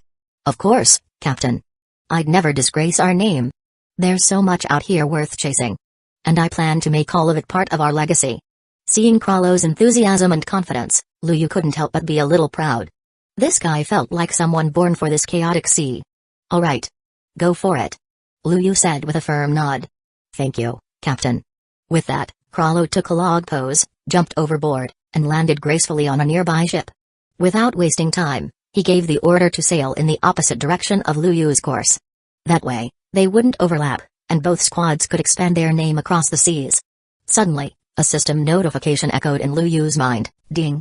The second division of the Dragon Hunter Pirates has officially become independent. Designated name, the Phantom Troop. Reward, plus 20,000 reputation points. All crew members receive a 20% increase to max health. Multiverse roulette unlocked. Lu Yu blinked. Wait, there's a reward for letting divisions operate independently. He instinctively glanced at Najenda. If Nitrade separated too, I'd probably get another reward. But then he looked into her bright red eyes and shook the thought away. Nah, she's way too cute. I'm keeping her close, whether it's for battle or just eye candy. With that, he opened the newly unlocked Multiverse Roulette feature. Greater than, Multiverse Roulette, spend 10,000 reputation points to spin for random items or abilities from across the worlds. Skimming through the prize pool, his eyes widened. Demon bloodlines. That was practically cheating, definitely a game changer. Just then, Roelke returned. Captain, the supplies are stocked. He reported. Our next stop is Velos Island. It's a small town, mostly a supply outpost. No major power controls it. It'll take about 10 days of sailing. Even though they didn't really need more supplies, Roelke had taken the time to scout the area and gather intel, which impressed Lu Yu. Alright, let's stick to the usual route. Lu Yu replied. That way, we won't give the Navy a reason to forget about us. He turned to Najenda. Let's make Alabasta our first major destination. Najenda gave a small nod. Understood. Alabasta wasn't just any island, it was Crocodile's territory, one of the 7 warlords of the sea. More importantly, it was where the ancient weapon Pluto was rumored to be. Crocodile had been searching for Pluto for years. Lu Yu intended to pay him a visit. He was curious about the man's true strength. Fans often joked Crocodile was like the Lao Ji of the One Piece world, always showing up to fight, no matter the opponent. Yet somehow, he got beaten by a newbie Luffy who didn't even know hockey yet. That defeat was still hard to accept. Let's set sail. Najenda announced, snapping everyone back into action. And so, the Dragon Hunter Pirates officially began their voyage across the Grand Line. Meanwhile, a group of captured pirates and Roelke's old crew had gathered on deck, murmuring among themselves. Is this really a newly formed pirate crew? One of them, Maki, asked suspiciously. It feels more like one of those legendary crews from the stories. Maki had been dragged into the crew by Najenda. With a bounty of 23 million Baileys, he used to think he was hot shit. Now, he was doing grunt work, not even recognized as a proper crew member. He wanted to complain, but after seeing the terrifying strength of the official crew members, he kept his mouth shut. Crollo had just sailed off with some of the scariest people Maki had ever met, folks he never would have dared to cross before. And yet, they followed Crollo like loyal dogs. The ones who stayed behind? Even more intimidating. Especially those on the so-called evil battleship. I didn't know much at first. An older man named Well said. He was part of Roelke's original group. But when I joined, there were only 2 people in the Dragon Hunter Pirates, Captain Lu Yu and a leader, Akam. The rest came later. Joined later? Maki frowned. Doesn't seem that simple. Roelke walked over, arms crossed. Though he was officially part of the crew now, he still handled most of the chores and labor. That's what happened when the core members were always off training or planning battles. Roelke. Someone called. Do you know more? Yeah, spill it. Even if we're just handymen, we still want to know what kind of crew we're following. The crowd looked at Roelke, full of curiosity. Chapter 39, Roelke's Propaganda. Seeing the eager eyes around him, Roelke couldn't help but feel a surge of pride. After all, he was the only official crew member here personally acknowledged by Lu Yu. Even better, he'd been gifted a devil fruit by the captain himself. You know, I started off as a nobody. Just a small-time pirate with a bounty of barely over 10 million. Roelke began, puffing out his chest. Now, I've got a devil fruit. I don't know what my current bounty is, but it's got to be way higher than before. He grinned smugly. And this fruit? Given to me by the captain. Damn, I'm jealous. When's the captain gonna hand us a devil fruit? Are you kidding? You think devil fruits grow on trees or something? Still. Are all the higher-ups devil fruit users? Don't think so. I've seen the captain dive straight into the water. The group broke into a low, excited chatter, everyone throwing out questions and guesses, envy clear on their faces. Roelke, standing off to the side, wore a proud smirk. Ahem. He cleared his throat dramatically. The noise died instantly. All eyes turned to him. You guys ever find it odd? He asked, lowering his voice for dramatic effect. The strength of our captain. The strength of the other full-time crew members. They don't match Rocky pirate crew. The others nodded slowly. Yeah, The Dragon Hunter pirates feel way too elite to be a new crew. Their strength is beyond anything I've ever seen. Roelke grinned. They were taking the bait. You know Najenda, right? The new 1st Division captain? It's called Night Trade. And the 2nd Division captain, Krallo, is called Phantom Troop. You think the captain just handed those names out randomly? That hit the curiosity button hard. The handyman stared at him, practically shaking with suspense. Boss Roelke, come on. Just tell us already. Damn, I'm dying to know. Is our crew hiding some kind of insane backstory? Boss, spill it. Roelke pretended to hesitate, then finally leaned in, voice low. I've got a theory. Our Dragon Hunter pirates used to be one of the top pirate crews in the world. Gasps rippled through the crowd. Something must have happened. A major event. They disbanded. Laid low for years. But now, the captain's making a comeback. He's regrouping. He pointed around. Look at all of you. Each of you had your own pirate crew once, right? And now you're just handymen. A few heads dropped in frustration. I had a bounty of 18 million. Now I'm scrubbing floors. Same. I was worth 17 million. Now I do laundry. Join the club. They sounded defeated, but Roelke's voice turned sharp. That's because you haven't earned the right to be full crew yet. I started just like you, cleaning, carrying supplies. A nobody. But the captain saw my potential. Gave me a devil fruit. Promoted me. He paused, letting the moment sink in. You all have a chance. Every last one of you can make it. But you've gotta earn it. Get stronger. Prove yourself. Think about it. If my level is the bare minimum to become an official member. What does that say about the standard of our crew? That means. Someone muttered, eyes wide. We're not even qualified to be trainees. Roelke nodded. Exactly. Which tells you just how strong this pirate crew really is.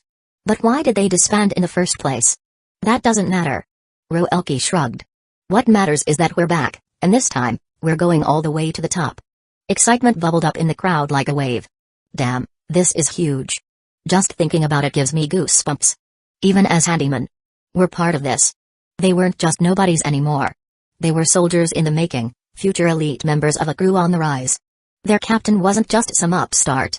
He was a man who once ruled the seas, and now he was gathering his strength again, aiming to conquer the world once more. Even the Navy vice admirals were nothing to him. The atmosphere shifted. No one complained about being a handyman anymore. They were fired up, determined. With time, effort, and loyalty, any of them could rise through the ranks. Maybe even become a cadre one day. Stand at the top of the world. Look down from the peak. And damn, that felt like a dream worth chasing. At that moment, Luyu was lying on a lounge chair on the deck, towel over his face, still catching his breath from a long training session. Ding. Congratulations, host. Your reputation has spread far and wide. Reputation plus 100. Ding. Reputation plus 200. Luyu blinked in surprise. What the hell?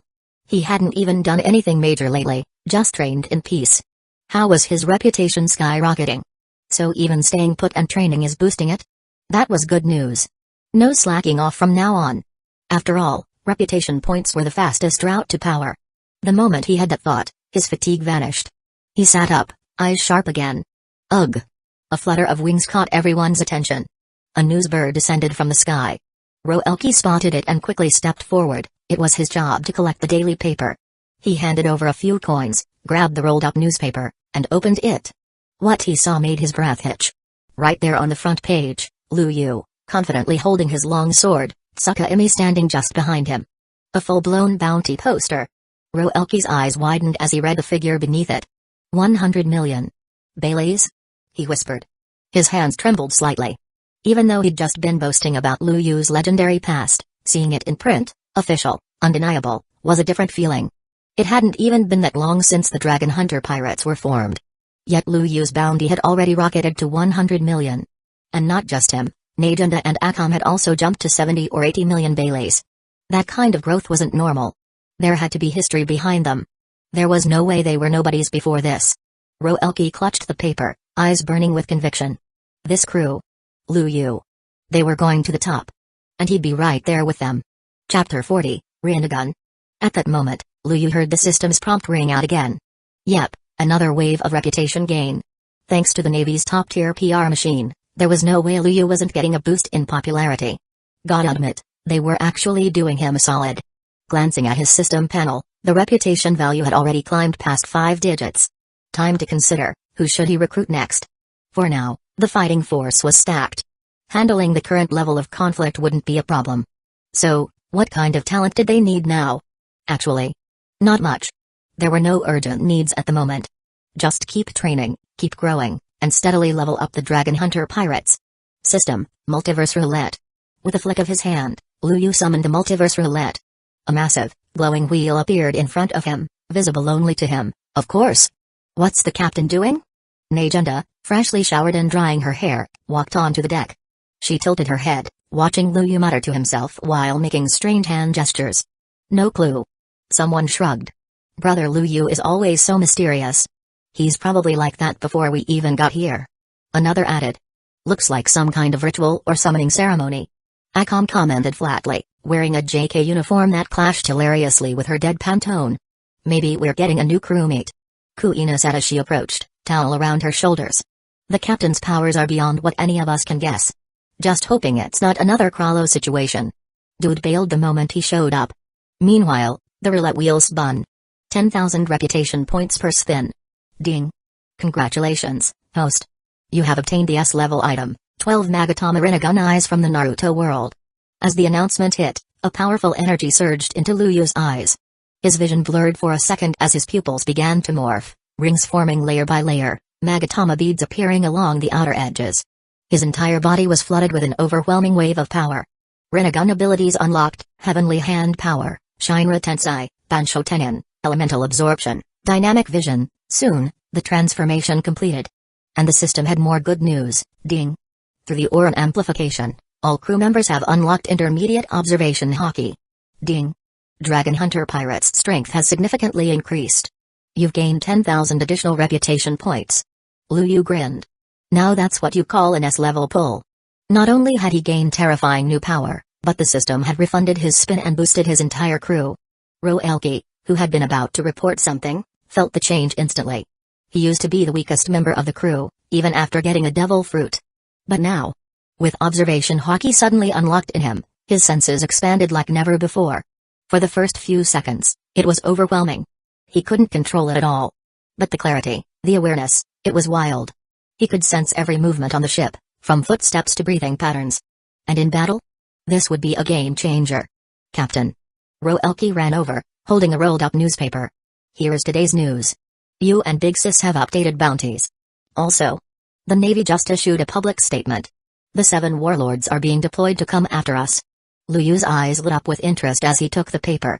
The 7 warlords, huh? Now this is getting fun. His eyes scanned the bounty posters and headlines. So, Crocodile might make a move? Using the warlords as stepping stones wasn't a bad idea.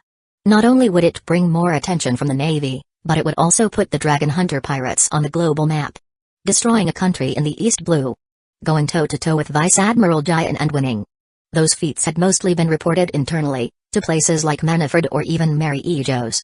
But in this era, it wasn't just the government's recognition that mattered. Pirate reputation was just as important. Once their name really got out there, their influence and strength would snowball together, and that, for Lu Yu, was the true path to power. Captain, should we go confront these so-called warlords head-on? Najunda asked, feeling the new strength pulsing within her. The ritual Lu Yu had just performed clearly wasn't just summoning. It had strengthened everyone. Najunda could feel it in her bones. The 7 warlords? Akam tilted her head, hugging her more same. Want me to bury them all? The way she said it, so sweet and serious, was both adorable and mildly terrifying. Kuina, however, looked a little more serious. The 7 warlords of the sea. Officially known as the 7 warlords of the seas. They're 7 infamous pirates chosen by the world government and given legal rights to plunder. In return, they work to balance the power of the 4 emperors. In short, they're strong. Really strong.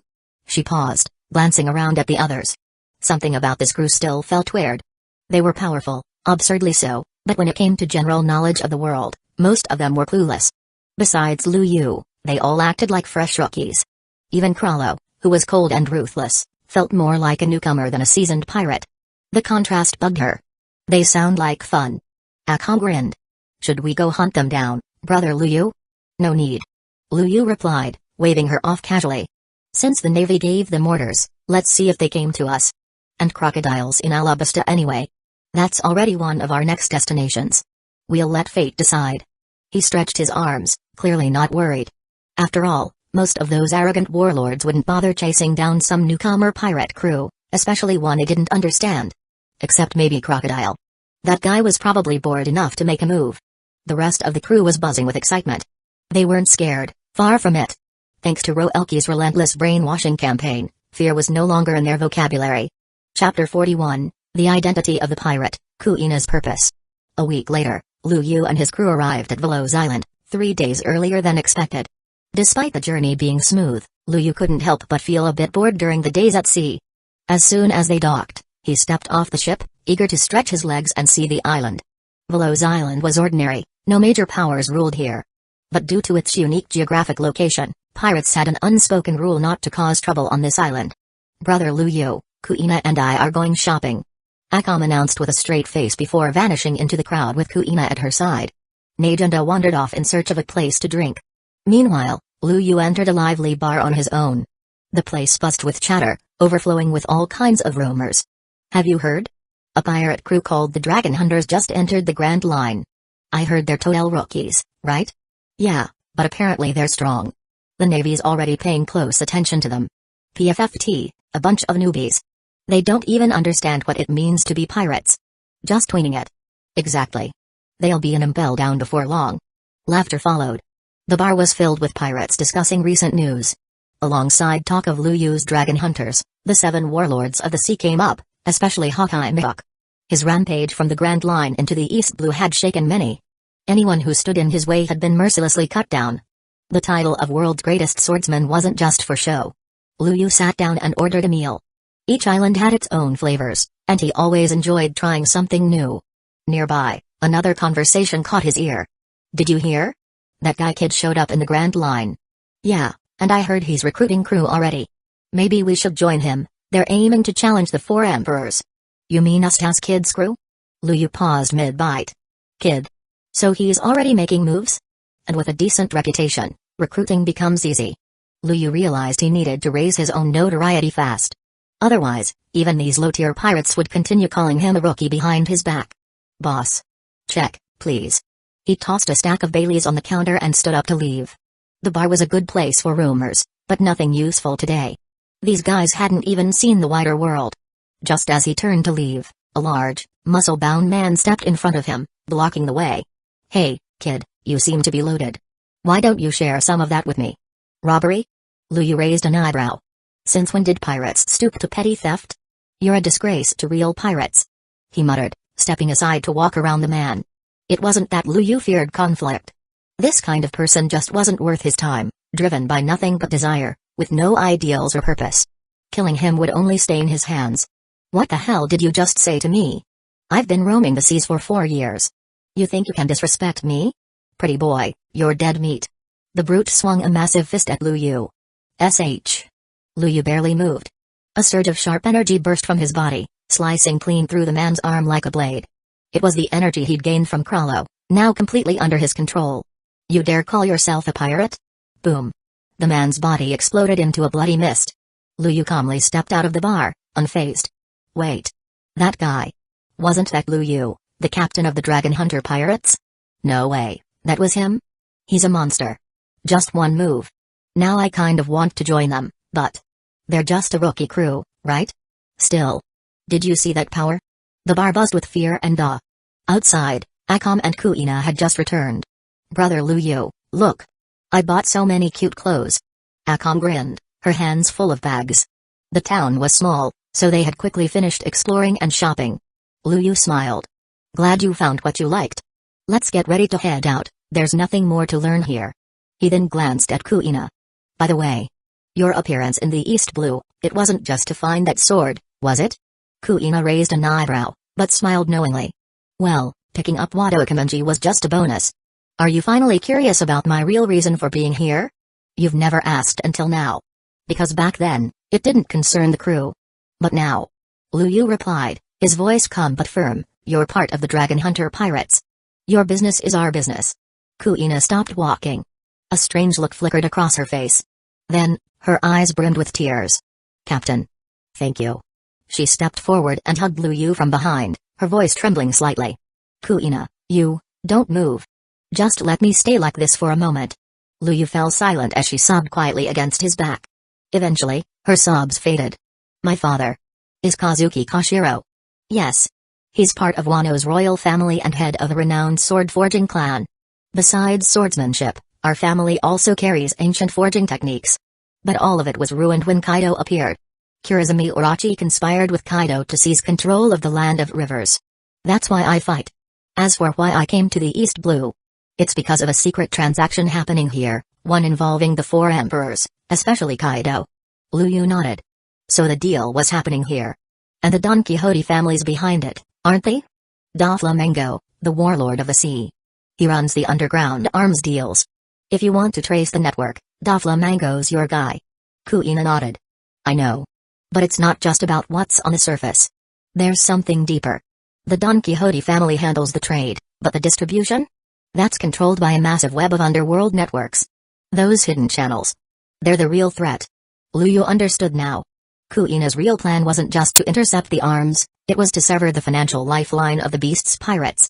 Crush the trade networks, and force Kaido to redirect his attention away from Wano. A bold plan. And one Luyu would help see through. Chapter 42, Ace. After hearing what Kuina said, Luyu fell into deep thought. Most of the arms deals going around were purchased by powerful allies, and even the world government was a customer. The central figure behind this web of illegal trades was none other than Don Quixote Doflamingo, one of the 7 warlords of the sea. If Luyu made a move against Doflamingo now, it wouldn't just be about taking down a warlord. The ripple effect would reach the world government itself. And once that happens, they'd slap a bounty on his head without hesitation. If the Navy sent an admiral, combined with the world government's influence and might, the Dragon Hunter pirates wouldn't stand a chance. Kuina, don't worry about that for now. Luyu said calmly. When the world government created the warlord system, they already chose to abandon the allied nations and other kingdoms. What they care about is balance, keeping the 3 major powers in check. But outside of that structure, new pirate groups like us. We're the wild cards. Of course, the Revolutionary Army is also a factor. He added. But even with their strength, they're still hiding in the shadows. That's why we need to move carefully, step by step. When we reach the New World, I'll take you to tear down the so-called Underground Empire. But not yet. Luyu's voice was steady, but firm. Kuina's determination was admirable, but the path she was eyeing was one that touched the very core of this world's power balance. Anyone who poked at that power structure too early was marked for elimination. And Luyu wasn't planning to spend his life being hunted across the seas. I understand, Captain. Kuina said softly. She let go of him, wiping away the last of her tears with a smile. Seeing her like this, Luyu nodded in approval. Together, the 3 of them made their way back to the ship. Captain. We found an incredible pirate. Just as Luyu stepped on deck, Roelki rushed over, visibly excited. He had stayed behind to guard their warship, the evil warship. After all, a ship this magnificent couldn't just be left unguarded. Incredible pirate? Luyu raised a brow. Aren't there already enough incredible pirates on this ship? Roelki froze for a second before scratching his head. Well. Yeah, I guess we are kinda amazing too. But seriously, Captain, we found the 2nd Division commander of the Whitebeard Pirates. Fire Fist Ace. Luyu's expression shifted. Ace? The son of Goldie Roger. And the godson of Whitebeard? Also a member of the D clan. He muttered. The one who'll trigger the summit war in the future. Luyu quickly sifted through everything he remembered about Ace. Why was Ace near the East Blue? Could he be trying to visit Luffy before chasing down Blackbeard? Or, more likely, knowing Ace's direction-challenged personality, he just wandered here by accident. As for tracking Blackbeard, it probably depended more on dumb luck than any real plan. Fire Fist Ace, huh? Luyu smirked. Invite him aboard. We're old friends. Back in Foucault Village, he used to mess around with those 3 troublemakers all the time. Everything back then was to save money and prepare for their own journeys to sea. During that time, he'd grown close with Luffy, Sabo, and Ace, and almost became a regular victim of Garp's love-fueled training. Since Ace was here, why not catch up? But Captain. He's the 2nd Division commander of the Whitebeard Pirates. Roelki said hesitantly. His bounty is 550 million Baileys. You really think he'll come? Roelki didn't doubt Luyu's strength, he knew their captain could take on monsters. But still, Ace's connection to Whitebeard added a dangerous layer. Luyu simply grinned. He's my brother. He'll come. Then he turned toward the ship. Susan Sakaimi, get a feast ready. We're having a guest tonight. Understood, Captain. The two chefs responded in unison. Both had become the culinary backbone of the Dragon Hunter pirates. Their skills were top-notch, far better than Akom's, though hers wasn't bad either. All right, I'll go get him. Roelke said, bolstered by Lu Yu's confidence. Lu Yu's easygoing smile made it clear, he wasn't joking. Roelke set off to bring Ace to the ship. Huh? Dragon Hunter pirates? Ace raised an eyebrow. That new pirate crew? Never heard of them. His main priority right now was Luffy. Well, that and chasing down Blackbeard, though that idiot was annoyingly hard to pin down. Blackbeard had been laying low for a while now. Maybe he was hiding because of internal Whitebeard politics, or maybe he was scared. Either way, Ace wasn't interested in dealing with other pirates. Mr. Ace, our captain said you're his brother. Roelke pressed. He's invited you to dinner, please don't refuse. Roelke had expected to be intimidated, maybe even grovel a little in front of Ace. But as he stood there, all he could feel was pride. He was a member of the Dragon Hunter pirates. And that meant something. His brother? Ace blinked. Then he laughed. Haha. I'm my old man's son. Wait, did Whitebeard adopt this guy too? Well, now I'm curious. Let's see who this brother is. Ace followed Roelke back to the Extreme Evil Warship 7. After all, his old man had a habit of picking up sons like seashells on a beach. Maybe this crew was one of them. Damn. This is a nice ship. Ace said, admiring the sleek design. Your captain's got good taste. Then, something hit his nose. Whoa, what is that smell? He turned and saw a massive feast laid out across the table. Is this all for me? Ace's eyes sparkled. Food was always the way to his heart, and right now, his stomach was winning. He forgot all about pirate crews and rivalries. Some things never changed. Ace, Luffy, and Sabo were still gluttons at heart. Yo, Ace. Long time no see. A familiar voice called out. Ace froze. Lu Yu? He turned and burst out laughing. You're the captain of the Dragon Hunter pirates? When did you become one of the old man's sons? Roelke blinked in shock. Wait. Lu Yu was Whitebeard's son? But if that were true, why start his own pirate crew? Lu Yu waved off the idea. Nah. I'm not Whitebeard's son. Your old man's just getting old and forgetful. I heard that. Ace joked. Say that again and I'll punch you. Lu Yu chuckled. Alright. Come eat. Ace grinned and plopped down at the table. Chapter 43, Ace joins the crew. After that, the two didn't talk much. Ace was focused on the food in front of him, and Lu Yu followed suit, digging in. There was still that old saying, no talking while eating, no talking while sleeping. And surprisingly, Ace had picked up some manners from Ms. Makino back in the village. Soon enough, the entire table was cleared. Plates emptied. Bottles drained. Ace leaned back, patting his full stomach as he let out a satisfied burp. Normally, after a big meal, he'd been knocked out and snoring within minutes. But Lu Yu's food? Nah, it didn't make him sleepy, it was too damn good. Lu Yu. Who's your chef? Ace sat up, eyes gleaming. Can I buy them off you? I'll pay 100 million. Lu Yu raised an eyebrow, lips twitching. Oi, are you half asleep or just dreaming with your eyes open? He put down his chopsticks and let the ship's crew clear the table. My people aren't for sale, you idiot. Then his tone shifted slightly. Anyway. Have you found any leads on Blackbeard? Hearing that name, Ace's expression darkened. Meanwhile, the crew cleaning up gave subtle glances toward the two. Seeing their captain casually chatting with Firefist Ace, a man with a 500 million bounty, was surreal. Some of them couldn't believe their eyes. This was Ace. That Ace. And he'd even said thank you to the ship's handyman. They were floored. That single word, coming from someone of his caliber, made them feel like their role on the ship mattered. Of course, what they didn't know was, Ace was just that kind of guy. Polite by nature. You know what's crazy? Ace muttered. That bastard Teach. I can't believe what he did. I haven't tracked him down yet, but word is, someone spotted him in Alabasta. I'm heading there next. Alabasta, huh? Lu Yu leaned back. Crocodile's turf. If you go poking around there, you'll end up on the Sandgator's radar. Ace snorted. Crocodile? Whatever. I'm not there to stir up shit with him. I just want to find Teach. By the way, when did you head out to sea? He asked, glancing around at the impressive crew. And you already formed such a strong group? Your crew's no joke. That girl with the sword, the one with the red eyes. Even those who just served the food gave me chills. Lu Yu smiled, watching Ace take it all in. Gone was the kid from Fuusa village who needed protection. Now, Lu Yu's strength was something even Ace couldn't fully grasp. I left the same day Luffy did. Lu Yu said casually. If my guess is right, he should be nearing the Grand Line by now. Ace blinked. Luffy. He really went out to sea? Lu Yu nodded. Yep. And he's not alone. That idiot's got a solid crew behind him. Ace stared for a moment, stunned. So both Lu Yu and Luffy had set out on their journeys. Damn. Even that fool Luffy was carving his own path now. Hey. That little troublemaker actually got himself a crew. Ace said with a laugh. That's wild. Speaking of dreams. He added, you became a pirate. Are you aiming for the Pirate King title too? He didn't finish the thought but locked eyes with Lu Yu. Lu Yu grinned. Raffle? Nah. My goal's pretty simple. I want the Dragon Hunter pirates to reign supreme over the entire sea. The one who'll become Pirate King is Luffy. Ace froze for a beat, then burst out laughing. Ha.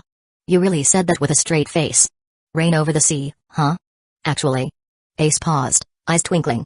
Since you're also chasing Blackbeard, wanna tag along with me? We could sail together. Maybe even go check in on Luffy. Though Ace considered the Blackbeard hunt a personal mission, sailing alone had started to feel empty. Sure, he'd met cool people here and there, but he always ended up parting ways. Lu Yu, though? They were practically brothers. Sail with you? Lu Yu raised a brow. You just don't want to steer your own damn ship, do you? Ace grinned sheepishly. Lu Yu sighed. Fine. You can come with me. But listen up, on my ship, you're part of my crew. You make that clear to anyone who asks. I don't want people confusing us with the Whitebeard pirates. His voice was firm. The Dragon Hunter pirates were building their own name. He wasn't about to let that reputation be split or overshadowed. Yeah, got it. Besides. Ace smiled. Sailing with my brother again? Hell yeah. Get lost. Lu Yu rolled his eyes. You just can't stay away from my cooking. Oh, and don't forget. He added, you're paying for your meals. PFFT, ha ha ha. Ace laughed so hard he nearly choked. You saw right through me. The two of them stood there, cracking up like a couple of fools. From a distance, Kuina, Najunda, and Akam watched silently. When did the captain get this side to him? Najunda asked, genuinely puzzled. I thought he was the super serious type, always calm, always steady. Kuina smiled softly. Maybe this is his real personality. And honestly, I kind of like it. Seeing Lu Yu loosen up like this made him feel less like some untouchable powerhouse, and more like a real, young man. Brother Lu Yu is so handsome when he laughs. Akam said dreamily. Kuina and Najunda exchanged a quick look, both sighing internally. They admired Lu Yu too, of course. But Akam? She was blatant about it. Still, they couldn't blame her. Young, powerful, skilled, and with a personality like that? How could anyone not be drawn to him? But most of the time, they kept those feelings buried. He was their captain, after all. On the other side of the ship. You hear that? One crew member whispered. Ace, the Fire Fist Ace, called our captain brother. Isn't he the 2nd Division commander of the Whitebeard pirates? I also heard the captain is related to Vice Admiral Garp, the Navy hero himself. No wonder the captain's so damn strong. Even his background is next level. Excitement rippled across the crew like wildfire. Their respect and loyalty for Lu Yu, already high, just skyrocketed. Chapter 44, New Plan, Join Forces to Hunt Down Blackbeard. Soon, Lu Yu and Ace stood at the bow of the ship, catching up and sharing stories from their recent adventures. Ace, in particular, talked a lot about the Whitebeard pirates. It was clear he had only one goal, recruit Lu Yu into the crew. But in the end, he gave up. Lu Yu had no interest in joining another pirate crew. He made it clear, he wanted the Dragon Hunter pirates to rise and stand atop the world.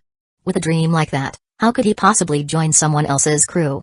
Still, Ace wasn't ready to give up hope just yet. What if Lu Yu met Whitebeard and was captivated by the old man's charm? Ace thought it was possible. Roelki. Go buy out every damn drink you can find on this island. Lu Yu suddenly shouted. We're throwing a party, Ace is officially aboard. Let's celebrate. It's about damn time we had a real banquet, anyway. We've been together this long and haven't even had a proper one. As he spoke, Lu Yu tossed out a few heavy boxes. Inside was a whopping 2 billion Baileys. More than enough for a legendary party. As for the rest, Roelki, you handle it. Got it, Captain. Roelki grinned wide. You heard the captain, boys. Go grab some drinks. It's party time. Hell yeah, Captain's the best. Long live the captain. The crew roared in excitement and scattered toward the island, ready to raid every tavern and market. Soon, they set up a barbecue grill right on the beach by the port. They began grilling every type of food they had, with Susan Oo and Tsuka'imi taking the lead behind the flames. The rest of the crew helped however they could. Soon, the scent of roasted meat and spices filled the air. It had to be said, being a pirate, having the sea as your playground, your strength as your backbone, you could live as freely as the wind. Of course, only as long as no danger loomed nearby. But even if you stayed landlocked in some village, town, or kingdom, you weren't necessarily safe. These days, many nations were just puppets controlled by corrupt nobles. The common folk? They had no rights at all. That's part of the reason so many people flooded to the seas after the golden age of pirates. Becoming a pirate was often their only shot at true freedom. And so, the banquet raged on, for 3 full days. On the 4th day, Lu Yu turned to Ace with a serious look. Ace. Do you have any intel on Blackbeard? If you're planning to hunt him down, you need to know what you're walking into. Ace clenched his jaw. Blackbeard. That bastard wouldn't have stood a chance if it weren't for a sneak attack. If I can just find him, I'll take him down. No doubt. He spoke with confidence.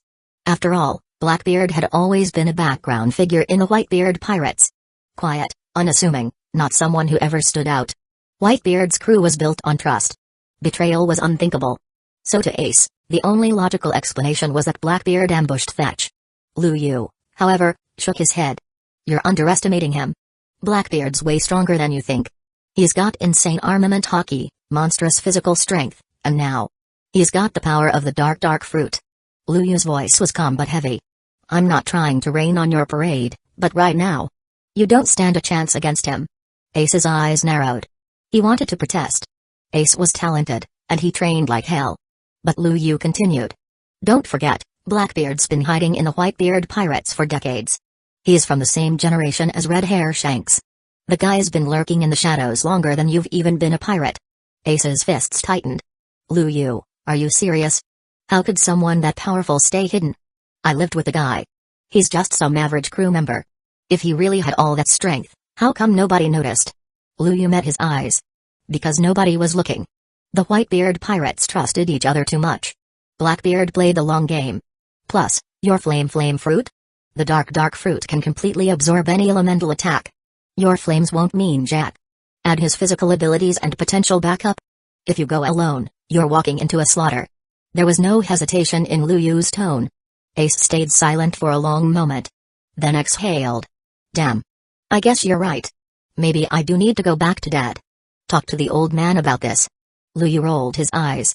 What, you gonna run back with your tail between your legs now? As my brother, if you embarrass yourself, that's my reputation on the line too. He smirked. Since you've run into me, why don't we handle Blackbeard together? Ace froze. Then burst into laughter. Lu Yu. Just come with me to meet Dad. You'd fit right in. He'd love you. We could be brothers again under Whitebeard. Hell no. Lu Yu snapped. You've been brainwashed, haven't you? That old man adopts sons like he's collecting Pokemon. What, you planning to take Luffy to him next? Gonna make him Whitebeard's third son or some crap? Ace blinked in surprise. How'd you know? Because, yeah. That was the plan. You're hopeless. Lu Yu sighed. Whatever. Let's stick to the plan for now, hunt down Blackbeard. We'll worry about your dad issues later. He waved his hand dismissively. Ace, still grinning like a kid, asked, alright, but what's for dinner tonight? The rest of the Dragon Hunter crew had been watching from the sidelines, completely lost. The conversation between Lu Yu and Ace had touched on some seriously deep stuff, secrets of the sea, betrayals, power struggles. Yet they came to such a major decision so casually. Roelke, on the other hand, looked like he'd just seen a god. His eyes sparkled with admiration. His captain had just rejected the Whitebeard pirates. Whitebeard, the man known as the strongest in the world. And Lu Yu turned him down without blinking. From that moment on, Roelke didn't just respect Lu Yu. He worshipped him. And of course, he wasted no time spreading that hype to the rest of the crew. This method? Wildly effective. Lu Yu's reputation points started ticking upward like crazy. Chapter 45, The Shrewd Miss Valentine, Ace, and Lu Yu. As the evil battleship made its way toward the Grand Line, another ship appeared in the surrounding sea, this one belonging to Mr. 5-Gem, a member of Baroque Works. So the Dragon Hunter pirates are actually connected to the Whitebeard pirates? Gem muttered, brows furrowed. He turned to the girl beside him. Miss Valentine, report this to boss. If these guys were sent by Whitebeard, then the Navy's just trying to use us as cannon fodder. He added with a sigh. Even with Crocodile's backing, one of the 7 warlords of the sea, and their own solid combat strength, Jem knew the harsh reality. Compared to a giant like the Whitebeard pirates, they were ants. Worse, the intel they'd gathered said the captain of the Dragon Hunter pirates, Lu Yu, already carried a bounty worth of 100 million. Baroque Works agents like them were only worth a little over 10 million each. They weren't even in the same league. And now? They had Fire Fist Ace on the Dragon Hunter pirates' ship, a man with a staggering bounty of 550 million. Jem sighed. We're not fighting them. That'd just be asking to die. I know. Makita, aka Miss Valentine, nodded and immediately contacted Crocodile. At that moment in Alabasta, Crocodile was still buried in his investigation of the ancient weapon, Pluto. That was his only reason for staying there. We've tracked the Dragon Hunter pirates, Miss Valentine reported. But it seems like they're connected to Whitebeard. Fire Fist Ace is on board their ship now. Do we proceed? Nico Robin appeared beside Crocodile, smiling faintly. She and Crocodile had a working arrangement, he protected her, and she translated the poneglyphs for him. Robin was well aware of Crocodile's ambitions, but she had no other options. No matter where she went, people who knew her true identity would try to turn her in for the bounty. She'd seen too many betrayals to trust anyone now. There was no loyalty between her and Crocodile, just mutual benefit. Whitebeard? Crocodile paused. Though he wasn't afraid of the Emperor himself, he didn't want his plans disrupted by one of the 4 emperors, not now, when he was so close to securing Pluto. Once he got his hands on the weapon, he planned to destroy everything in his path. Such power had to belong to him, and only him. Forget the Dragon Hunter pirates for now, he finally said. Then his gaze shifted toward Robin, a calculating smile on his lips. Nico Robin. I think it's about time you pull your weight, don't you think? Robin stiffened. That name, Nico Robin, was one she kept buried. Crocodile had never called her that before. He always referred to her as Miss Sunday. Ever since she accepted his protection, she'd gone by her alias. Hearing her real name now, that was a threat. He was done being patient. The intel I provide comes from you, remember? Robin responded coolly. If you give me better information, I'll deliver better results. Even though she knew if Crocodile ever got Pluto, it would bring destruction across the world, she didn't have the luxury to care right now. Fine. Crocodile said, waving a hand. Contact them. Tell them to return. And don't worry about the Navy. He added. I'll handle those bastards. Robin exhaled silently, then turned and left the room. Back on the evil battleship. They're gone. Ace said, standing beside Lu Yu at the bow of the ship. Looks like we won't be fighting today. He sounded disappointed. Since setting out, they'd known someone was tailing them. But now, their stalkers had disappeared. Kind of boring, honestly. Lu Yu smirked. You've gotten pretty strong, huh? Fire Fist Ace. A 550 million bounty. Whitebeard 2nd Division Captain. You've come a long way. Ace blinked. You think you've changed less? He glanced at the crew behind Lu Yu, then shook his head. Alright, what are you getting at? Spit it out. You've got that scheming look again. The two had grown up together, Ace could see through him easily. Lu Yu grinned. I am older than you. So you should be calling me big bro, right? Ace raised an eyebrow. How about this? Lu Yu said, eyes gleaming. Let's fight. If you win, I'll call you big brother from now on. If you lose, no more excuses. Deal? Ace's gaze sharpened. He remembered saying the same thing to Lu Yu years ago, to settle who the big brother was with fists. Back then, Lu Yu had refused. But now he was the one bringing it up? Alright. Ace said without hesitation. There's a deserted island up ahead. Let's settle it there. And don't you dare back out. Lu Yu chuckled, the corner of his mouth curving into a sly smile. He knew Ace was proud of his brothers. If Lu Yu beat him here, Ace would have no choice but to recognize him publicly. Having someone like Ace, famous and powerful, talking him up? That'd be a huge boost to Lu Yu's rep. Before long, the two disembarked and made their way to the small island. Back on the ship, the rest of the crew watched from the deck. Najenda, who do you think's gonna win? Lu Yu or Ace? Akam asked, eyes fixed on the two figures in the distance. Najenda smirked. Come on. You think our captain would ever pick a fight if he thought he'd lose? Even if there's only a 1% chance of losing, he'd never take the risk. She added confidently. Just wait, he's got this. Akam looked thoughtful, but Kuina chimed in with a more cautious take. Don't underestimate Fire Fist Ace, she said. He's one of the top new generation pirates. In just a few years, he's already faced the Red Hair Pirates and went after Whitebeard himself. Sure, he lost, but he still earned a 2nd Division captain's spot afterward. That's huge. The flame fruit is a Logia-type devil fruit. That firepower has turned him into a nightmare for other pirates. Kuina had more knowledge about the seas than the others, and she couldn't help feeling a little nervous for Lu Yu. Najunda, meanwhile, just smiled. Sounds like he's got a pretty legendary journey of his own, she said, sitting on the railing with a cup of coffee from Susan Oo in hand. But either way, those two. I don't think either of them plans to lose. Chapter 46, Ace explodes. On a quiet, isolated island, 2 figures stood facing each other. The air between them crackled with tension. Lu Yu, I know you've made serious progress, Ace said, his eyes narrowing. You've built a solid pirate crew too. But if you think you can take me down easily, you've got another thing coming. As he spoke, flames ignited in his palm, just a small ball of fire, but the heat it radiated distorted the surrounding air. This wasn't just for show. The temperature alone could burn an ordinary person to ashes. The power of the flame fruit, huh? Lu Yu muttered with interest. Ace, show me what that fire fist of yours can really do. Without waiting, Lu Yu unsheathed the Tame no Habakiri. With a single, clean slash, the surrounding grass and trees were cut down, clearing the battlefield instantly. A swordsman, huh? Ace raised a brow. I wonder who's stronger between you and Vista from the Whitebeard Pirates. But you're losing today, Lu Yu. And after that, you're coming with me. Join my crew, and maybe then you'll find the answer. He grinned and mimicked a pistol with his fingers. Fire a gun. Toot toot toot. Flames exploded from his hand, turning into countless bullets of fire that flew at terrifying speed, each packed with deadly force and piercing power. Rinnegan. Lu Yu activated his ability instantly. Thanks to the enhanced dynamic vision and his observation hockey, every single flame bullet's path became crystal clear to him. He didn't dodge. He didn't flinch. He just stood tall, calm, and walked straight toward Ace. The fire bullets whizzed past him, deliberately missing his body as if the flames themselves feared to touch him. You didn't dodge at all? Ace muttered, stunned. Fire fist.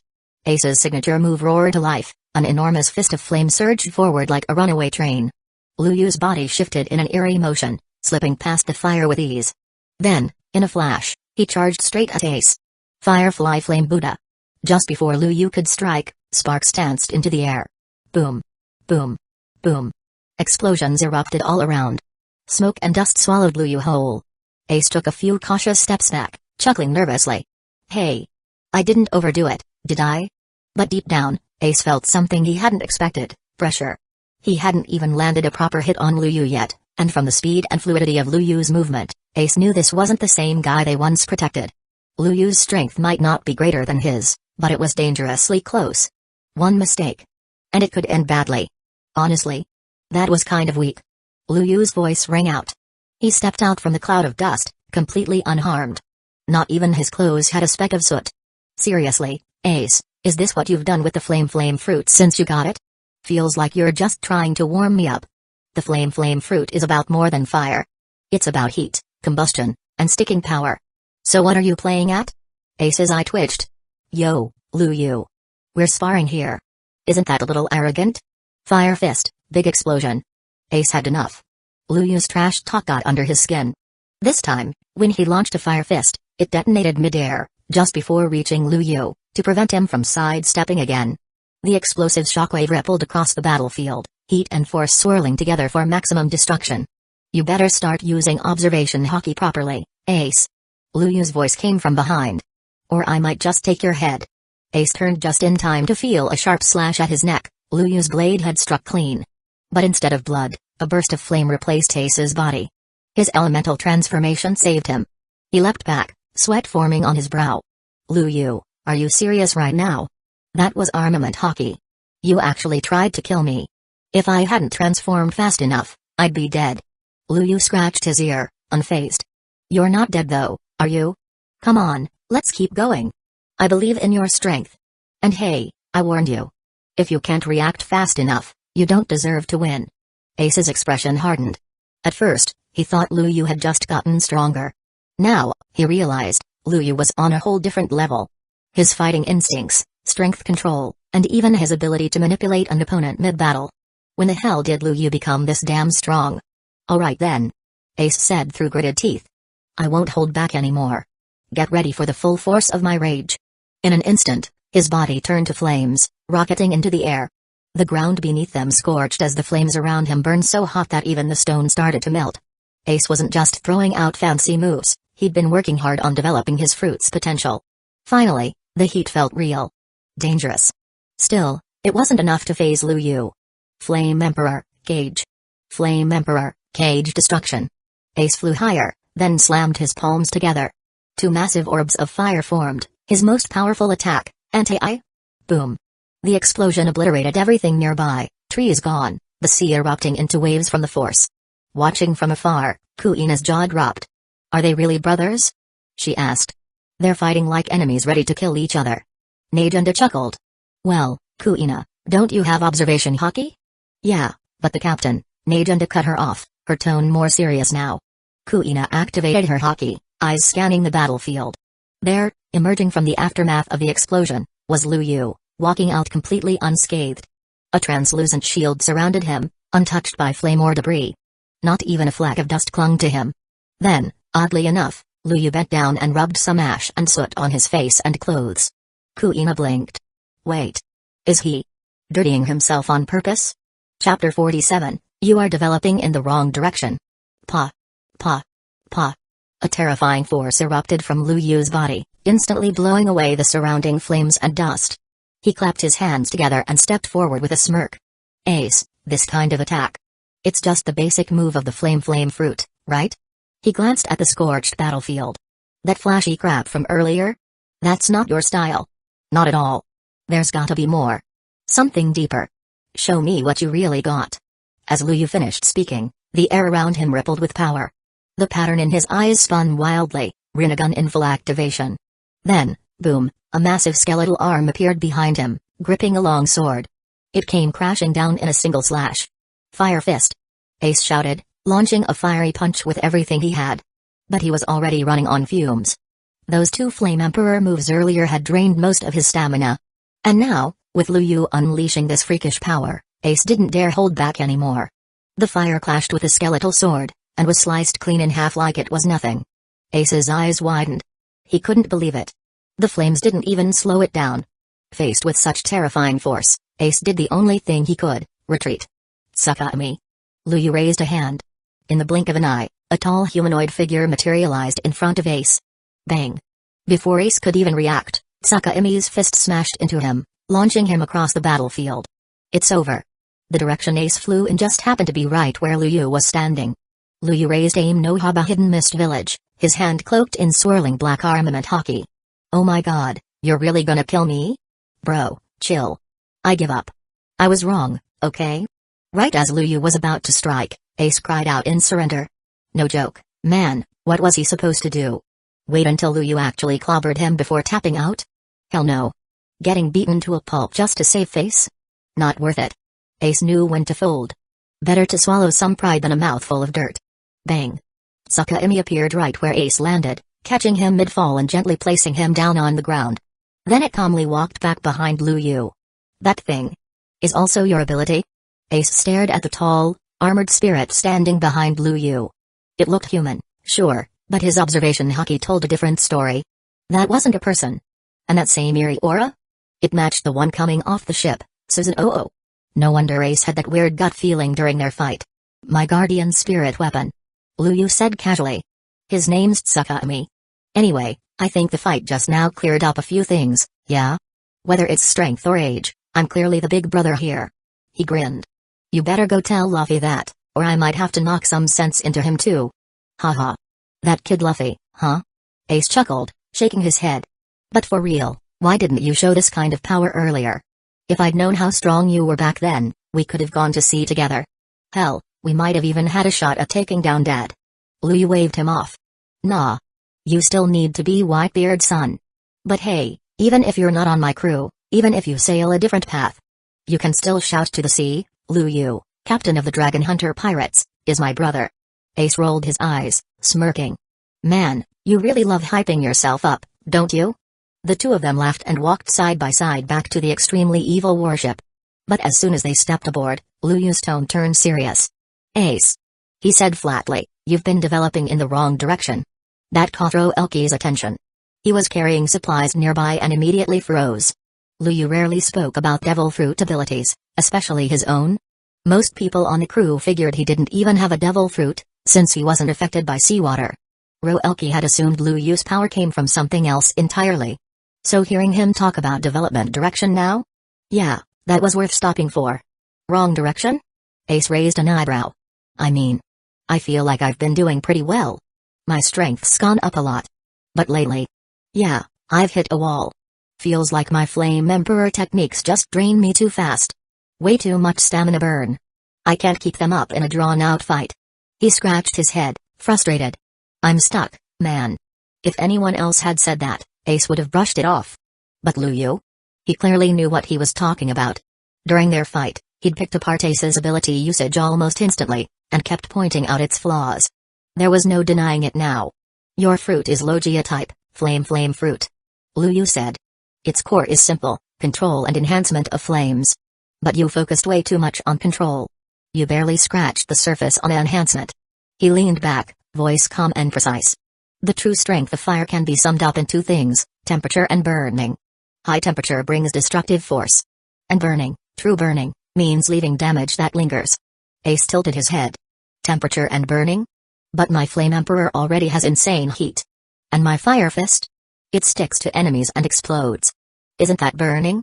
He looked puzzled. This wasn't news to him. He had thought of these things before when developing his moves. So why did it sound different coming from Lu Yu? You're not wrong. Lu Yu nodded. You've developed both.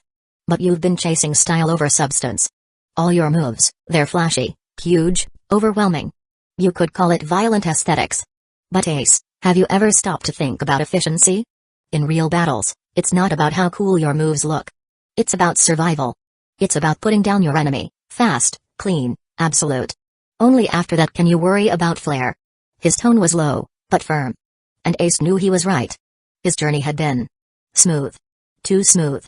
After defeating a few strong opponents, Whitebeard himself had offered to take him in. From there, Ace became the 2nd Division commander of the Whitebeard Pirates. With that title alone, most people wouldn't even dare fight him, even if they could win. That status gave Ace a sense of invincibility. False confidence.